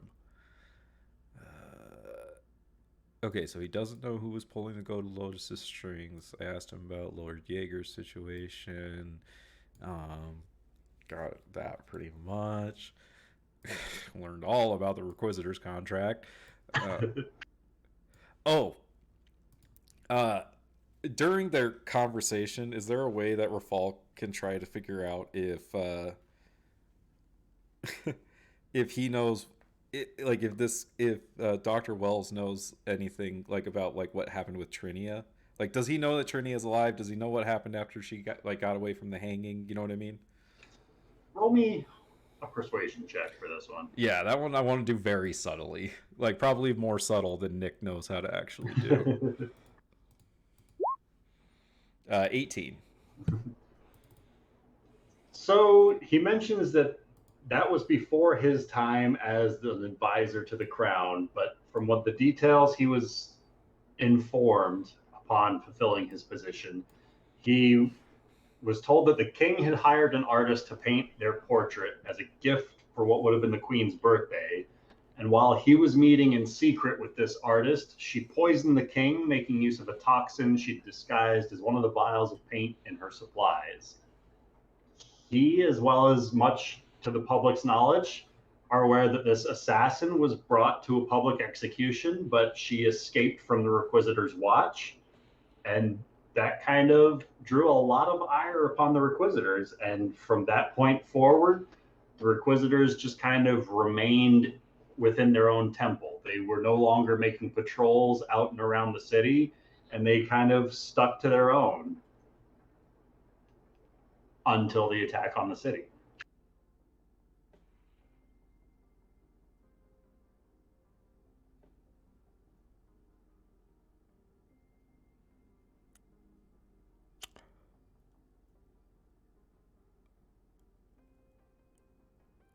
Wait a minute.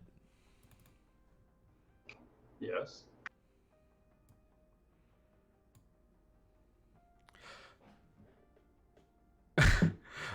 The queen is the one that helped us. So did she work against the Requisitors? Did she break the contract herself?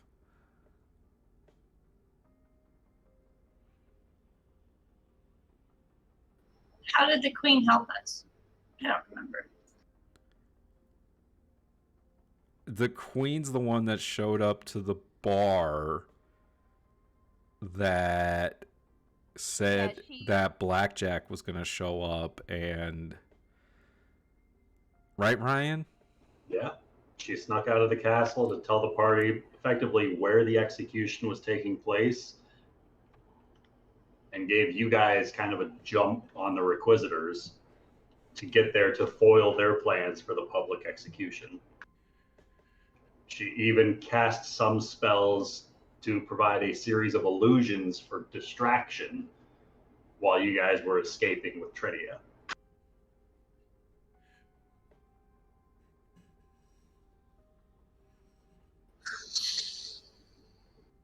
Does that count as being an employment business or activity that is in any way in direct competition with the business or proposed business of the employer? Are you asking Dr. Wells? No, I don't think I am.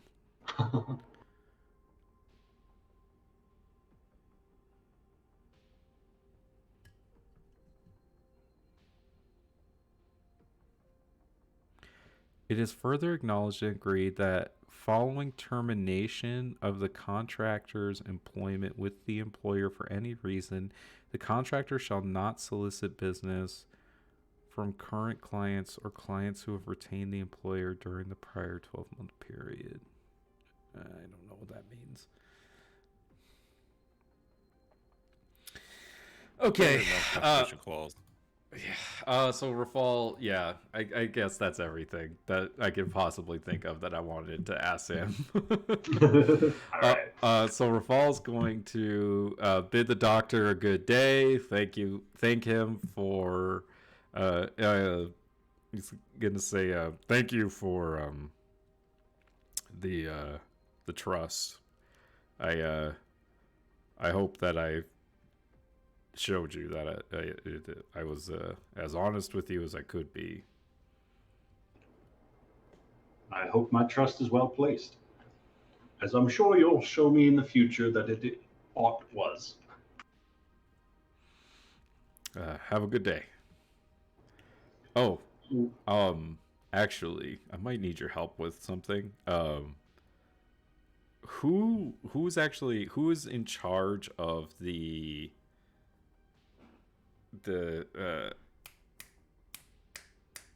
crap, the keepers? What is Phelan? Crap keepers? The Yeah. Crypt Keepers. Who's actually in charge of them? The crypt keepers. Yeah. They're sort of their own faction of the church, dealing with the corpses of the Grey District. Is there anything I can help you with? Yes, Phelan, my old friend Phelan, she has a bag that I surrendered to the Silent Cathedral to give back to her. I have a feeling that they didn't, and I wanted to try to make sure that I could get that bag back per the comment that I made earlier. If you He catch my takes drift. a description of the bag so that he knows kind of what to look for, and he says that he'll do his best to make sure that that bag makes its way where it's supposed to. Okay, cool. I'll let him do that because I feel like Rafal doing it would be very public. Cool. Rafal's gonna thank him again and head back to the inn. Certainly. May you walk in the light of the three. And you.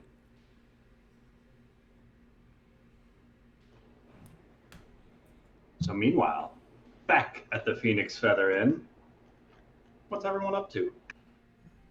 Have Nari and Zara come back from the inn? Could have, sure. Kevin is going to give the expensive bottle of wine to Callum as a thank you gift. What do you tell him? So yeah, I know you gave me those gauntlets and they're pretty cool, Callum. So I decided to get you this nice bottle of wine for everything you've helped me for the past 2 days. I know it's not a lot, but it's the thought that counts, So thank you, Callum. Oh, well, that's really nice. Thank you. Yeah. I mean, I I just thought that those gauntlets seemed like something that you'd find useful, and since I got them from the pile of ash that was Duncan, it seemed like it was appropriate for you to have them. But thank you. No problem. Yeah, thanks, Callum. Keep up the good work. There were some other things that I don't really know who should have them, or but there are these vials of poison, and from the evidence of our fight, it's quite dangerous. Huh. Can Kevin take a look at the poison and see what type it is? Probably not. Is Kevin proficient with poisoners tools? Probably not. Nope. Then roll me either a nature or a medicine check. I just realized I am rolling disadvantage. You should have slapped Zara. I know. It's got many of the markings to indicate it's hazardous if swallowed. But as far as specifics, like as far as what type of poison, this might be a new one to you. Huh. I'll see what I can do with this poison. I mean, make someone a little bit sick, you know, who deserves it, but thank you again, Callum. Callum, this is the venomous backbite you're showing? Yes, it is. All right. And the poisoner's kits, if anyone's interested in those.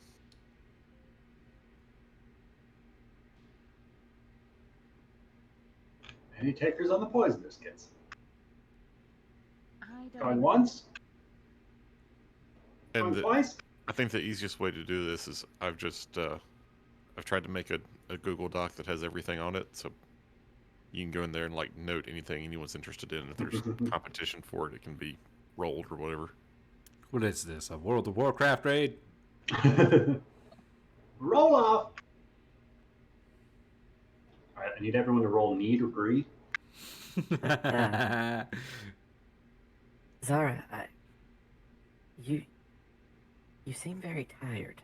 Are you sure you shouldn't get rest? No, I'm fine. I'll stay up as long as possible. We just need to do shifts, you know, because everything's going crashing down. But no, I'm fine. I'm great.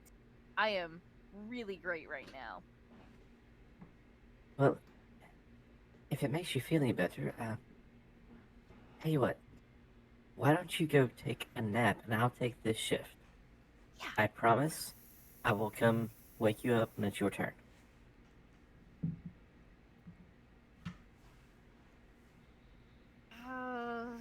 Maybe we should wait until the entire party gets here, you know? With Fall and everyone. That's when Rafal walks in. I am here! Also, real quick, I want to finish up my conversation with Reese. I assume Kevin probably got up and started headed back to the inn. But I wasn't 100% done. Yeah. So I am going to, thank him for his information regarding these locations. And out of her bag, she's going to pull out something inside of like a handkerchief type cloth that's wrapped up. And from underneath the cloth, you can see kind of a bluing glow. And she's going to slide it over to him and be like, I hope perhaps in this trade, if you happen to find any information with this item, you would be so kind as to share it with me. And she's going to pass him a soul stone. All right. He turns the stone over once or twice, not touching it with his bare hands, but making use of the handkerchief. He inspects it the way a jeweler or gem crafter might, but closely holding it up to the light in order to peer through it and turning it over in his hands a few more times. The dogs nearby and the kennels are just going bonkers. I'll be sure to keep my eyes open.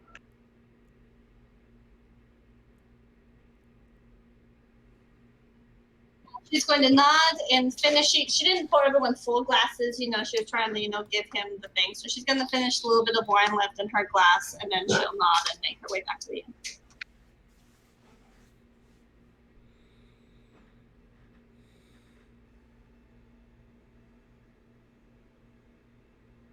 You give them all of your blue crystal soul stones. I was trying to change the number. I'm sorry, I didn't mean to click it.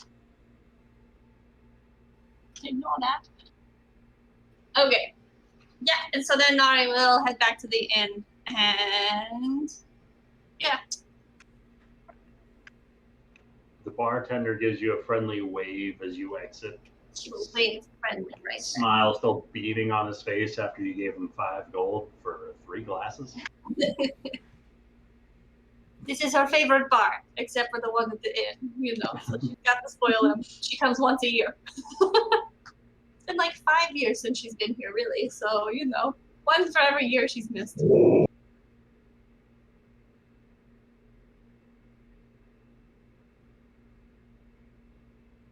See, Zara, with her fallback, that's everyone's here except Nari. You can go rest. We'll take the first watch.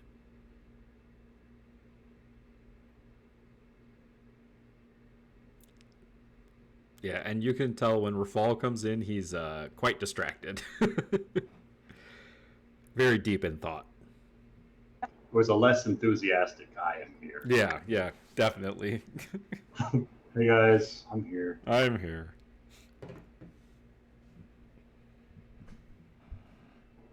Super reassuring for Zara. I'll stay down here. I'll just pick a table and just sleep at it. I've done it before. Sure. So there's True. 2 bodies laying on the tables down here. The one that is not Verada. Cuddle up close. And just sort of lean back and kind of take a little bit of a nap. Oh, before she does have the chance to, Julie is once again going to approach Kevin. And, hey, I know that you're kind of hung up on, the whole broader thing, but can we? Kill me. I'm aware. And not that it's a bad thing. Everybody has their hang-ups. Can we get rid of the body, please? He's dead, Kevin. He's not coming back. I'll burn Trust it first. me. Fine. You know what? Fine. Whatever. Who cares? I'll burn it. Who cares? You don't have to burn it. Just No, I not. need to burn it. All traitors burn. You should know that. I'll burn it. Whatever. It's not like I kind of wanted to get a tiny bit of a nap down here. Sure, I'll burn it. No, not right now. Rafal will take out the portable hole and he will put the body in the portable hole and say, "We'll deal with it later, Kevin. Take a nap." Thank you. Kevin, I think you need a Snickers. And then Rafal's going to proceed to tie, the portable hole back around his arm, and then he's going to go to the bar and get a drink. He's going to get a glass, and he's going to grab an expensive bottle of scotch, and he's going to pour himself a drink. You holding on to the bottle or just the single glass? No, he's leaving the bottle on the counter. All right. Nari's gonna go up and sit next to him. Last time you did this, you made me party leader. What's going on there?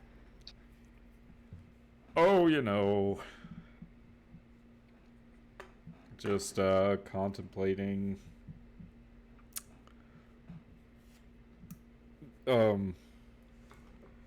things. Now that we've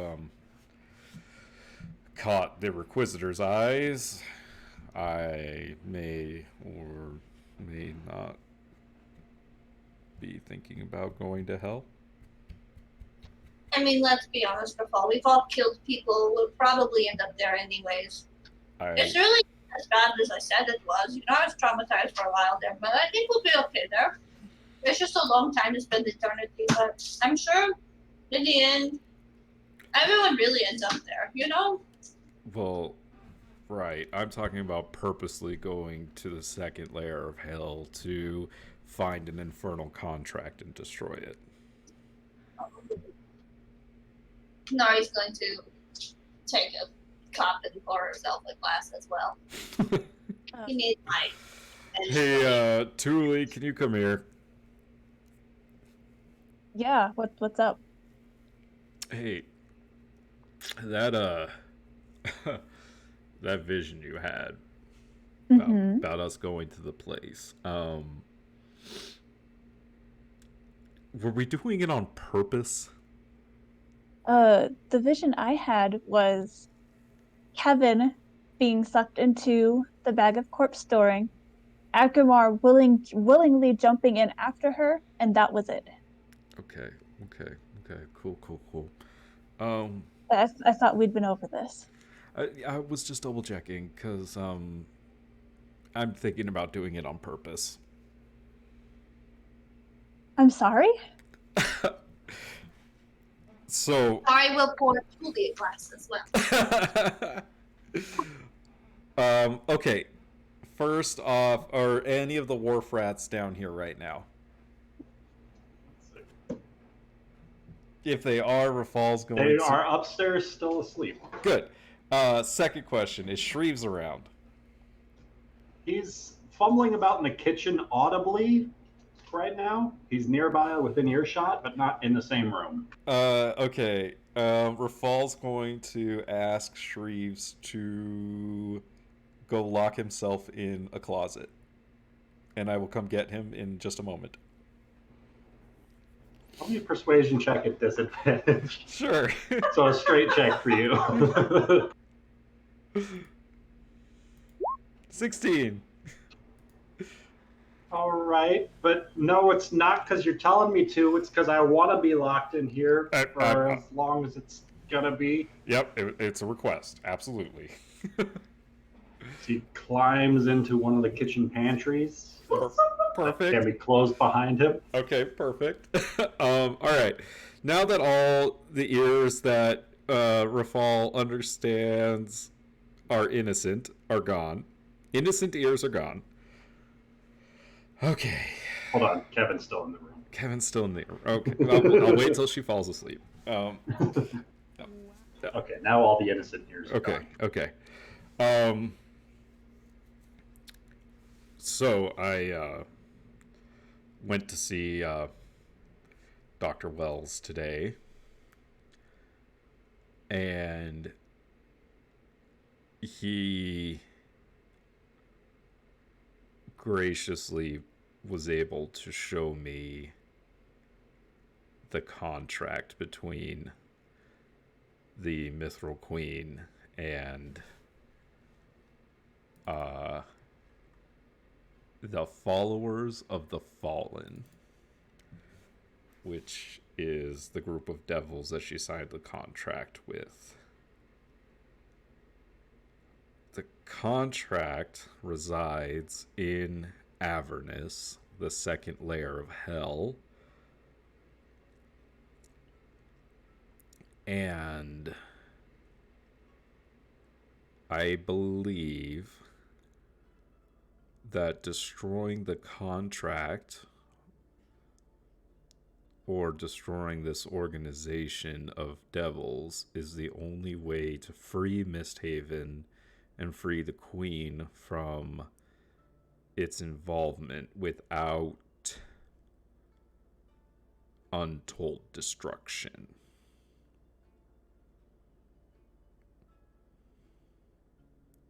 Are you fucking crazy? Maybe. Wait, you said you saw the contract? I saw the contract flayed into the skin of the Mithril Queen herself. So you want to destroy the contract, so you want to destroy the Mithril Queen? I guess that is what I'm saying, yes. But just destroyed her when you saw her right there. So now we have to go all the way to hell. I was not capable at the time. You're capable now. What? It's been like 20 minutes. You've had one cup of scotch. Is that all? Maybe go back. Go back and do it now. No, you don't understand. I believe that it would be similar to like the Rakshasa. Like if we destroyed it on the material plane, it would just go to hell. We have to go to hell to destroy it.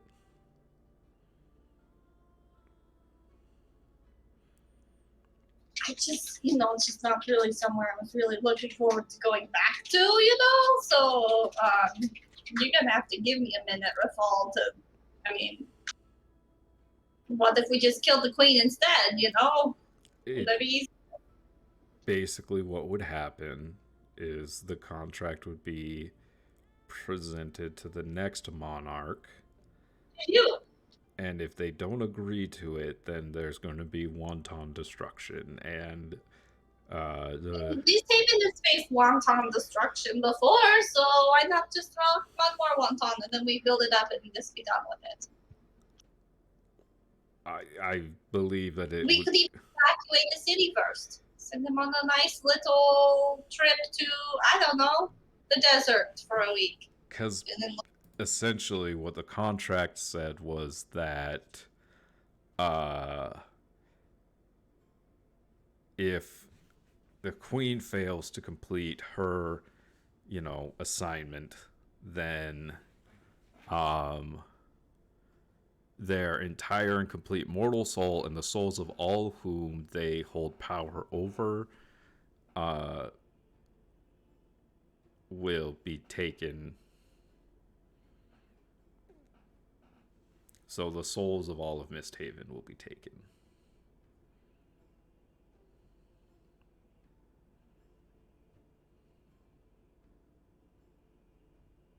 Much similar to what has happened to the pharaohs of Meria, no? Did the same thing happen to her? All of her people were taken away and put to the Shadow Realm. So, yeah, I guess similar. So, Misthaven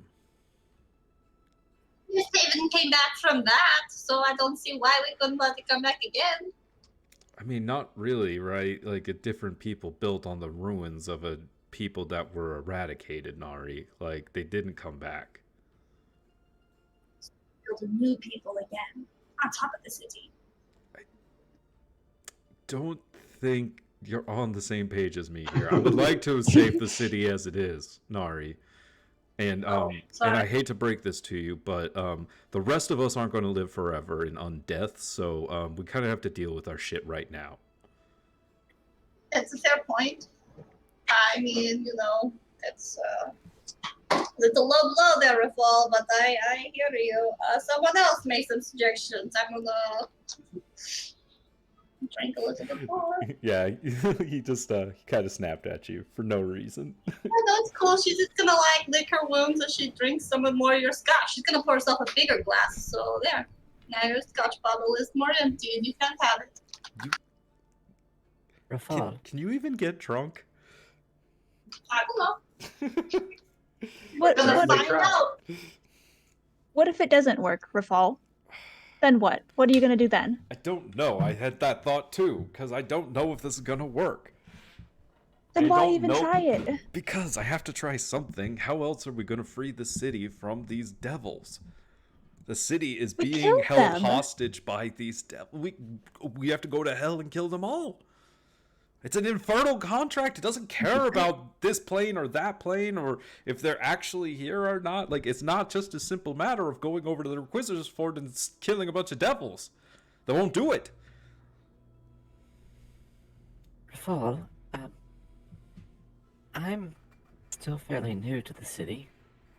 I've been here less than a year. What exactly is it about... I don't... How to put this? Are you sure ending the contract's the best thing? I mean, am I sure of that? Yes. Do I know how to do it? No.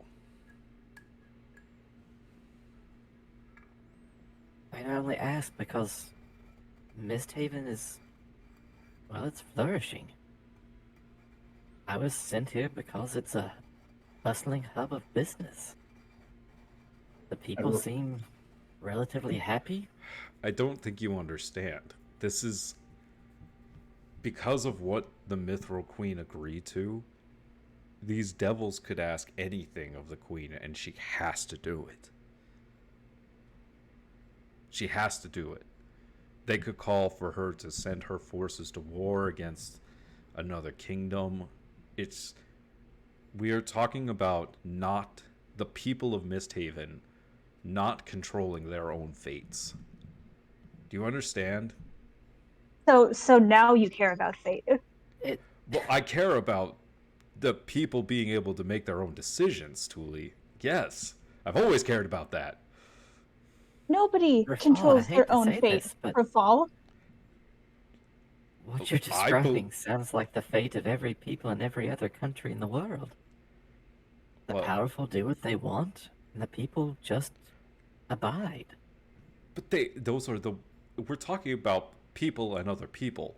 These are devils that have control over these people. They are evil. We know this. Like, it's not a question. As long as this continues, Misthaven doesn't make its own choices.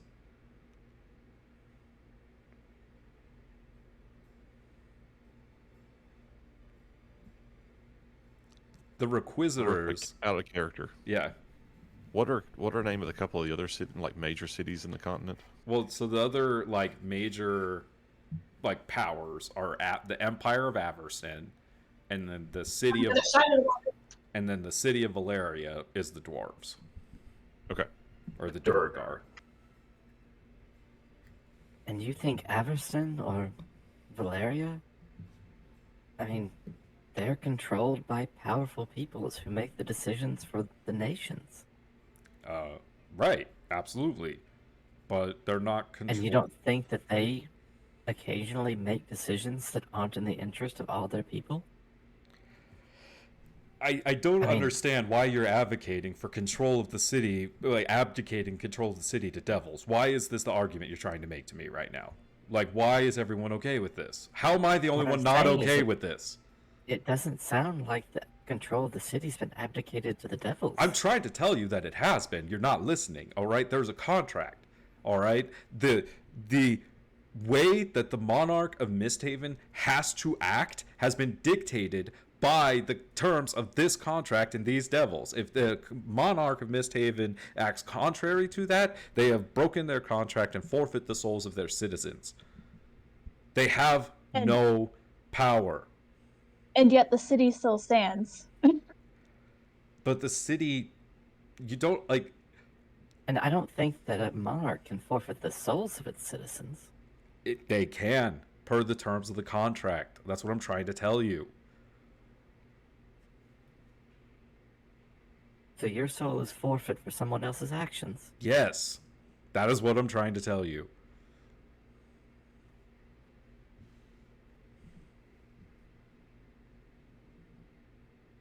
I'm no legal scholar, Rafal, but that seems unlikely. Are you a scholar when it comes to the contracts of devils and demons? Because that's what this was. Devils and demons have been part of my studies to become what I am today. They're part of all mystical study. Well, how much do you know about infernal contracts? Because I'm telling you exactly what I saw, or what was read to me, because I couldn't read it. All I would say is that in all the infernal contracts I have ever heard tell of, it is the bargain of one soul with a devil, or a demon, or a power. That one person may acquire great things, but they can only forfeit themselves. Well, this one's different. They forfeit the souls of their citizens. Of all those who they have power over. So as you said, yes, what happened was somebody powerful who had power over the innocent citizens of this city gave up their souls to protect the city instead of just doing it themselves. We have to fix this. What if we just rename the city and we make you king? And then it is no longer her city under Misthaven, it is Refall City under Refall City. Refall Land. Refall Land. I don't think that's gonna work. I don't know. Right, maybe Edia Land sounds better. Right, Edia Land. Raffle Raffle Land. Refallville. Where's Agrimar? Watching, watching fireworks. Oh, that's right. He left. I forgot about that. He's working on the door I whispered still. him a couple of times and got no response. and That's I had to okay. remind myself. He's gonna have a fun conversation to come back to when he's done working on that door. That's gonna be a very sturdy door. Remember how he said we're not going back to how well? Well, Look, I do not. I'm not trying to argue with you. I was not there. I did not see what you saw. And should you and this group decide to travel into the bowels of hell, I will go with you. But all I ask of you is that before you consign us to a trip that may have no return and may forfeit our souls, you be very sure, and that you consider that for however many years this has been going on, the people in the city of Misthaven seem to have been prospering.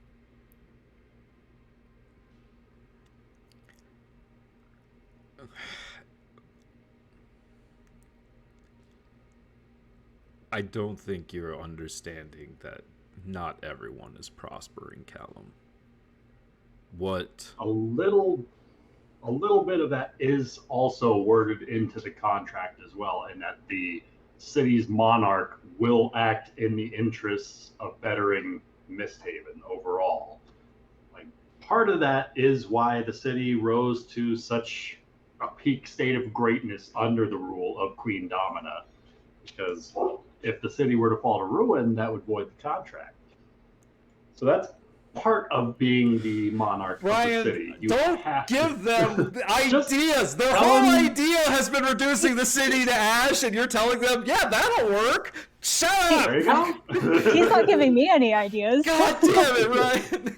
I mean, just saying, if we do reduce the city to ash, then the monarch fails, the contract is broken, and the go done. Oh, They yeah, all couldn't, right. they couldn't stop the city from going to ashes. Contracts broken. Again, I really do think we should just burn down the city. I am legit advocating for that at this point. It's really too bad that Zara's asleep. I know. Marauder was right. Yeah. As opposed to you were not legit advocating for that this entire campaign for 3 years. You guys have been saying just burn it down. Well, Oh, at this point, like, I mean, I know it's the actual answer. No, it should be the actual answer. no. But what they're saying is though that all the people what they want are the souls of the people that live here, and because if it's the more prosperous it is, the more souls that are going to be forfeit to them if the contract becomes null and void. They want to maximize the number of souls that they're going to get out of this. So eventually they're going to try to push everyone. They're going to eventually try to push to get the contract null and void so they can... Yeah, or they're just going to assume slurp that the a souls. monarch is going to fuck up or something one day, and yeah, it's going to be soul-sucking time. But up until that point, they want the city to be as prosperous as possible. Again, I still think, move the city, burn it down. So, you see, this is the point that Rafal is trying to make, y'all. Like, there is no just leaving it be and everything working out fine. It's going to come back to bite them in the ass eventually. Tula, you can't just leave during a conversation, god damn it. She walks away. God, Goes and finds She- biscuits. She hears Kevin wake up from her sleep, voice her opinion, and Thule immediately walks out of the room. Sorry. All good.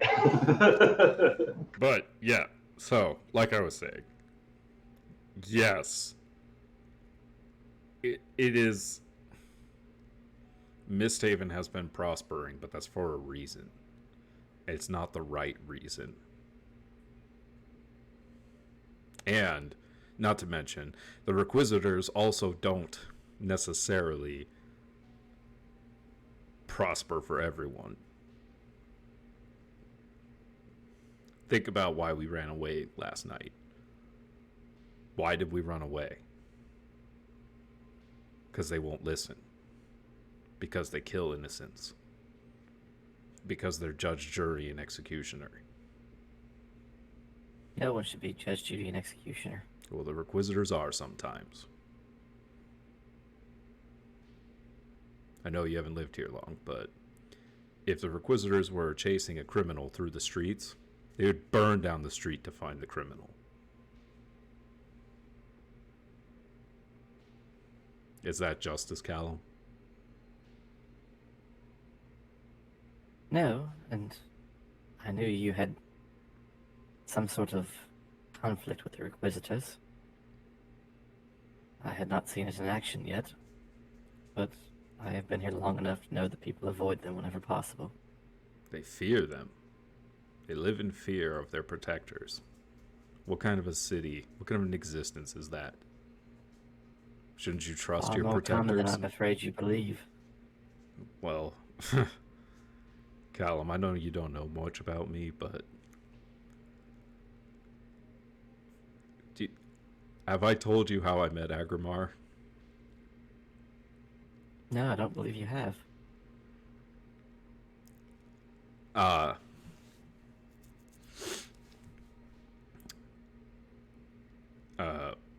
Agrimar and I, we met in the depths of Valeria as slaves. I know that you probably view me as somebody who's lived a life of privilege and wealth, but that's not true. I've lived among the common people most of my life as a slave for a large portion of it, and now as a hero and a protector of this city. So trust me when I say I know how bad it can be, and I want it to be better for everyone, not just prosperous for nobles, and not just, I don't know, okay. I don't want people to just be able to exist. I want them to be able to take a nap on an afternoon and feel at peace with where they are in the city, regardless of they're poor or rich or anything. Right now, they don't get that. And I'm talking about the people of Old Misthaven. I'm talking about when this disaster happened. What happened to the people? They were barred from entering the castle. The fires in Old Misthaven were not put out. The people suffered the most. And where were the Requisitors, Callum? I don't know. Neither do I, because they weren't around. So, yes, there is something better.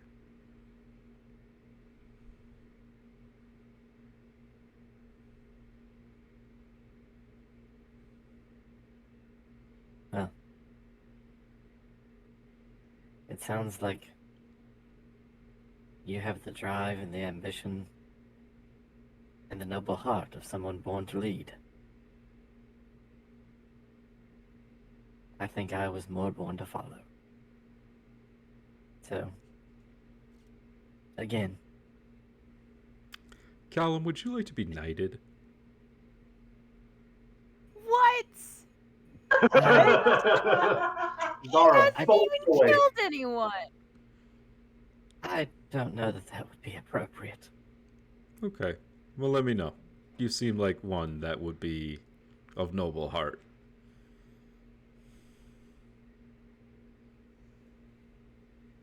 Well, I have met some wonderful friends here. People I would be willing to risk my life for. But I still have a job. Don't quit your day job. I still have a shop to maintain. I understand. Well, Thule. So, well, I mean, putting our heads together, I mean, I have no idea about how infernal contracts work. Will destroying the contract, like, destroy the agreement, basically? That was my idea. Roll your religion check. Can I roll one as Who well? has And the then I highest know religion? about- Because it ain't Would an Rafal. Arcana or a history check be any good here? This one's going to be a religion check for demonic contracts. Can we each roll one? Who's proficient in religion? Not me. I am. I am. So the two of you can each make a roll. Yay. All right. Come on, Thule. All right, that's good. That's good. Hold on, just 1 second. Can you add your bardic inspiration to it? Fenris, hey, come here. Okay. Is he throwing a fit? My bardic inspiration? No, I don't think that's how it works. You can't inspire yourself yet? You can at a certain level.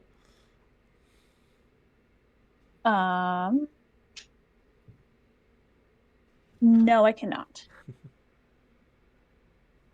I mean, a 21 does pretty well, in my opinion. Yeah, well, I want it higher. She spent her entire life in a temple. How much more do you want? Can I inspire Thule? I can inspire Thule. Could have inspired Thule. Damn it! I don't think Thule would accept Rafal's inspiration. She's not happy right now. I've got to remember I can do that. Thule, you think that as far as infernal contracts go, that they are meant to be ridden with loopholes that favor whatever fiends conspire them. They're not meant to be straightforward or easy on the eyes by any means. They're meant to be convoluted, confusing, and then worded in means that will trick or deceive those signing them. They are not pleasant in the best of times. And destroying the physical contract itself, on a material plane at least, would have little to no effect. Kind of like killing a fiend here on the material plane. It would destroy their body, but their being would remain and would reform within the planes of hell. But if destroyed upon the planes of hell, could destroy it completely. So if you were to find where the contract's being kept inside of one of the 9 layers of hell, you could presumably destroy it there and wipe out all bargains that had been struck. But that would mean traveling to one of the 9 layers of hell, searching out one of these 9 infinite planes of madness in order for a contract written many years ago to be destroyed for the sake of humanity. So you know that probably a whole lot of fiends aren't going to be very helpful in pointing you guys in the right direction. Luckily, we have Tim on our side. It's possible, but will by no means be an easy venture. But it's doable. Yeah, Sammy, I know it's suicide, all right? Yeah, so Thule will relay that to Rafal. I hate being right. Oh, I hate when you're right too. Don't worry. Rafal, I don't want to help you with this. Then don't. I'm gonna go do it. I'm gonna find a way to do it. This is the only way to free Misthaven. It's the only way we can think of to free Misthaven. There's always the option of exchanging something that the Devil of Hell would rather have. Yeah! I'm going to assume that terminating the contract the way it's written is not going to be a good idea. Per what the Dungeon Master literally just said about infernal contracts. You can make a new contract with them for something I was saying else. just offer something in exchange that he'd want more than the souls of everyone in Misthaven. What could How possibly that be be? worth all that? What about the soul of a titan? I'm not saying it would be a good thing to do, because if they want it more than they want the souls of all the people in Misthaven, it's probably going to be worse for everyone. Yeah, because see, here's the question. Do we just go to hell and destroy this thing, or do we negotiate with devils? I don't think negotiating is going to be a good idea. Been there, done that. Survived. We we challenged them to a fiddle went contest. into the Requisitors Fort and we didn't die. We dealt with, well, didn't technically make a deal with the Zan, but he let us leave. Yeah, that's what I'm saying. Like, we could make a deal with them. Sure, they would be totally down for that, right? But that doesn't free us. Rafal wants to actually free us from this shit. He wants to undo what the Mithril Queen did. He doesn't want to renegotiate it. He wants to undo it. He has to save the city. This is the way to save it. Like, literally, this, like, unfortunately for you guys, this is literally fulfilling Rafal's oath as a paladin. Like, he is not going to budge on this. Like, his literal magical powers come from his devotion to this city. I broke the oath with my person, so you can be an oath breaker. Just be an oath breaker. It's fun. Come on. All the cool kids are doing it. Oh yeah. Yeah, I don't think that's who Rafal is. Sorry, guys. Well, we tried. You tried. There you go. You Uh. failed.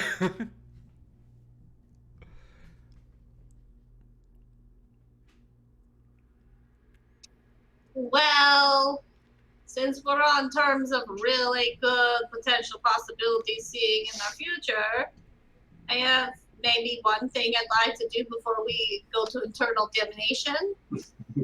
I'm not saying we need to do this right away. Well, that's Just good. right now. Just, you know. How about we just don't do it at all? But we literally know how to get there, Thule. Think about it. Just because we know how doesn't mean we should. I don't want to help you, but God Doesn't damn it, it- Rafal, I'm going to have to help you. Doesn't it mean Because we you're have gonna- to? We have to go. We know how to get there. We know what we're looking for. Speaking of knowing what we're looking for, she's gonna pull up her sewer map. Your Lord Jaeger friend, I have narrowed it down to a potential location of where his meeting was with the dwarves based on Agramar's scrying and information I have received. So I'd like to explore this area if that is all right with you guys. But I would need Agramar there, who is working on the door, to be able to be like, yeah, this is the spot. All wants to go to hell. Nari wants to go back into the sewers.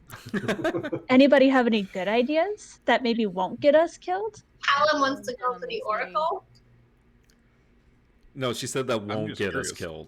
killed. I would much rather go speak with this fucking oracle I than want to do that have too, to. but like the thing about this is there's the soulstone writing. I mean, there's more secrets of the Akaish to be learned. We could learn more about who they were, and that's not you guys just don't understand. She's gonna roll up her sewer map like it's fine. Secrets.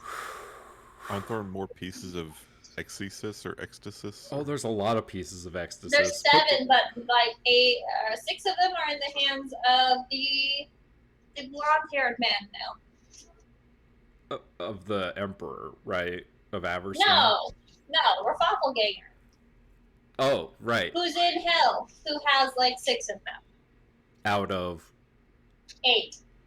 and the other 2 are The throne that's in the statue of Someria, and the Howling Horn, which is technically unknown.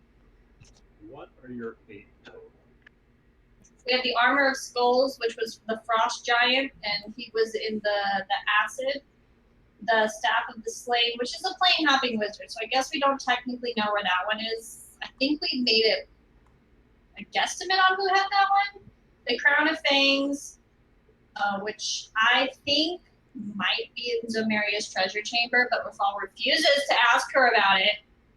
That could be something they have too.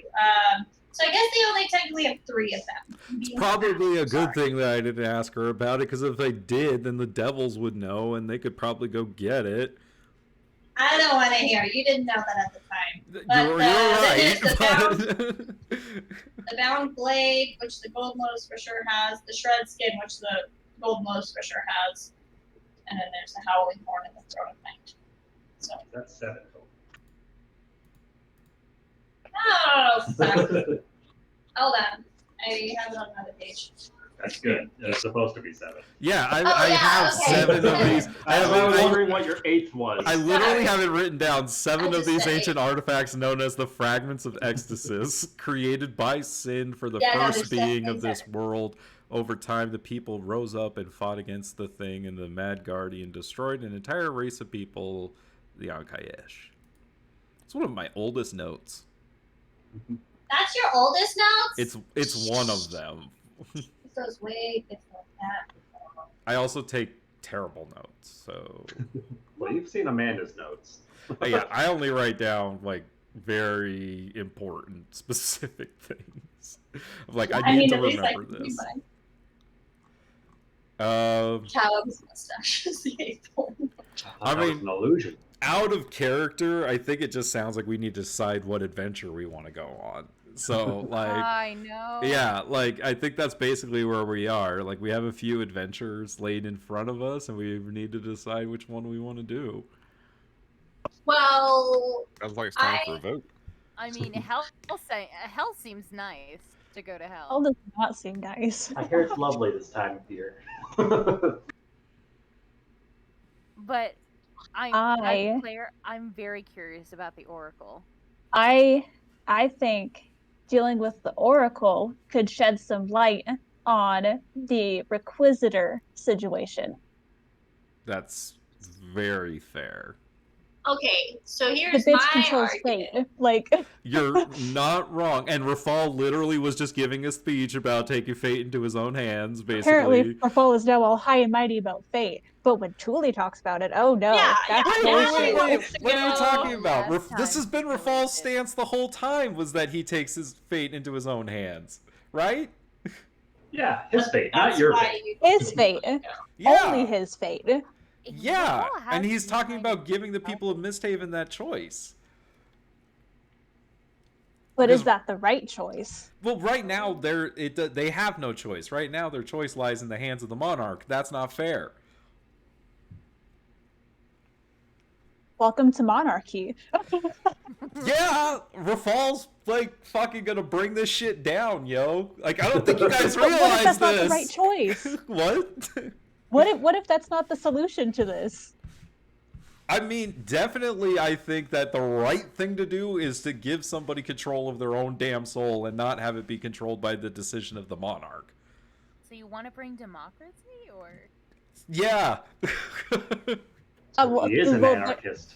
Rafal's gonna That bring makes a lot more sense Rafalocracy. then. We don't burn down the city, we take down the castle.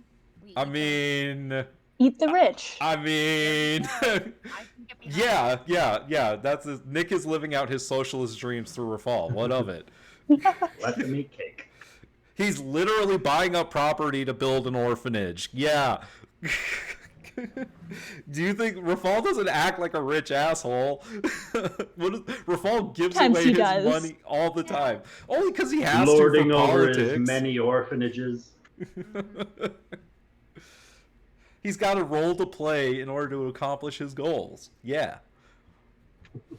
And he's also a true damn hero because he's going to go to hell to do it.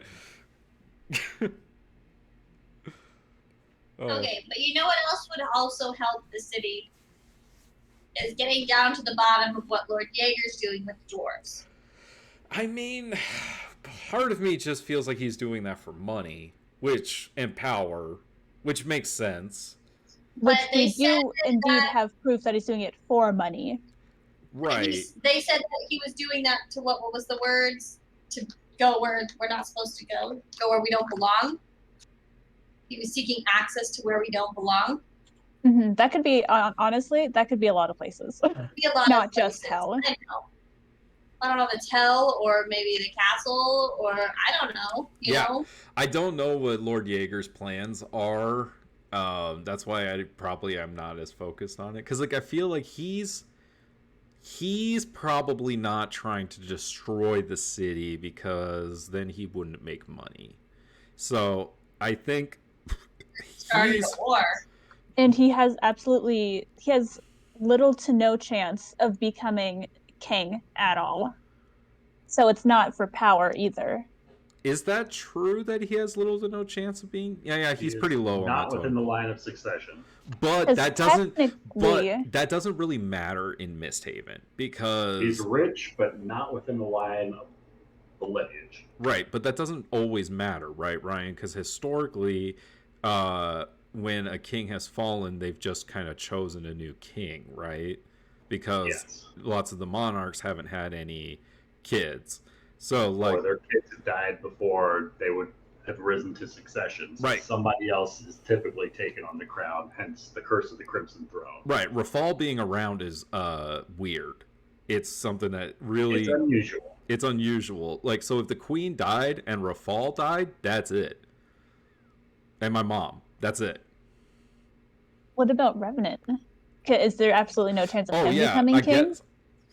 I guess you're right. Yeah. It's not Revenant, Reverence. Reverence. And there's a chance that fucking Reverence could be working with Jaeger. That's definitely possible. It kind of seems like he just kind of wants to keep to himself. I mean, I'm sure he has something stewing, but... Yeah, I mean, he obviously... Because remember, Reverence is the one that killed the king. So he killed him for a reason. You really got the reason why, even on your one-to-one, right? I haven't had my one-to-one with him. He wouldn't answer that question when I asked it. Right, Ryan? If I remember right? I remember right, you guys agreed to have further negotiations later on. Right, that was the exact question that I asked him, that he was just like, maybe we should talk later. Yeah. So, yeah, talking to Reverence is definitely on my to-do list. He's in the sewers. That's true, actually. He might know more about this contract thing. You know, more information before we jump into hell, the better. I highly doubt at this point that anyone knows more about this than Rafal Edia. You know who probably does? The Oracle. Zan. Oh, that's true. Yeah, the actual devil that is in control of it. That took over for Severus. Yeah. Well, I mean, he's clearly an agent of the Fallen. Well, they have a name now. That's cool. Yeah, it's the Fallen. Okay.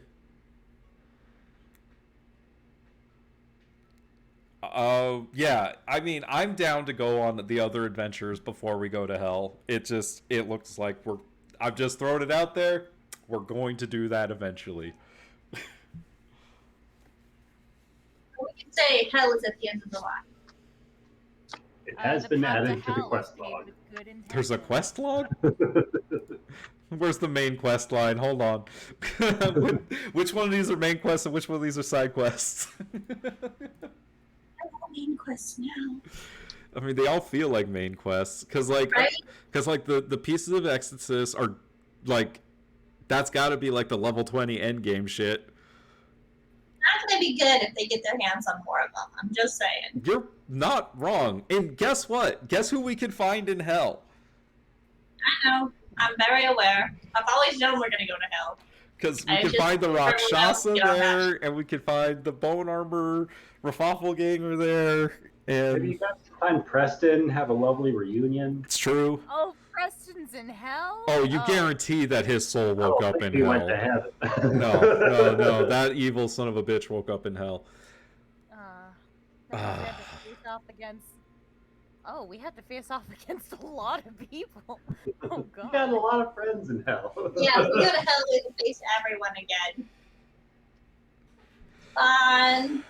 What's the worst that could happen in hell? We die. But, you know, it's not like you'd be going anywhere. You just die and reappear in hell? Like, what?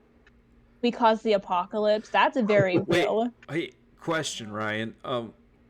Agrimar's library on the other plane, what kind of books are there? What sort of information are you looking for? Information on the second layer of hell? His books are more along the lines of like every spell that's pretty much been made known to existence at the back of the player's handbook or within other appendices. Like, it has the origins of many of the spells as they've become known.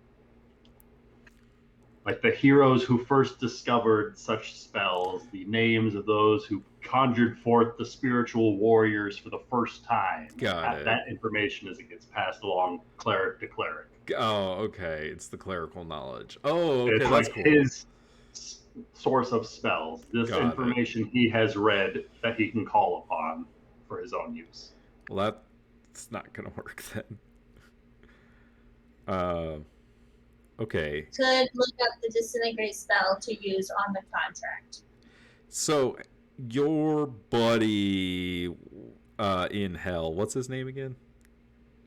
Thravash? Could Thravash... He wasn't in hell, technically. He was there to help me save my soul. He did not want to be there. He's definitely not there anymore. Oh. I was going to say, could he help be our guide?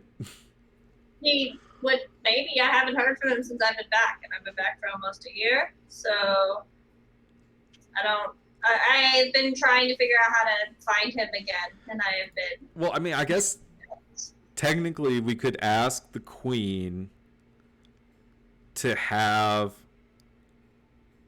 our employer provide us a guide, right, Ryan? That's one of the bonuses here. But how would you know about that, to ask her for that? Yeah, wouldn't that... How and would if you she explain that to her? And if she's required to pass along any knowledge that she gains... I mean, we could do to it the under the guise visitors. of renegotiation and then try to destroy the contract. I don't... That'd be a bad idea all around. I think that's a bad idea. I mean, you're not You know, wrong. Nari I'm just wasn't trying up to for think. 5 years. I mean, I might not be the best spirit guide, but I was there for 5 years, so there's something. Do you know which layer of hell you were in? Probably the outermost layer. The outermost layer. Oh, no. We're going to be going Get to us the through. second layer. I can get us through the first one. Well, you never got deeper than the first layer. Yeah, so I can get us in the first one. I mean, Get us that's... around the first one. I get us, we're gonna be in hell, guys. There's lots of fire there, it should be fun. I mean, Ryan just... Agrimar will be right in his element. Ryan, that's such a good transition, man. Way to integrate that. So good. Bravo. Just bravo. Choice is all you guys. It's just like, hey, do you want to play Descent into Avernus? Because I have it. And the answer is kinda. Yes, I do kind of want to play that.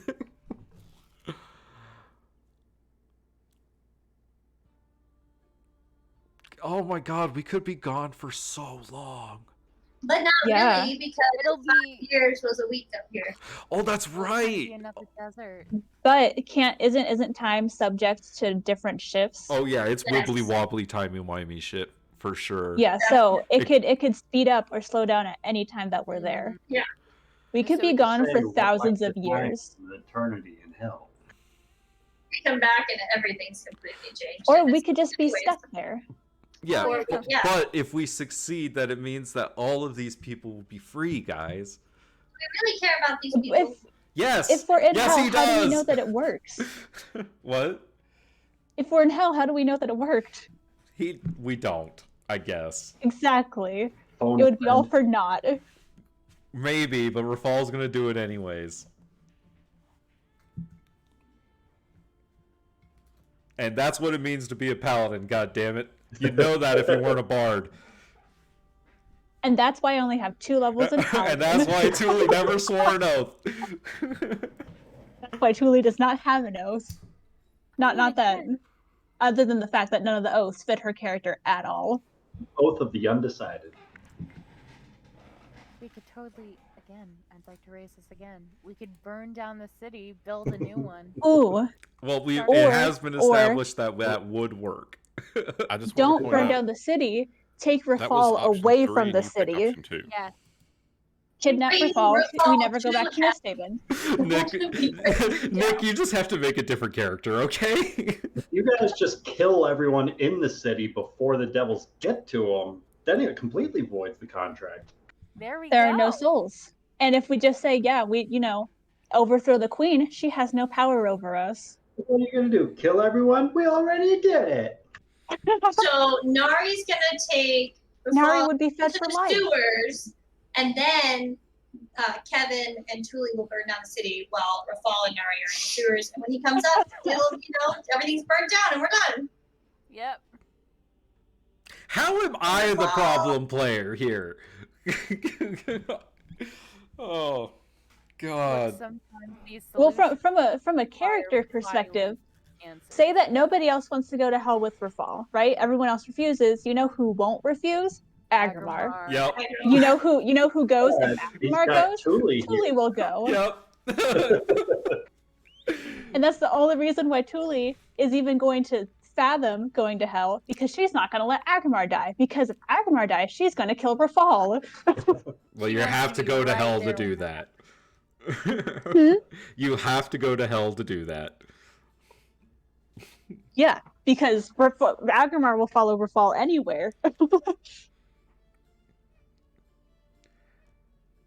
Well, I mean, if it helps, Nick wasn't planning on going to hell. I don't think any of us were planning on going to hell. I think we're all perfectly happy to blame Ryan. You're welcome. I've known we had to go for a long time now. I mean, I You- figured that we were going to end up in hell You guys got out anyways. of it once. now it does make sense that maybe we should go fuck up the Requisitor's fort before we go. Absolutely.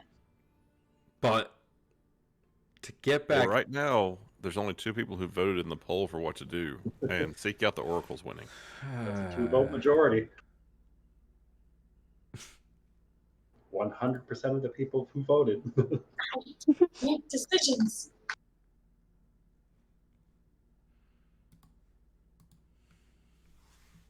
Also, I think I had my theory all wrong about a lot of stuff. what was your theory? Okay, so remember when Thule contacted Sabras, not the vision thing, but at the Requisitor's fort before we went to go take care of the dragon? And he told her someone to his fate, changing the course of destiny. I thought that was related to the Honoroi. I'm pretty sure that's related to the Oracle now. That makes Or sense. are the Envoy or Or it could be both. The Oracle God, it could be saw a both. fate and is determined to make it so. Make it that. Hmm? Like, basically, the Oracle saw a fate. They liked it, and that's what they want to come true. Yeah, well, because she has the power to do that. Right.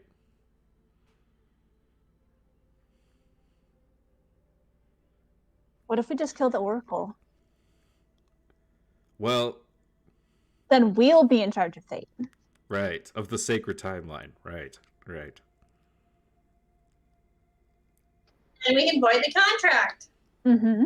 There we go. Problem solved. Yeah, quite. Where's the fuck is Agrimar? You just need to prune them. He locked himself in his back room. Right. Can't open the door, he's stuck. They gave away the keys.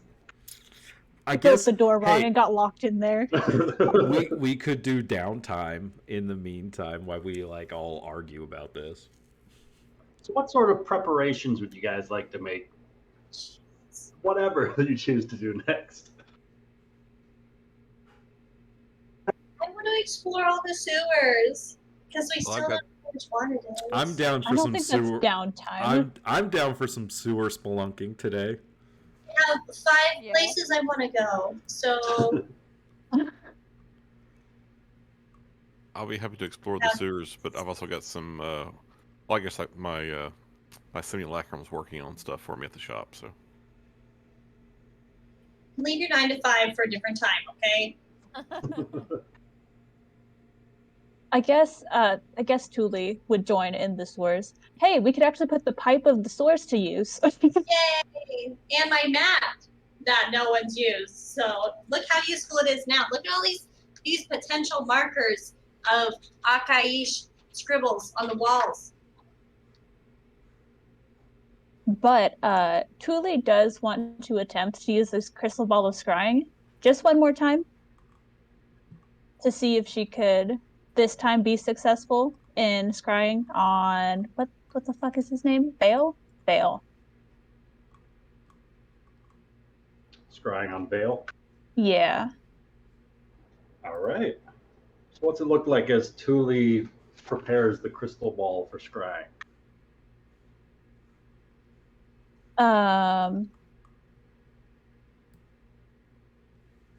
What did I do last time? Oh, she takes off the leather cord with the really shitty ring on it, and like, I guess she's gonna wrap it around the crystal ball, and I guess put her hands on it. Her eyes kind of go like, I guess the opposite of what they usually are, so like a kind of white as she like attempts to do the thing. As the pupils of Thule's eyes fade away, as the crystal ball in front of her begins to glow this sort of luminescent silver, as wisps, almost fog, start to mist out from the aura around this crystal sphere, Thule begins to focus upon the memory of her friend Vale from days long past, to the likeness of his face, to the features of his body, to the proportions and sizes of the person that she once knew, as she throws this image out into the ether and searches for him. But much like a fisherman casting out a line, finds nothing biting back at it. You cast out your net, but find nothing.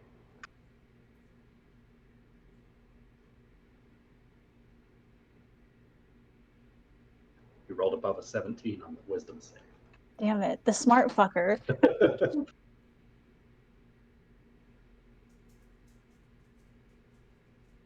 It was worth a shot. Always. No, she's probably going to keep trying. as long as the thing doesn't break, until she succeeds. So I think you can only attempt once within 24 hours, right? Yeah, Or yeah, that... Okay. That's, I believe so. I might be thinking of something else, so just double check me on that one. What's the spell? Scrying.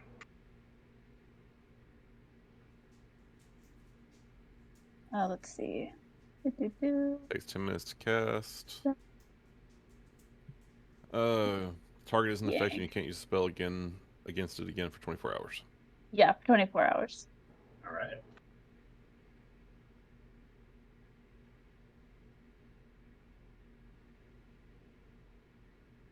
Did you give him or this person the -5 save modifier for knowing the target well? Yes. Rolled a natural 17. Jeez.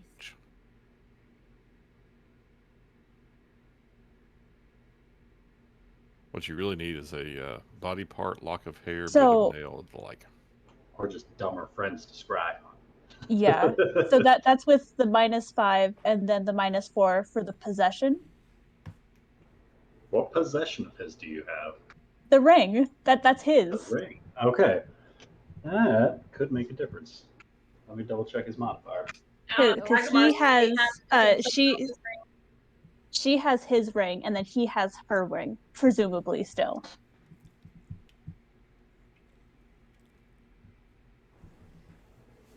You focus on the scrying orb, but find no likeness to the man that you are searching for. Somewhere out there.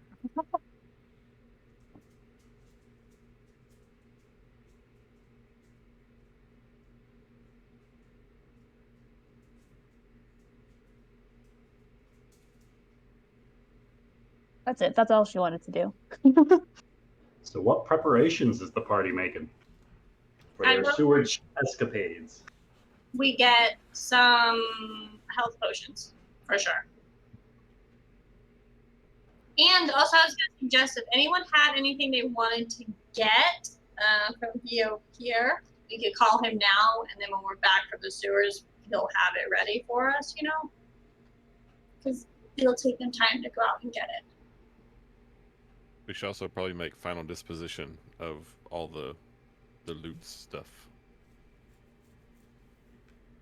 I didn't think any of it looked like I could use it. I will definitely take a hat of disguise if Zara doesn't want it. Yeah, I don't think Zara would like to wear the hat of. I want it. a I'm a big marauder. cat with a hat. I'm Puss in Boots now. I'm so excited. I'm only interested in the eye patch. I also would like a dagger of distraction. I think that could be cool. I put it under my name, so if anyone wants that, that's cool. If not, cool. I'm good on that. Would Zara want his rapier? It's really good. It is really good. She'll take it.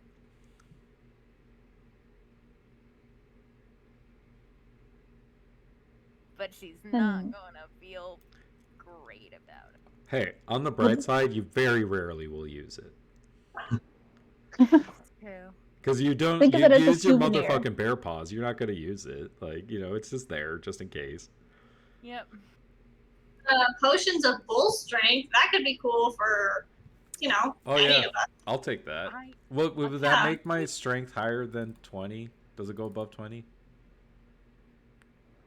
That's a +4 to your strength modifier for I will. attacks, damage, checks, and saves. I will take that. 3 of them. Do you want to? Let me keep one of them, just because my strength modifier is -1. Yeah, I was going to ask that too, if I could just have one, because my strength modifier is. Oh, so this is how they were hitting us. Okay. And That's what made That's it why- so easy. that's why they're so hard to fucking kill. Yeah. Well, I'll take one. I will take one. Callum, Zara, and Rafal each have a potion of bull strength. Oh god. Remind, it seems Zara has dropped hers.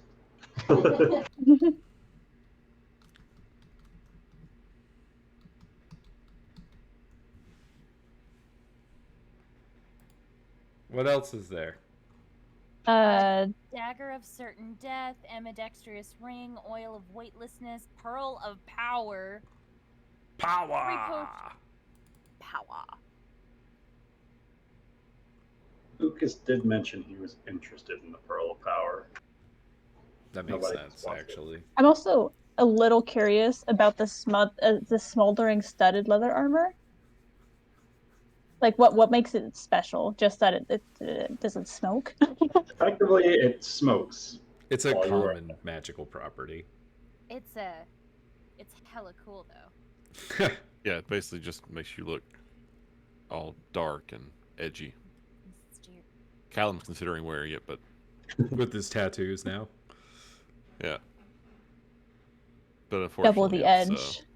It's studded leather. Yeah, it's gonna be like Rafal looks like this golden, warrior surrounded by all these like bad guys.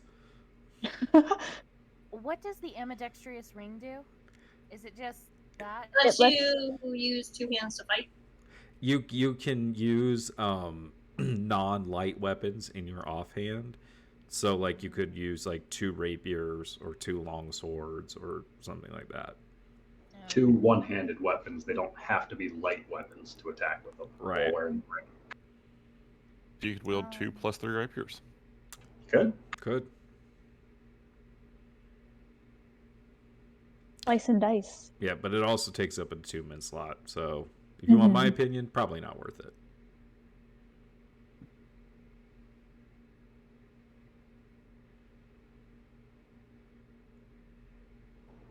Anybody take the bracer of flying daggers? I don't remember seeing that one. Yeah, I don't remember saying That was either. on Verotter's person.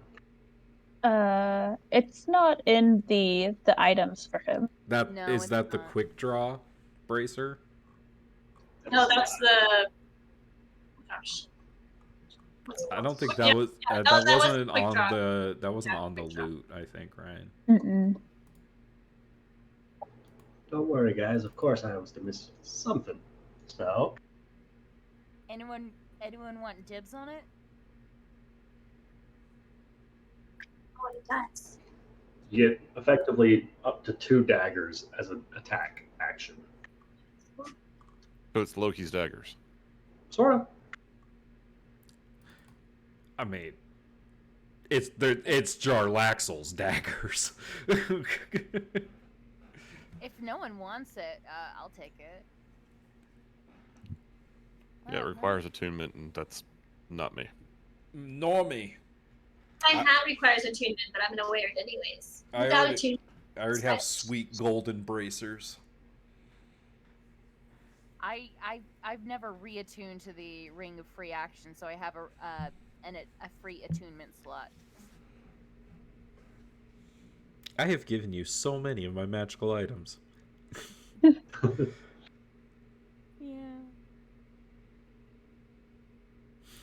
I like how you say that. You're like, yeah, like a sap. Oh, but would anybody, since Thule's not using it anymore, does anyone want the Cambion mail? No, we could probably stash it for when we need to pretend to be a Requisitor eventually.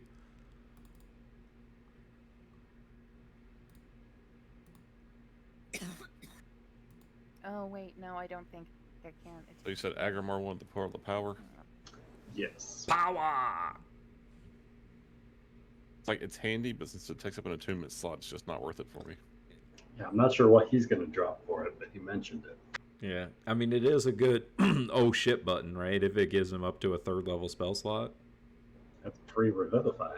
Yeah, that's what I'm thinking. Do the lockpicker's gauntlets require attunement? It didn't say so. Okay. They do not. Hey, hey. They grant the use of silence and knock once a long rest. It's pretty sweet.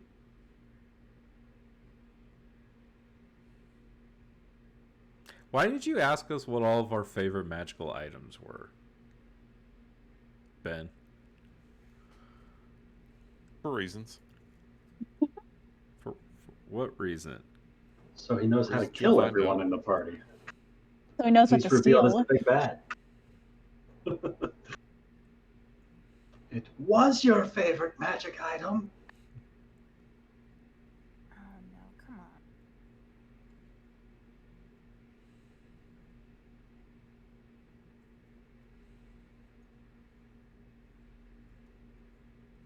Oh, and Rafal also swears you all to secrecy about all of this devil talk. It doesn't leave this room, and if it does, he swears to God he will end you.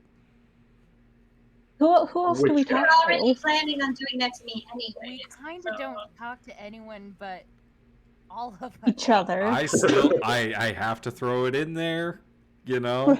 Rafal does all of our talking in public. It's true. I mean, he's the one who finagles with nobles. Yeah, all of them. It's annoying. Stupid Although I nobles. suppose if we got Rafal out of the way, Tuli could do that. She To did. what She end? did To get what Ravana end? If Rafal was to like her. if Rafal was out of the way, would y'all even stay in the stupid city? No. They'd burn it to the ground. Oh, I would, because there's still secrets that I literally came here for. They would hate. Yeah, I think at this point it's like, do we want to do Tuli and Agramar's backstory? Do we want to do Nari's backstory or Rafal's backstory? Just wait till you hit Callum's backstory. Oh, is it sad? Are you a sad boy? No. It actually would jive really well with Nari's. Aw. Archaeologist too. Callum's searching for magical artifacts? I'm shocked. I know, it totally wouldn't fit with someone who works at a place that sells magical items. I make my cape billow. However, Nari never sells the artifacts she finds. She donates them to museums like Indiana Jones would. Yeah, but You're back. Jesus. Well, hey, buddy. So, Agrimar, what do you want to do with your section of what remains of the smoldering ash that was the city of Misthaven?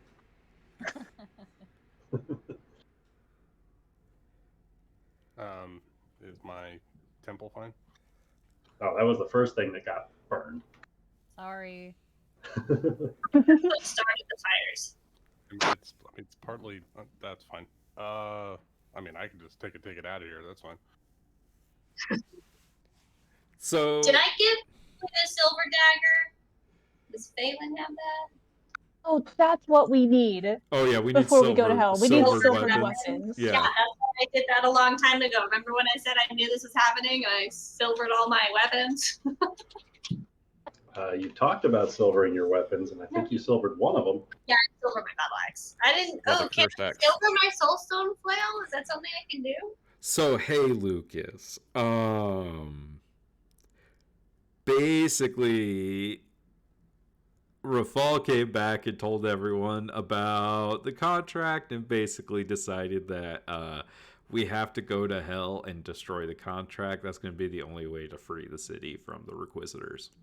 Now, the interesting thing is Rafal is adamant about going to hell to destroy this contract, and Tuli is adamant about not going to hell to destroy this contract.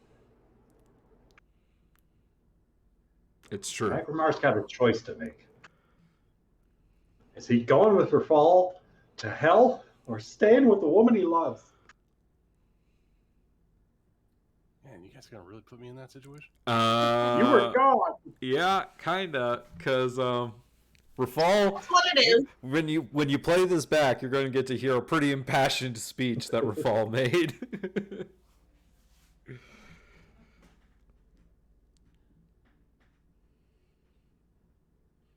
But yeah, essentially, out of character, we're basically choosing what the next adventure is. Are we going to seek out the Oracle? Are we going to go to hell to destroy the infernal contract? Or are we going to Go on a sewer adventure. Yeah, we're gonna go on the sewer. I think we're gonna do the sewer adventure right now, at least. But the next big adventure.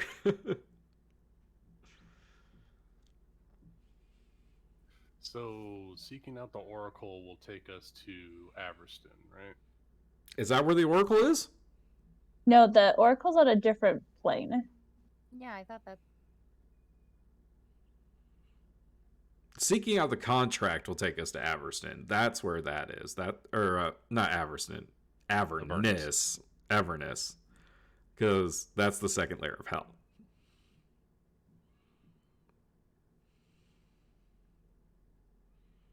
It's a lovely place this time of year. It's to die for. I see what you did there. And Lucas, you said you wanted the Pearl of Power. The party was distributing items. Was there anything else you were wanting?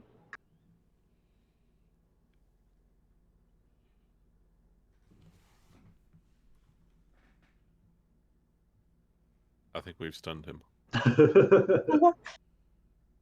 Is your computer updating again?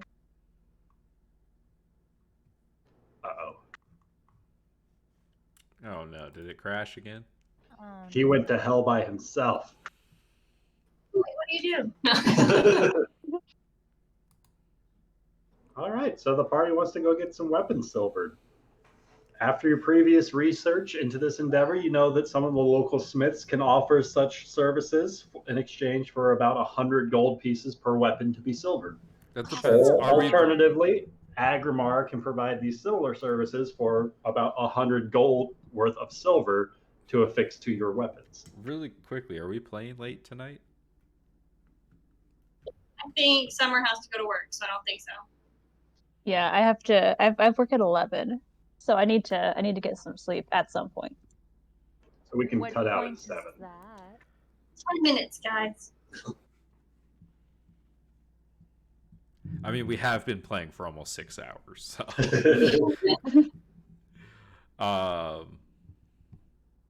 But yes, I would like to go to a blacksmith and get my weapon silvered. My flail that I didn't have silvered. I will trust Agrimar and Agrimar only to silver Crownfall. So here's the real question: can a dragon bone claw rapier be silvered? Hell yeah. It might look a little funky as it's coated in silver, but it's going to look like a metal bone at the end of it. I mean, that sounds pretty cool. I mean, that sounds pretty fucking metal to me. Yeah, I'll have Agrimar do this whole thing, so that just makes more sense. But that does. We still haven't heard from Agrimar about this decision with whether to support Rafal or support Thule.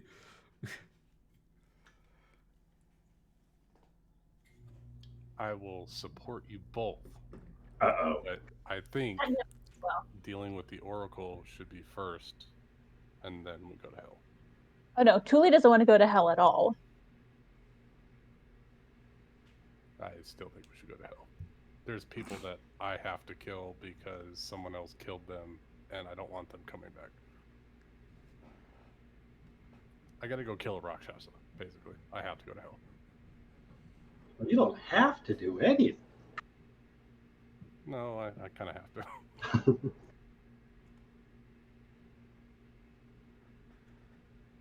So, Agrimar, whose weapons would you like to silver? Suddenly, everyone in the party just dumped all their weapons at your feet. All right, are we saying this is taking my channel divinity powers? It's 100 gold worth of silver for each weapon that you're going to silver. He already used that today to make the doors. I didn't. I used fabricate. Spell slots for that one. Oh, okay. I thought you used your channel.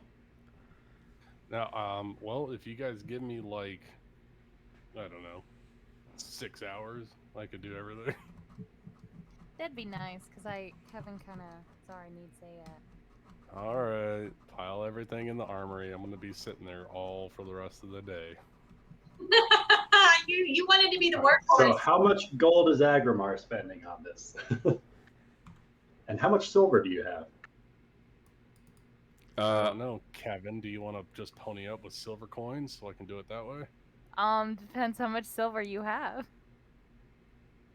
Do you want your weapon silver?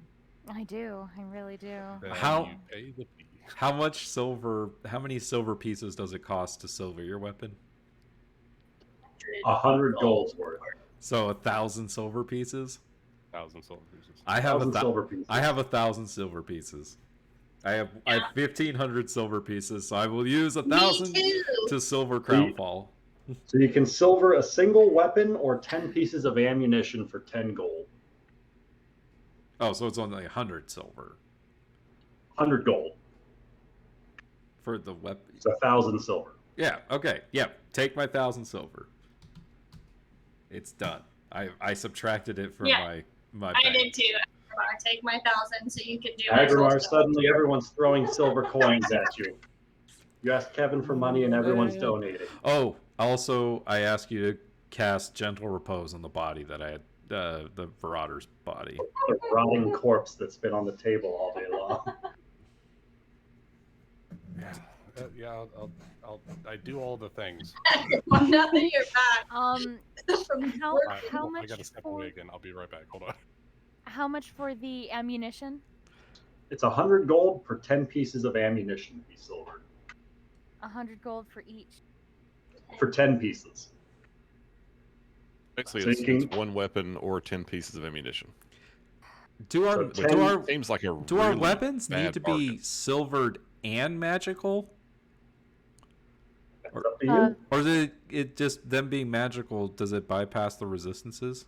The research that you guys have done so far spoke strongly about silvered weapons against fiends, but it didn't mention magical properties Got it. affecting fiends. Okay. Yeah, the damage resistances are cold, bludgeoning, piercing, and slashing from weapon attacks that aren't silvered. I was only able to learn 2. Okay. So even magical weapons they would be resistant to unless Yeah. they were silvered. They have to be silvered. All right. Stick with Sweet. Chuckles. Do we know anything about magic itself? Um, Yeah, they're like they're immune to fire, and they're resistant to those other things. And some of them have magic resistance. yeah. I know what spells they could cast. Some of them.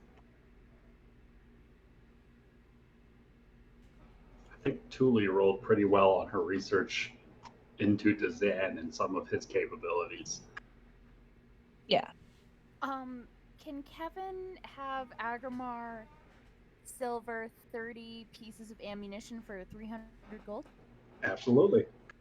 And pay 1,000 silver pieces to dip the Marauder's rapier. Consider it done.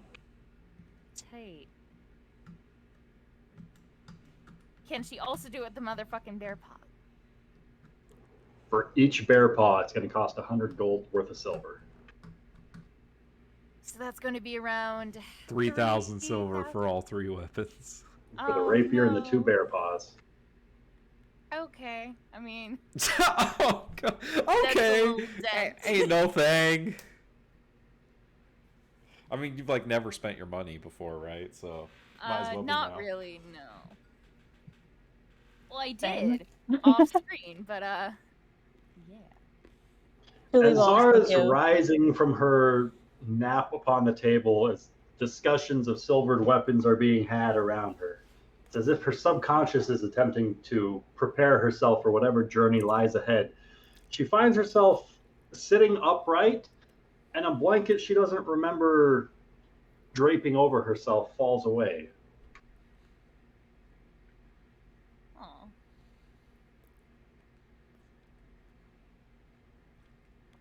Oh, Nari. Yeah. Oh, really quick. Rafal wants to talk to Nari. Rafal will pull Nari aside and just say, hey, I know, I got a little, snappy back there. I'm, sorry about that, but, I just thought you should know that the Church of the Holy Trinity is kind of aware of your situation. Dinari's ears droop. How did they find out? No idea. Oh. But they know. I don't know how many of them know, but they know. And she's just gonna kind of nod. Well, Riffle, when you become king, I will make myself scarce, so you don't have to worry about, anything like that. I would never put you in a position to have to, I want what's best for you in the city, and I just want to understand the secrets of the city. I would never harm, and I just if they start a witch hunt after me, I don't want you to be involved in something like that. I know how holy people can get about. That was a bit of the vibe I was getting. I mean, like, Agarmar was the same way. So don't you want to be rid of the vampirism? Like, wouldn't you rather it be gone? I know how to get rid of it, and I am in the process of attempting to figure out how to successfully do that. I am a little bit of a different case than most vampires, so it's just going to take a little bit more work. Well, we'll focus on that before we focus on you being scarce. Okay, it'll be a lot of work, though. I'm not really sure if it's possible. I'm talking about going to hell to save this city, Nari. Do you think I give a fuck about what's possible? I'm talking about killing an unkillable titan. Well, help me destroy this contract, and I'll see what I can do. And she's just going to shrug and nod. And I mean, I've been to hell once, and it only traumatized me for my life. So it's a second lifetime of trauma, right? You have 9 of them, right? Not anymore. And Rafal's gonna give Nari a big hug. Oh, she'll take the big hug. Kitty Punches a cuddles. stake through her heart. You know, she does that like cat snuggle thing where they shove their face in you and you're oh. Kitty snuggles. Wait, Deep does it inside of her burn when the chest, you paladin hear a hugs you? purring. Burn the paladin. I'm toxic, guys. Everyone thinks I'm toxic. I'm still Nari. That's not true. Tuli loves Nari. We got this, Tuli. It'll be us against the world. Tuli doesn't give a fuck if you're undead. Thanks, Tuli. At least someone does it. Everyone else seems to care. I mean, You've only known me as undead, so it's all good. You've like, never known. Tuli's just like, Zara's evil a bit- things, I accept them. Zora's a bit indifferent. She just doesn't like the fact how you became a vampire. That's what's really Not the listening. like drinking blood. It was red liquid. Could have been Kool-Aid. Could have been, but it wasn't. Consistent, like a thick consistency. Not to mention, you were told to drink it at the behest of a very dark entity that we still don't know very much about. It was Travash who told her to drink. I thought it was Kronos. No, Travash was the guy in the stone. Oh, was he the Yeah. one in the stone the whole time? Yeah, that's why when she left you guys with the other half of the stone. That's how you guys ended up with both of them. So you Yeah, guys but wasn't Kronos still the one that let you out of there? It was the Aboleth or whatever? Yeah, because I asked him to, because you guys were coming to kill me and Travash, and I didn't want you guys to kill Travash because I wanted to ask him questions still. So I asked Kronos to release us, so I could ask him questions. Wait, here's the thing we still don't know. It was Kronos was not the Aboleth, right? It's not the Aboleth, no. So, like, when you talk to Kronos, we still don't know anything about Kronos. Is You what I'm don't trying really to know say. much about Kronos, no, for sure. And that hasn't changed, except for now he might be mad at me because I switched from Kronos to Travash as my... Oh, Travash is like your actual patron now? Yes. Oh, well then shit, he might help us in hell. Okay. I don't know. There's some I'm iffy actually there. here now. Hey. But I haven't been able to get a hold of Travash since I've been back. You know, I have positions available in my denomination. Would you want to, though? You seem to not like Travash very much. No, I was saying for you. Well, we might need Travash to help be our navigator in hell, is why we kind of need him. I mean, I can speak with the DM and see what I have done in the past, because I haven't actually talked to Ryan about it too much, so I'll have to, like... Oh, don't worry. All of this session has been Ryan gathering information for the next adventure. Don't worry. He's just sitting there taking notes. He's just like, okay, sure. For all the That's a ideas. really Okay. good idea. I should have done that from the start. Yeah, because, I mean, in my head, I feel like Nari hasn't exactly stopped trying to find a way to reach him, but, like, in-game, Nari hasn't really made any attempts to, so, you know, it's a little wibbly-wobbly there. But, you know, you don't just travel with someone for 5 years and be like, okay, well, they're gone now. This is fine. So. Sure you do.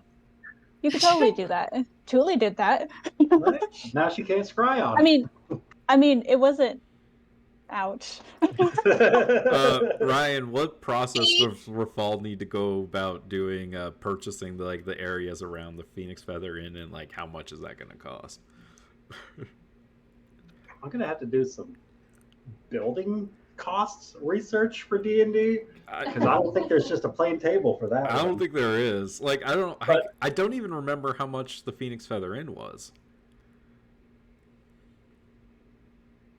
Well, Have we been granted earning it, right? income We from the didn't Phoenix Feather pay Inn? for it. No, because we haven't had it open as an actual inn for quite some time. Oh yeah, we've Even for a short stint, for the few months that you were out of town. Aw. Yeah, but ever since we've been back, we haven't had it open because we've been like, no, we kind of need people out so we could talk about all the sensitive information. This is our house now. You guys have been sleeping in all the rooms of the inn, so they've been occupied. We haven't, like, Build another inn. We for it. are the worst innkeepers. No. We're literally innkeepers. We keep it to ourselves. We don't have very sound business practices. There's a No, permanent we do not. no vacancy sign outside. I mean, we switch rooms around though, so it counts. Among yourselves. We give Shelby a room.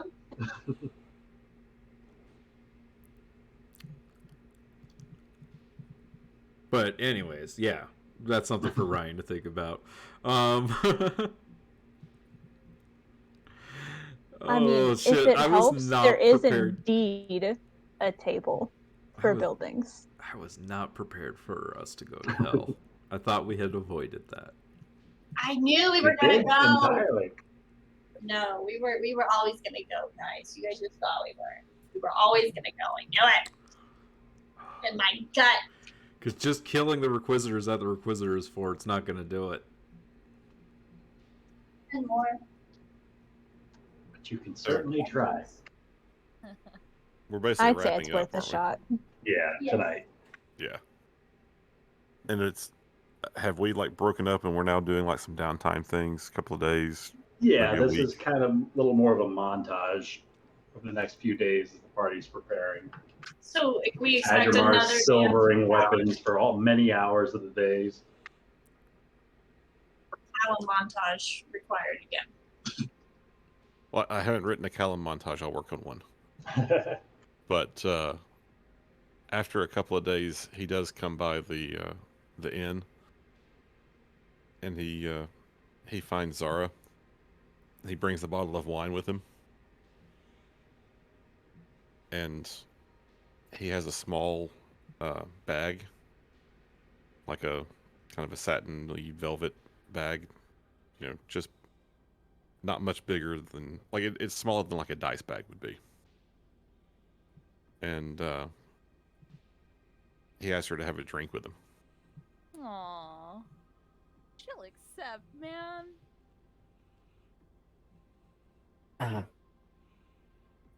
But I wanted to say thank you for the wine, and I couldn't think of anyone better to share it with. And, well, I have a small something for you. There was an item that I found the other day when we were at the Arboretum. And when I saw it, I knew what it was. And I thought that, well, that it was meant for you. But it wasn't quite ready yet. So I've worked these last couple of days, and I think it's ready now. So, here, I want you to have this. And he hands her the bag.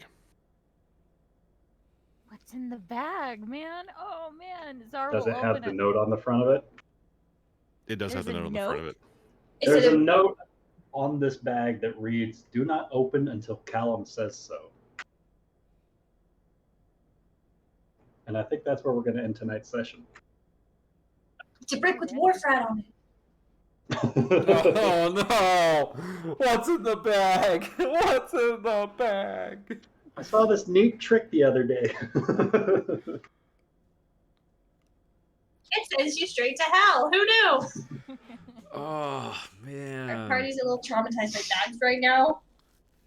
I mean, Rafal did kind of ask for that bag to get shipped to the Phoenix. Yeah, you left Oh, that I out. need You to didn't tell really Thule tell that. anyone. I need to tell Thule that. No, you definitely did not tell anyone that you were What? getting the bag back again. I asked the spy master to get the bag back from the Oh my god. from the crypt Why? keepers because it's our way to get to hell. I'm sure That's there not are other all ways no. to get to hell. Name an easier way to get to hell.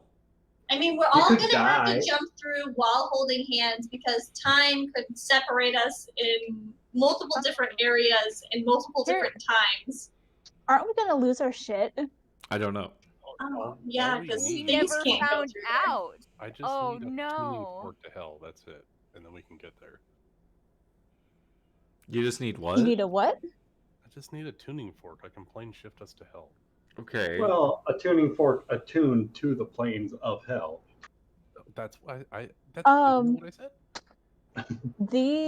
Okay, so this might be a stretch, and I can't remember exactly because I was looking at my notes and I couldn't find specifics on it. But if I remember correctly, where is it?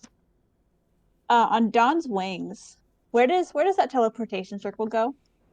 The ethereal. It's currently set up to provide access to the ethereal realm.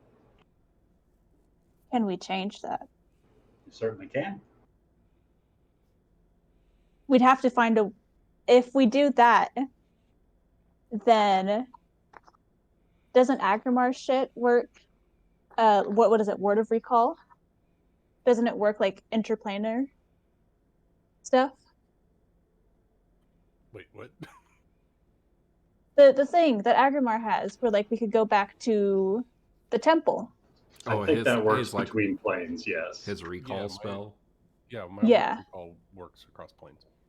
So if we change the teleportation circle on Dawn's wings to the second circle of hell, we deal with the shit there. Agrimar can recall us back to the temple. Okay. Assuming that he lives. How do we find a teleportation circle in the second level of hell?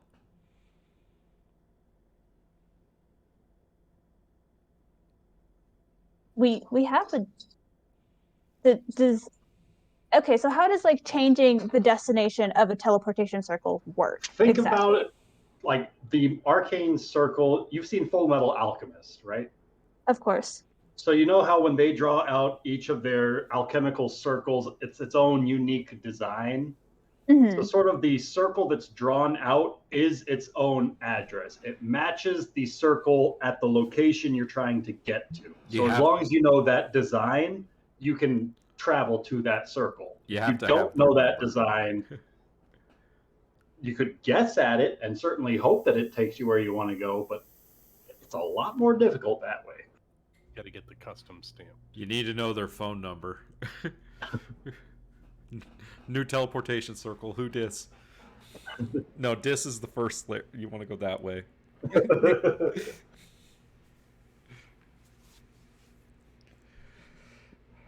Yeah, I had to do some research on the layers of hell. So apparently to get to We're the gonna have second to layer, do you have to deep start on the research. first layer. Yeah, you have to go all the way through. Correct. Yeah. I know that much about it. Yeah, one thing that Callum will be doing in his other downtime is he will be researching as much about the various layers as he can. And Yeah, if you want to go to the creatures we're library likely to with run me, into. and then I have to go to the museum also. Well, I guess everyone wants to do Oracle shit, so it's fine. It's fine. I really think that getting the Oracle stuff done with will help us find stuff. I totally don't disagree dealing with with you this. at all. I just still personally think. What does this all-knowing entity know about anything? Well, that's still the thing, though. Like, is that with the canoptic being, it basically saying, like, if you guys show up, you are agreeing, you're going to be willing sacrifices for this thing, so... But we don't know that. I mean, you're right, but, like, there's... Well, here's the thing.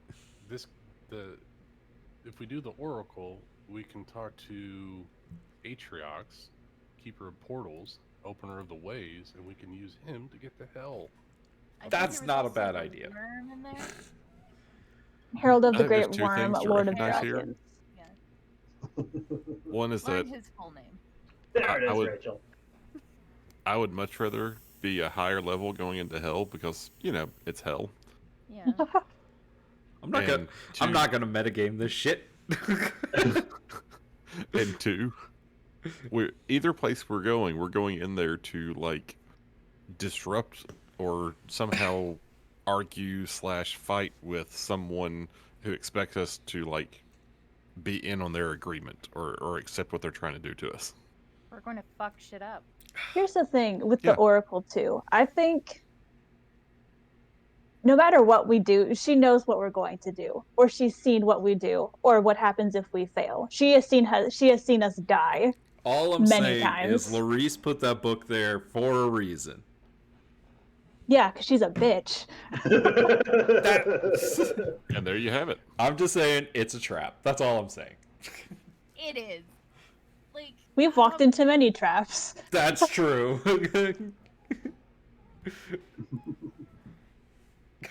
I hate that laugh, Ryan. You stop it. Honestly, I didn't think that the contract would go this way. I'm happy with it, but it's not the way I thought things would go. What did you think things were gonna go? What was Very differently. Like what? What did you think my reaction to that was gonna be? Not going to hell? I don't know. I honestly wonder how you thought I was gonna react to it.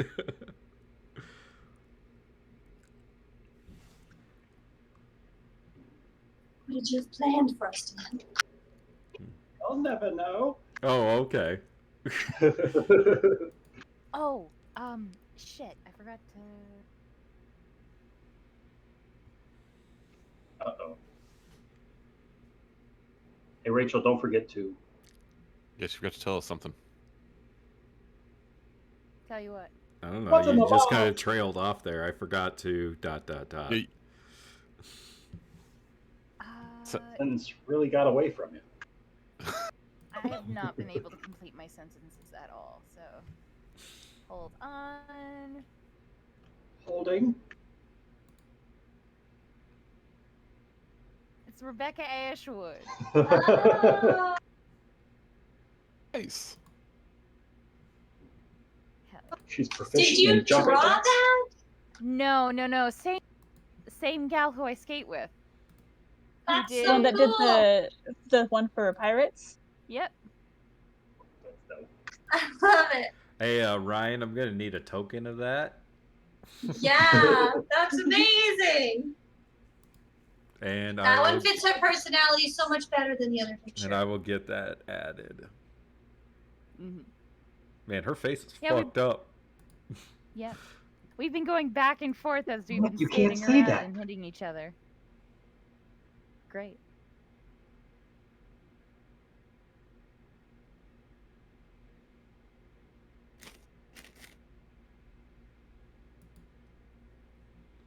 I like her long hair and shit too. It totally fits her personality.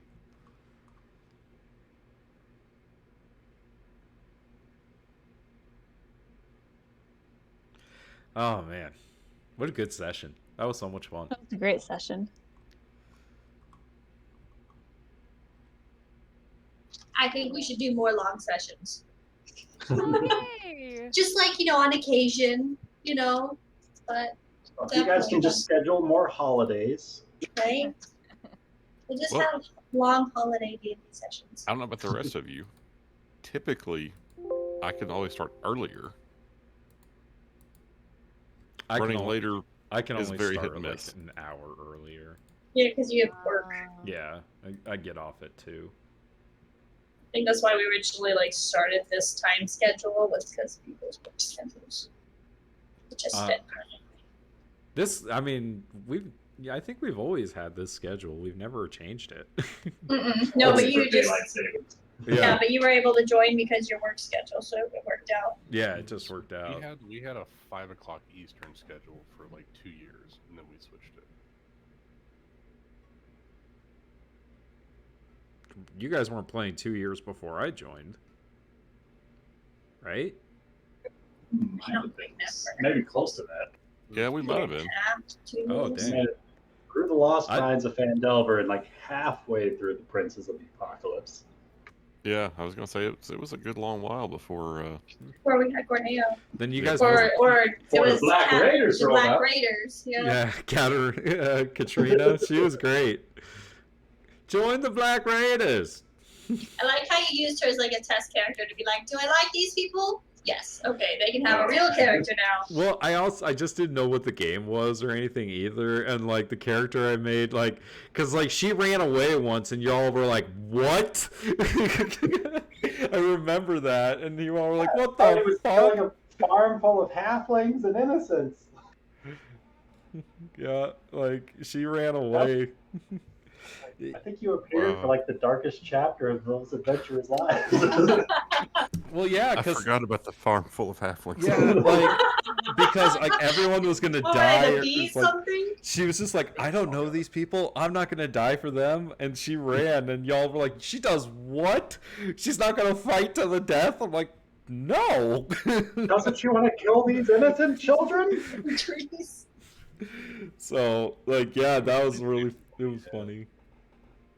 And then I brought Gorneo in, and he was like, I'll kill children. I mean, I'll kill children. This character can kill children. I'll have to make one that will. Oh, man. Obviously, these people are messed up. I need a more messed up character to join them. I wanted a character that was more rooted in the campaign. Hunted by a werebear. Yeah. Should have played that character at some point. Oh man. Well, yeah, that was what, 2016 that I joined? Sounds right. Shit. I'll put it this way. I thought we've only been playing for 6 years. We've been playing for longer than that. That's what I'm saying, because I joined in 2016 because it was the year I started at Progressive. Well, here's what I can say is I found Amanda and Ryan online and Lucas online on the critter boards because we had all started watching Critical Role, and that was while they were still like It was Band-Aid early. yeah, we came in at like episode 6, I think. I've been a member of Roll20 since August 2015, so that's when I started playing. There you go. There you go. I wasn't crazy. Yeah, it wasn't 2 It's years. like a year. Yeah, it was like a year, or like before I joined you guys. Because you guys, like when I joined, you guys were still pretty new. Yeah. We made it to level 5. I think we made it out of Fandelver. You did. Yeah, I had joined you Yeah. like right after you did the Air Temple Massacre. Yeah. And that was when we lost like Illyria and Yeah, like was that the TPK basically that happened? Yeah, when you lost all those players, that's when Ryan was like, "Hey, you want to come play with us?" Hey man, join our screwed up family. And then because he did that, I found Rachel, and then Rachel found Summer. Now we're a happy family, all going to hell together. Yeah, it all came down to this.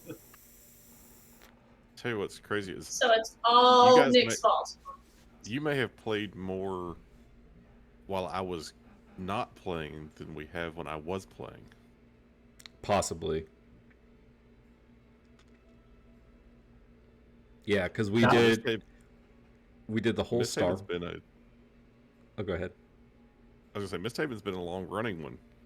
Yeah, Yeah, I'm trying to think because 'Cause- you stopped after the other campaign for a little bit. Well, no, you came in with yeah. He started. Or the dragon. He started this with his rogue. the little rogue. Yeah, Garrett. Garrett didn't make it very far. Just like I Oh. don't know what, like 3 or 4 episodes. No, maybe longer because we went to the masquerade ball, but still, it was like 6 episodes. It was a handful of episodes, and I was like, okay, this whole being a manager thing kind of sucks, and I'm just really tired. Yeah, and then it was probably like 2 or 3 years before you came back like full time, right? Something like that, yeah. Yeah, I think you popped in like one other time. yeah, because we also Alan played. popped in when the party was escaping from Longacre. Because we Or also not counting Garrett. we Yeah. because we played the whole Star Wars campaign without you. Yep. And we played most of Pirates without you. He was on and off. I think he was able to play because it was every other weekend, but there was an occasion he wouldn't. Oh, that's right. be able to play. 4X was with us from the beginning of the Pirates campaign. That's right. That's right. I forgot about that. That's when you came back. Because it was every other weekend. Thing helped. And yeah. Things settled enough that I could, generally play every weekend. Oh, I miss the Pirates. Damn, I miss playing Iskari so much. She was such a badass. Yeah, She was a badass. You want to talk about somebody who didn't care about killing? Oh man. Yeah, how come we couldn't have her in this team? Hey! Iskari would let us burn down the city. God, she wouldn't give a fuck. Like, as long as you started the fire at the tavern. God. Yep. Yeah, exactly. It all has to start. We Start could at start the the end. fire at every tavern. You guys love the falls. Shut up.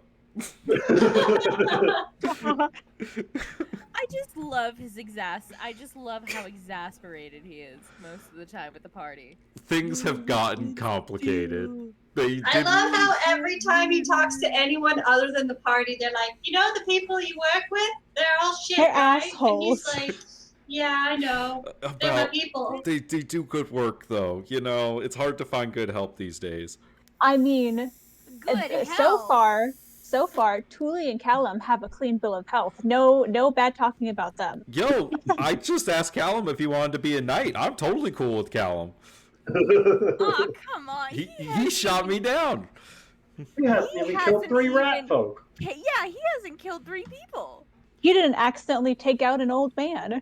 Yeah. Like, he needs to earn those stripes. Never set the criteria for being a knight at that. Y'all did, okay? Never fled from rooftop dog kennels. United Agrimar after he killed like 3 rat folk. Yeah, because he wanted to be on a path of redemption. And to his point, he has been doing good ever since. Didn't he kill more rat folk? No, technically that was Callum. Actually, technically it was Callum. Callum did, yes. But Rafal doesn't know that. Damn it! No, he totally did. Yeah, he totally did. Callum did kill 3 rat folk and then get asked to be knighted. Okay. It's the only requirement. So if we kill all of the rat folk, we are by proxy knights already. Oh yeah, yes. Let's do it. Under the sewers, guys. Just flood the sewers. If we kill all the rat folk and their leader, we now own. Knock out, get 2 birds with 1 stone. Get rid of the rat folk, get rid of revenants. Yeah, Reverence. Thule just wants to be master of the sewers, right? She never wants to leave. No, she never. Got those pipes. She got the pipes because Nari was dead. She's like, I actually want to take and some... nobody else wanted them. They're like, oh, give it to the bard. I want to take some cement and actually fill in all of the sewers, please. Let's just take cement and fill in the pipes. Which it is actually very funny that Thule has the pipes because all of her instruments are string. I mean, it's easy to switch, right? It's her one of those days instruments. One of those days I'll learn how to play those. See what happens with those rats. Fuck around, find out. I just want to watch her struggle to play it, and all the rats follow her anyways, even though it's really bad. That was the beginning of your relationship with Agrimar, so I mean, he saw the way you looked at those rats and wanted you to look at him that same way. Aww. Yeah, I saw it in the middle of the night. Saw it. Right? Phelan was like, "Oh my gosh," he hugged her. They're dating. That's no. it. I woke up in the middle of the night and you guys were embracing, and I was like, "Oh, I don't think I'm supposed to see this." They weren't embracing. Agrimar embraced Thule. Thule was mind controlled. That's all I saw. I woke up and they were doing things that probably weren't meant for Phelan's eyes. So Phelan went back to sleep. Well, all right then. I have nothing to say to defend myself in this situation. So the party seeks out the Oracle next time. Dun, dun, dun. And we figure out what's in the bag. What's Like What's in the the other bag. bag? Okay, one last thing. We have 4 items that have not been claimed or determined to be like sold, exchanged, or whatever. And they are 3 poisoners kits, meh. the dagger of certain death, What does Dagger of Certain Death do? It makes it so they can't deals heal. damage, yeah, for 1 round. Which would be useful, like, if Rafal ever wants to kill Nari. And it is not an attunement item. Oh, it's not. That's kind of cool. Maybe I should take that so Rafal can't use it against me. be great for trolls. You know, all I have to do is cast anything with Radiant, and then you would never heal, right? Only for 1 round. And then I'll just walk away. How much HP does Nari have? I don't like I'm telling not you for you guys to these things. I don't feel All I'm comfortable saying with you knowing. is, if it was Agrabah and Rafal versus Nari, it would not be a long fight.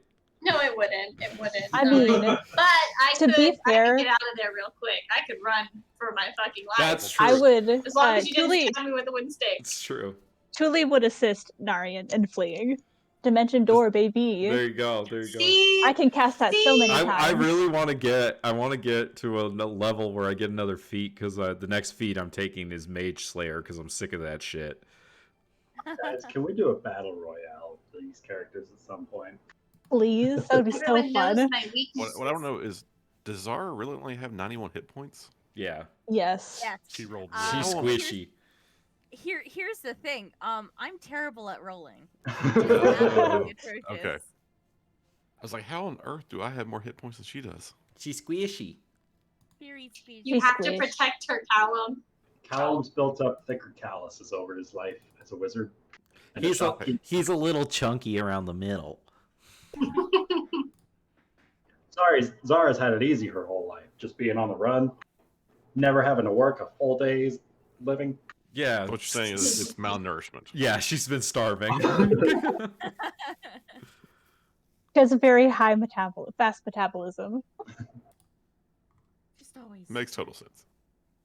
Okay, so does anybody want that dagger of certain death? If no one wants it, I'd like to add it to my dagger collection. Add it to the dagger collection. I think Kevin needs to have a wall in her Won't ever room of all use of it, her though. daggers. With So children I, running around the Either inn, way, I think shooting not. it. Never too late to teach a child how to play with a knife. I mean, to be I mean, she fair, can know Make how to them use high enough. knives. to be fair, they're probably all got one level of rogue, so learning from you isn't the worst. You'd be like their senpai. Oh. right. Okay. Hear that? Kevin and Callum just became parents. Oh my god, it is And- like Wreck-It Ralph. It's like It's like Ralph breaks the I internet was with just the- looking up that gift. Oh my gosh. Ambidextrous cool. ring. I believe It someone does, already claimed that one. Nari's What? the only one No. that fights with 2 weapons. Yeah, like would that help me though? Because like I feel like Do I you already have the 2-weapon fighting feat? You can I- upgrade to 2 normal Or- one-handed weapons instead of 2 light weapons. She doesn't use a light weapon already, right? Yeah, I think I The already. battle axe is a light weapon, and I think the flail is a light weapon. I mean, I'll take it in case I ever decide to not use I my. There's an attunement item though. I think But Ryan's. I'm swapping out later down the road. I think Ryan's mean- already been generous with what's considered a light weapon. Yeah. I think it's mostly because Ryan disagrees with some of the weapons. Like I feel like a spear, a whip, and there was one other one that I feel like should be light weapons that aren't in the book. Yeah. I take it personally, so I make So- a point to make them light in my campaign. So because think- of that, I don't think that ring does much. Yeah, But I like, don't think I anybody already, can really use it. Yeah, Yeah. so you may as well sell it and get some gold because I don't see myself getting rid of my Attunement soul ranking. flail, Or and give I it, have all the attunements that I Or- won't be able to. or give it to Um, Agrimar to like disenchant for stuff. I hate It's to a ask. World of Warcraft. I can't disenchant things. I thought you said you could take like our magical shit and like because it costs a certain amount, and didn't we do that like during the downtime? Well, no, we sold that to Ben's character, and I took the gold and made stuff. Got it. He might have told you in character he was crafting the items and breaking down the magical properties to reinfuse, but he actually just sold them to buy the stuff he needed. No, I don't think I actually transfused So everybody showed up any my shop and sold it. That's how I got arcane introduced to the related. group. Got Yeah. it. Would love What's to up, do Rachel? something like Yeah. Did we find out who's going to take the bracers of flying daggers yet? So that was you. Okay, wanted to make. She's like, that's what I thought, but I just wanted to make sure. Well, I What's don't. sorry, go ahead. No, I just didn't. I didn't want to take it if someone or just someone did it. What's quick draw? Because I don't remember claiming that. That's the glove thing that if a party member has a opportunity attack made against them, then you can shoot the attacker. So it's kind of not cool using in the like certain. reaction. Yeah, it's kind of cool. And it But doesn't I have just- an attunement slot. Yeah, so I think it could be super fun on occasion, but I Basically, just don't. you get an interrupt attack. Exactly And what it is. somewhere up in the chat, you said you were interested in that. Yeah, Did I thought it'd be I cool. don't Yeah, but she thought I don't it was, remember like, that. pulling a weapon out faster, right? Well, that was a weapon that was on Duncan who got disintegrated, so he didn't go to use it. Yeah, I asked about it, and at some point you said that you might be interested in it, so I just said, okay. Oh, I was just asking what it was then. So it's mean, basically like my shield, only you have to hit It gives an attack instead of affecting the attack. Interesting. So it gives you an opportunity attack if somebody close by to you is hit. Well, I mean, I'll take it if no one else wants it because I'm usually Are at you gonna be range. within 30 It's feet not an of attunement thing. Tula probably won't use it. She's usually closer in Yeah, combat. I'm usually like right up on things. I thought it was something like I googled quick draw and I read something else. I was like, oh, this is cool. And then this is really cool. That wasn't what I was thinking. So it's different. It's totally fun. So Ben, do you think that Callum would be within 30 feet of combat and not using his reactions possibly for other things? It'll be a shield. Yeah, it'll Because be a Agamotto- Reaction versatility. I have too many things to do with reactions already. Yeah, I have no reactions. I don't have shields. Oh, I don't okay, have then yeah, counterspell take it. or anything like that. All right, I'll take withdraw. Also help Agrimar in his promise to protect people. I can save 2 He made a lot of promises. usually within 30 feet of most of the party. And then the very last one is the oil of weightlessness. I feel like Kevin would want that.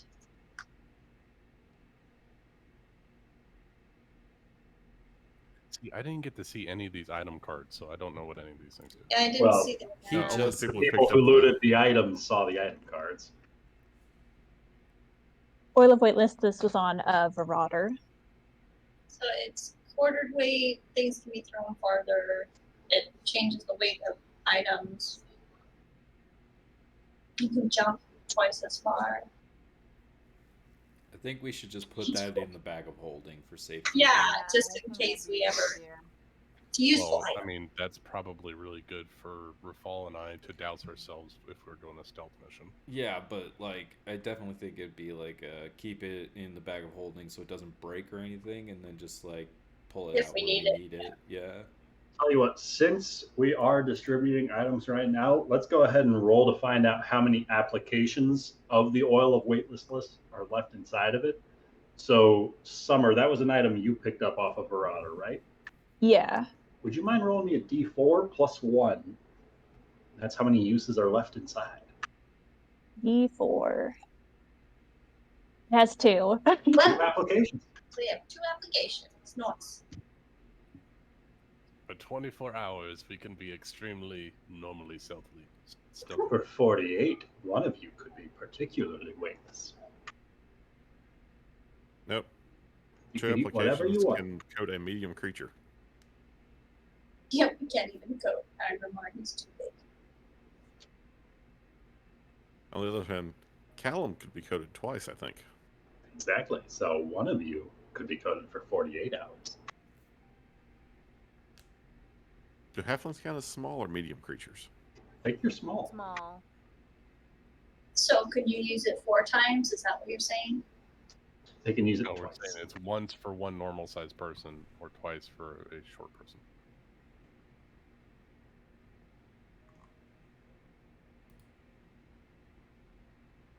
Okay, so I will exchange the smoldering armor, the poisoner's kits, and the ambidextrous ring at the shop, and basically return the sell value. All right. You don't even need to roll a persuasion check because you own the shop. Exactly.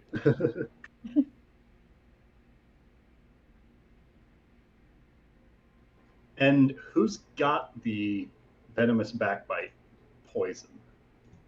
Zara has it. Zara's got it. All right. All 4 vials. All right. So Rachel, you're aware that Zara doesn't know what it does, but for your sake, that's what it does.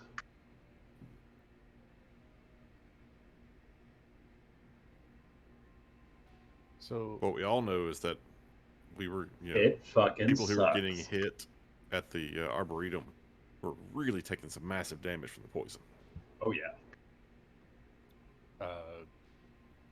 Thule, I know that you are full up on your attunements, but Not anymore. I dropped it on the Cambion mail. okay, can you use shields? I can use shields. Would you like to use a shield? What does the shield do? It gives you advantage on initiative rolls and wisdom perception checks.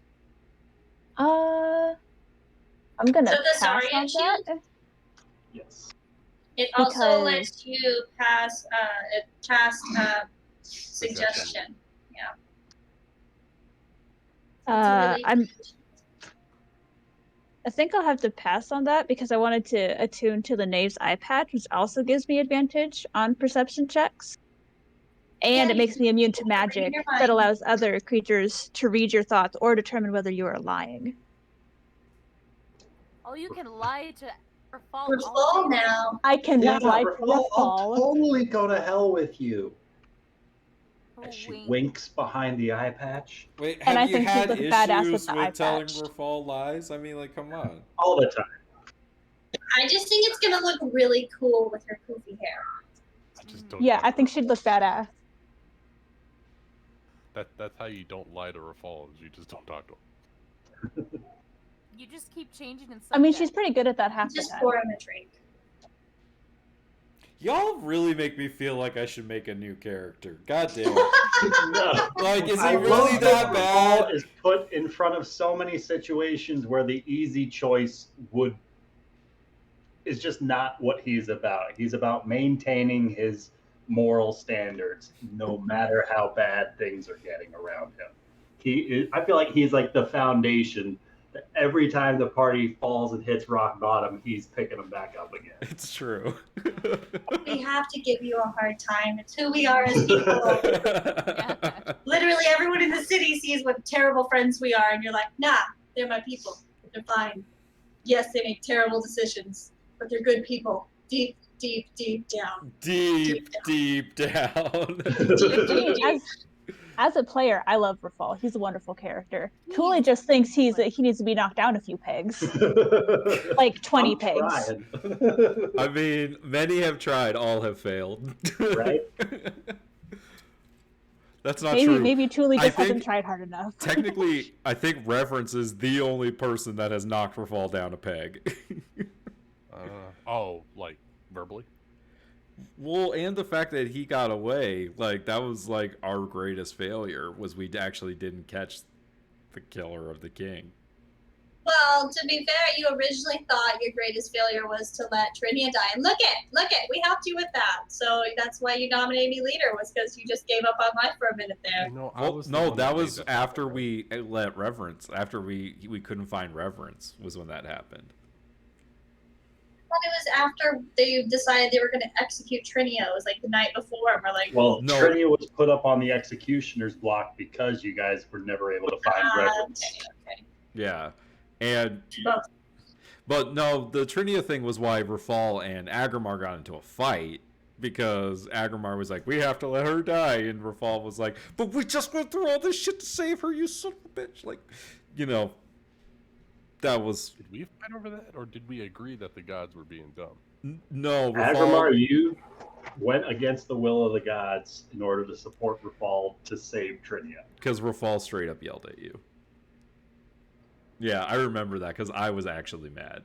Agrimar got this vision of a very dark future should Trinia not be put to the executioner's block. And then you guys saved Trinia, and a very bad thing happened to the city. So obviously, Agrimar's fault. Don't worry, I got broad enough shoulders, I can carry it. See, till Atlas shrugs. Oh, that is true. Agrimar is the one that broke the contract. No, the queen is. Well, she couldn't fulfill it because... No. I'm pretty sure that when she helped us save Trinia, that she broke the contract because she went against the Requisitors. Yeah. We defied the gods. The gods wanted her dead. You're worshipping terrible people, Rafal. You worship them too. I worship books. I want to know who told the church about Nari. That I don't know. Everyone knows about Nari. But really low, like who would know that outside of our group? True. Valen, who's being brainwashed by those great Haven people. Everyone who's seen you get shot with a crossbow bolt. That was in the middle of the night. No one's seen me except for all the rat people we That's killed. all you turned to dust in front of them. We didn't kill them all. Some of them got away. They had those clever smoke bombs just perfectly placed.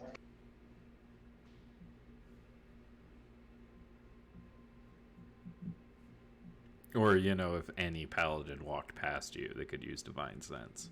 Well, see, I have this brooch that I'm not super attuned to right now, but I did plan on using. I will basically say I'm neutral and a human.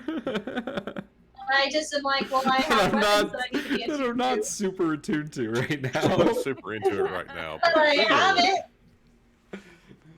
I have it, I'm just not using it. Well, I don't have the attunement slots, so I'm like, man, that'd be super, super cool. But I also have a ring of fire resistance. I'm like, that's necessary. And then I have, oh shit, what were the other two? So it's like they're all necessary. I don't have enough attunement slots. All necessary, but maybe somebody noticed. My silver battle axe and my black dragon studded leather armor. We can blame Agrimar for that one. Requires attunement. Looks like I'll just have to get some different armor. So I can be human around people. So you can appear human around people. I'm not making anything for anyone. And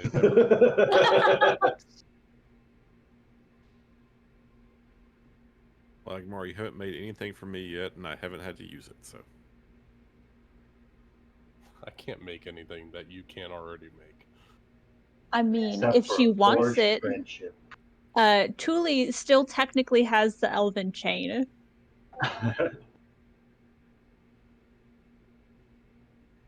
No, I think she wants to get rid of the attunement for the acid resistance.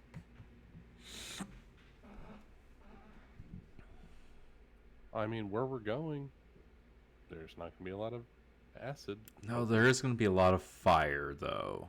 I have the ring of fire resistance. Oh my gosh. I have I think I have that armor. You know how many of my spells are fire? So many. I know. I'm, you None of know. them? Oh, Wooden that's fire not a lot. But fireball's so fun to use. Don't worry, I'm sure you guys will still get your fair share of fireballs. Oh, I'm sure we will. So, Ryan, if I were an ambidextrous ring, how much would I be worth? That is a good question, because that's what I made up. So,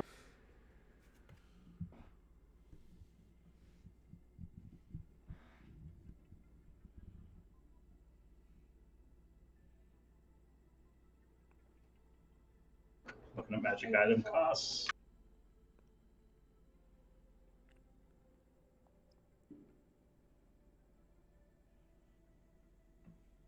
And you can just go ahead and give me the actual like for sale price, not the book price or whatever. Not what the shop would sell it for, but what we would get for selling it. Half price. About 3,000 gold pieces. Okay. Can we wait to go to hell till 17th level? Is that something we can do? I mean, yeah, I guess. That's gonna be another 3 years, though. Just hunt a kraken in the ocean. Like, because I'll Go be fight immune a to sun. fire.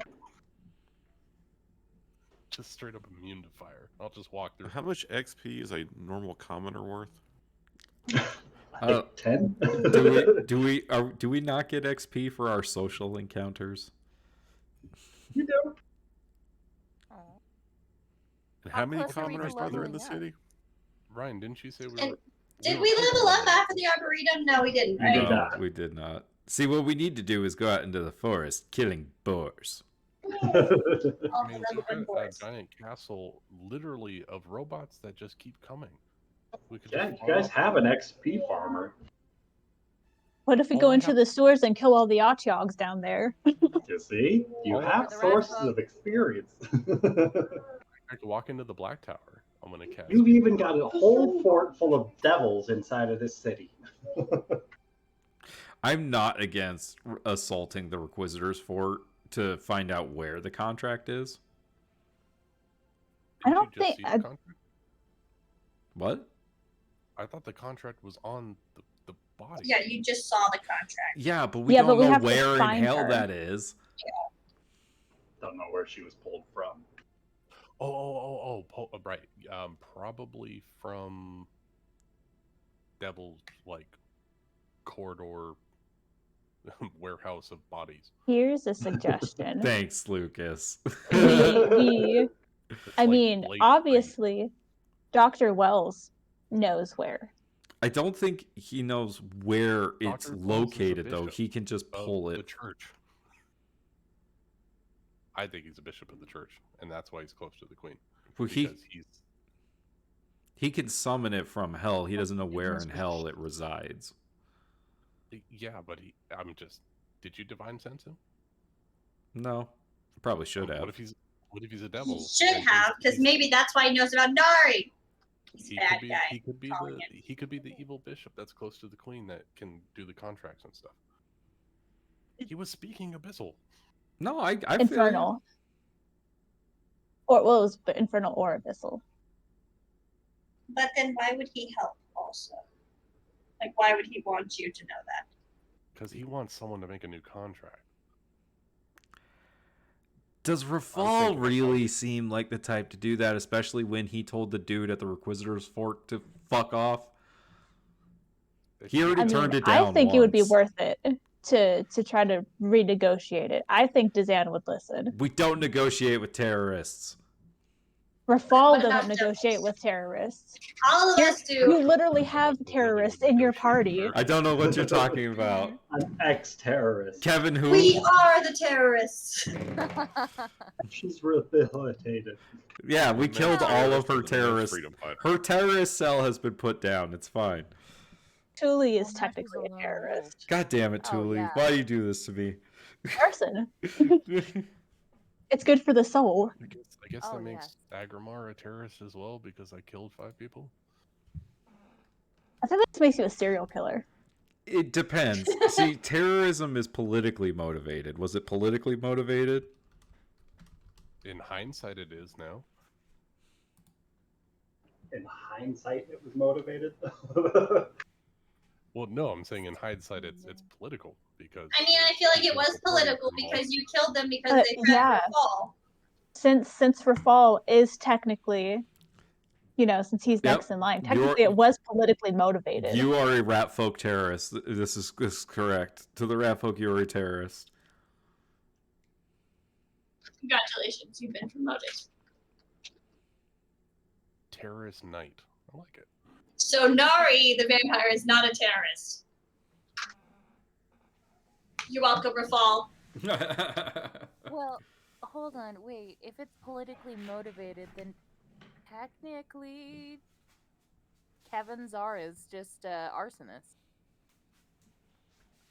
Yeah, see, that's what I'm saying. Like, Kevin might not actually be a terrorist. Oh, Okay, damn it. so it's Thule and Agrimar that have to go away. Well, You guys were Okay. already planning that anyways. Why don't you just go get a room or something? We're at an inn. She has a room. I have a whole temple. Bow, chicka, Whoa. bow, wow. Got a jacuzzi and a sauna. So Hey. Tuli gets to see the treasure chambers, huh? I mean, we've all seen Agrimar's treasure chambers. Those aren't a secret. He like, flashes them it's off. not. That's true. It's not a sacred thing. It's a bit drafty. Not like the, Say, yeah, not like the stiff queen. breeze. I don't think Tuli's actually seen them though. That was before Tuli. Ironically, everyone else in What? the party has seen them. Agrimar wears pajamas now, right?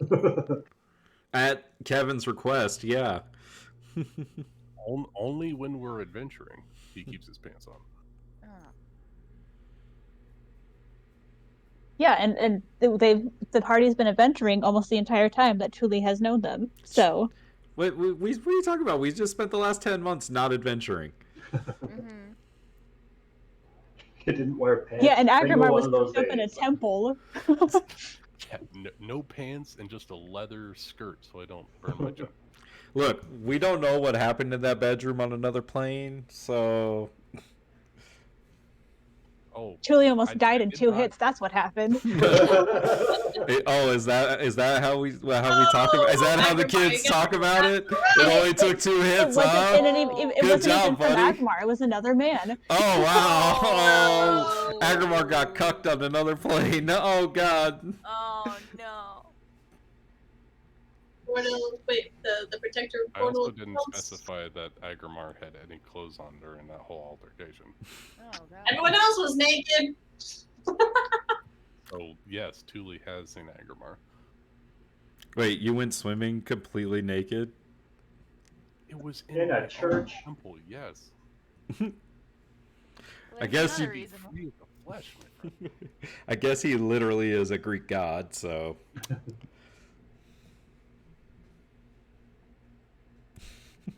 I mean, everyone else has seen it at this point, so it was. Why worry about it? Just the taint. I only save that for my closest friends. Oh my god. And royalty. Yeah, I was gonna say, and Vivana Cianti, you know. I mean, he doesn't discriminate. Oh god. Speaking of Greek stuff, is it ironic? Was it irony that you named your Pegasus Achilles, or is it just because it sounded cool? I mean, it was mostly because it sounded cool and because it's from Hunchback of Notre Dame. It's the name of Phoebus's horse in Hunchback. Oh, I know. Yeah, that was mostly why I did it. It's just that Achilles, personally, sit. like analogy-wise, Rafal is like Achilles, It's true.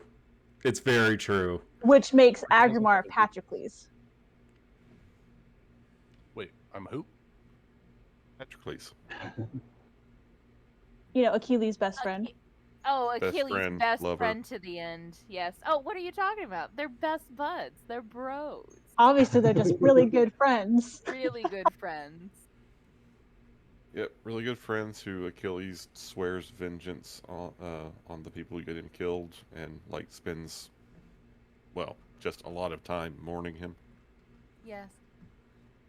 Best buds. Uh-huh. That sounds exactly like their relationship. Okay, is in the 4th of July.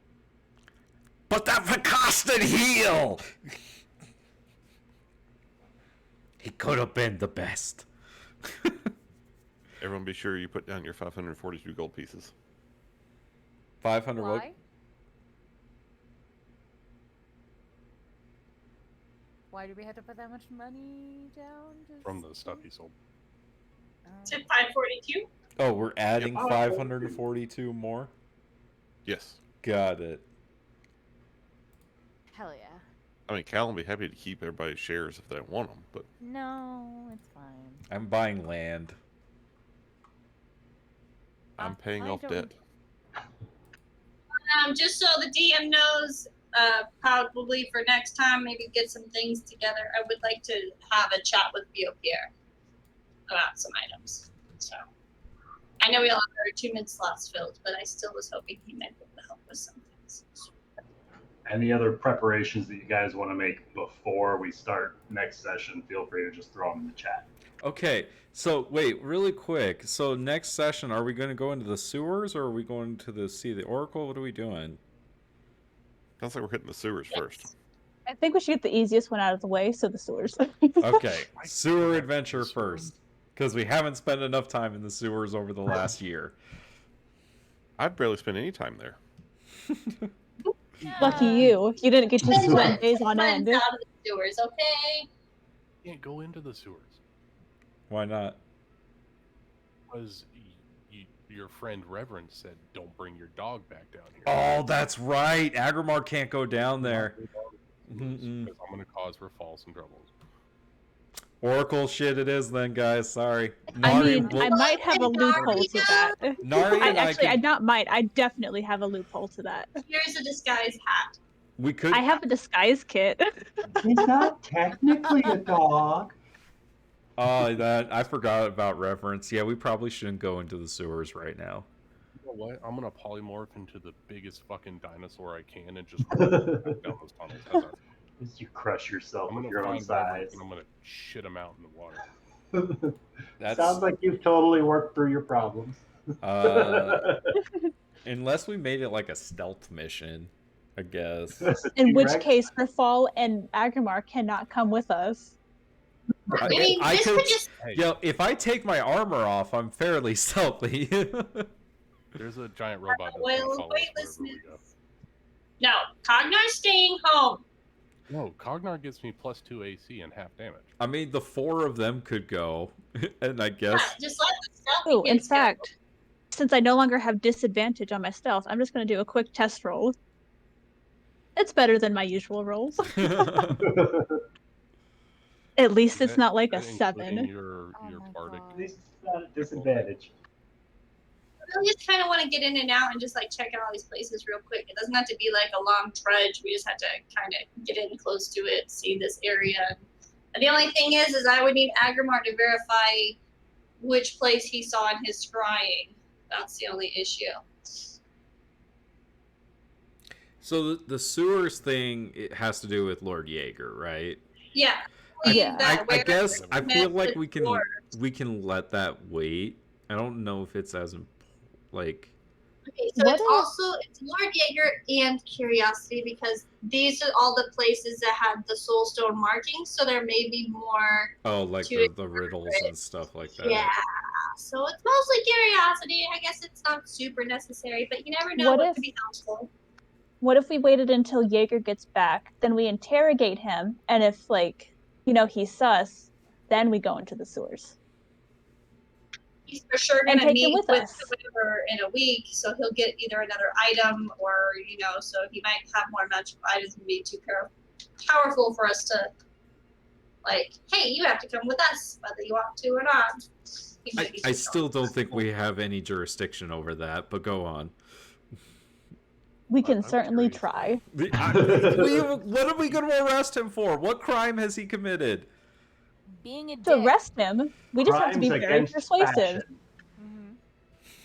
You know what we could do? We could invite him to a fancy dinner.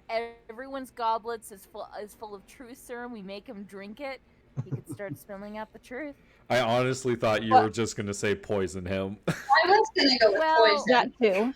Strangle him with my bare hands. He did something terrible to your mother. I mean, that's not untrue. I mean, I got the strength for it. Okay, Rafal, just let us take care of him. You don't have to know about anything. Yeah, why don't you go on vacation with the queen? What Rafal doesn't know won't hurt him. Oh, God. Just know when you come back, we'll all be worthy of being your knights. The last time that this happened, Agrimar was killing rat folk, okay? Yeah, and he became. Well, now we can kill other folk. The last time this happened, didn't they get jumped by water elementals? No, that was a different time. That was the time Rafal talked to his uncle and didn't tell us really much about it at all. It's just like, you guys, let's leave. He was very disappointed in us. We should just follow Rafal's example. We can go off and do stuff and keep it secret, just not tell him. Yeah. Maybe that's the problem. You guys just keep telling me all of the like even Kevin told me she dealt weapons to the fucking Thieves Guild. Like, goddamn. No, I did that. Well, no, she was going to. I try to ratted keep her it out. secret. Yeah, someone ratted her out. So maybe y'all just need to learn how to keep secrets. Well, Kevin would, except someone. Kevin didn't tell Tuli to keep the secret. And, she's kind of trying not to get killed by Kevin. Rafal keeps like plenty of cut in here. secrets. Rafal kept just Kevin's secret. Just real quick. Summer, for your health. Since you have work in, I think, now 3 hours, shouldn't you be asleep by now? I'm good. In that case, down to the sewers we go. No.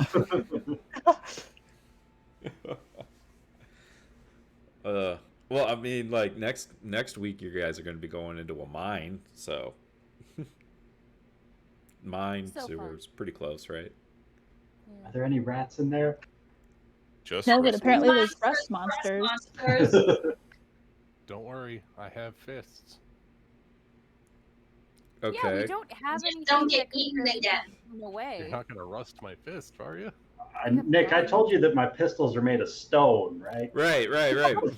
Flintlock, that's what that means, right? Yeah. Oh, I can hear the fireworks going off. It begins. Oh, they've been going off for me for like an hour now. I think it's because like I had my volume turned up pretty loud, so now I could just start hearing more of them. Oh, do they sound illegal? Of course. Yes. I love it. And it doesn't help that it rained yesterday, so now everyone's like, nothing's gonna catch fire. I don't even see the point of them setting off fireworks down here. It's cloudy as hell. It's pretty cloudy out today too, so I don't know. Oh yeah. When The fireworks won't get up that high. When I was doing Derby, the humidity was off the fucking charts. Oh yeah, it was like 40% humidity today. God. It was pretty muggy. That had to be miserable. Why wear all black safety equipment? I was the only good thing. I'm sorry, if it's 40% humidity here, that's like dry. It was 29. It was 29% humidity, which is like, 21% more than we're usually at. We're usually at less than 8. Mm-hmm. And so I went out. Yeah. It was 90 degrees today, or at least in Casa It was Grande. 98. Yeah. Oh, gross. It was probably that. Well, it was 80 degrees and 92% humidity today. Gross. That's disgusting. Gross. Yeah, Boom. even it just being 100 degrees here today and 30% humid, I was like, I actually said to Kelsey, I was like, could you imagine it being 120 and 30% humidity? I was like, it would be gross. We had a 95 degree day. I think it was last week. It was 95 with like 65% humidity. It's literally harder to breathe. I mean, you just breathe. It's literally harder with all of that humidity. Like, I'm not even kidding. With the heat and humidity, you go outside and it just feels like the air is thicker. Yeah. Oh yeah. Yeah. Try going from Colorado and then going to sea level. That's same thing.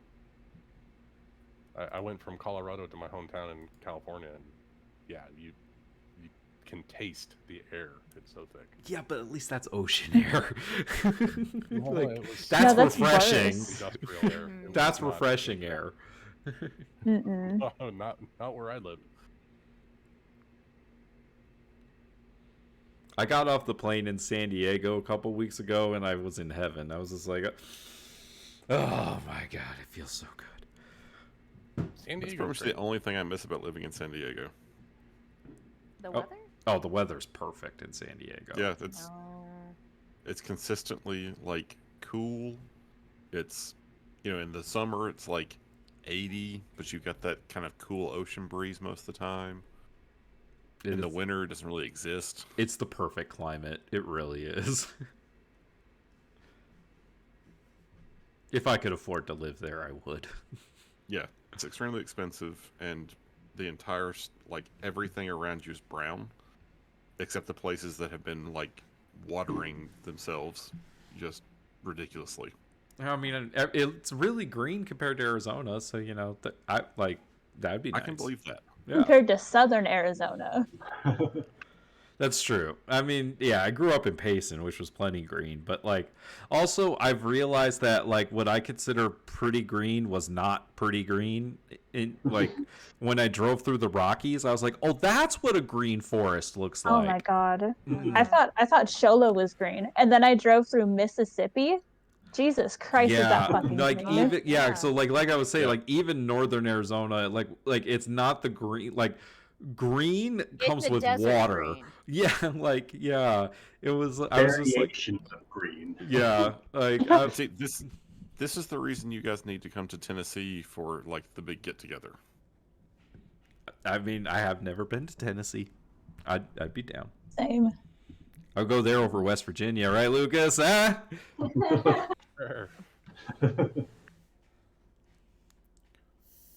I mean, I know Lucas lives further away, but I live maybe an hour away from the Great Smoky Mountains National Park. Oh shit! I had to do a report on them. They do some cool shit there. Last I checked, it's the most visited national park in the U.S. Oh, no wonder why it worked. You're selling me on this trip more and more. It actually is really pretty up there. Okay, I'm booking tickets. Well, the last But time I we gotta go discussed because this I need to get hang out with together was Charles gonna for be 5 in- minutes before he goes to sleep. That's okay. So now we I've have- been we streaming now have a for choice. 7 We hours. can do like Cabin in the Smokies, Las Vegas. I mean, Las Vegas is a lot closer. It is a lot closer Vegas to a is larger percentage of right. the people. Like Las Vegas is just a few hours drive. Like that's not bad. We'll plan it. We'll plan it. You guys have a good evening. All right, I'm going to shut guys this do. stream down.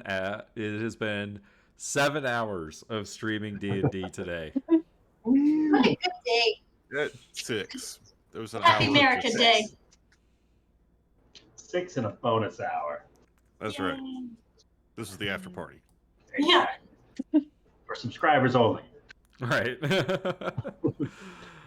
All right, everybody. Catch you guys later. Have a good Good night. night. Night, everybody. Bye. Good night. Be safe out there.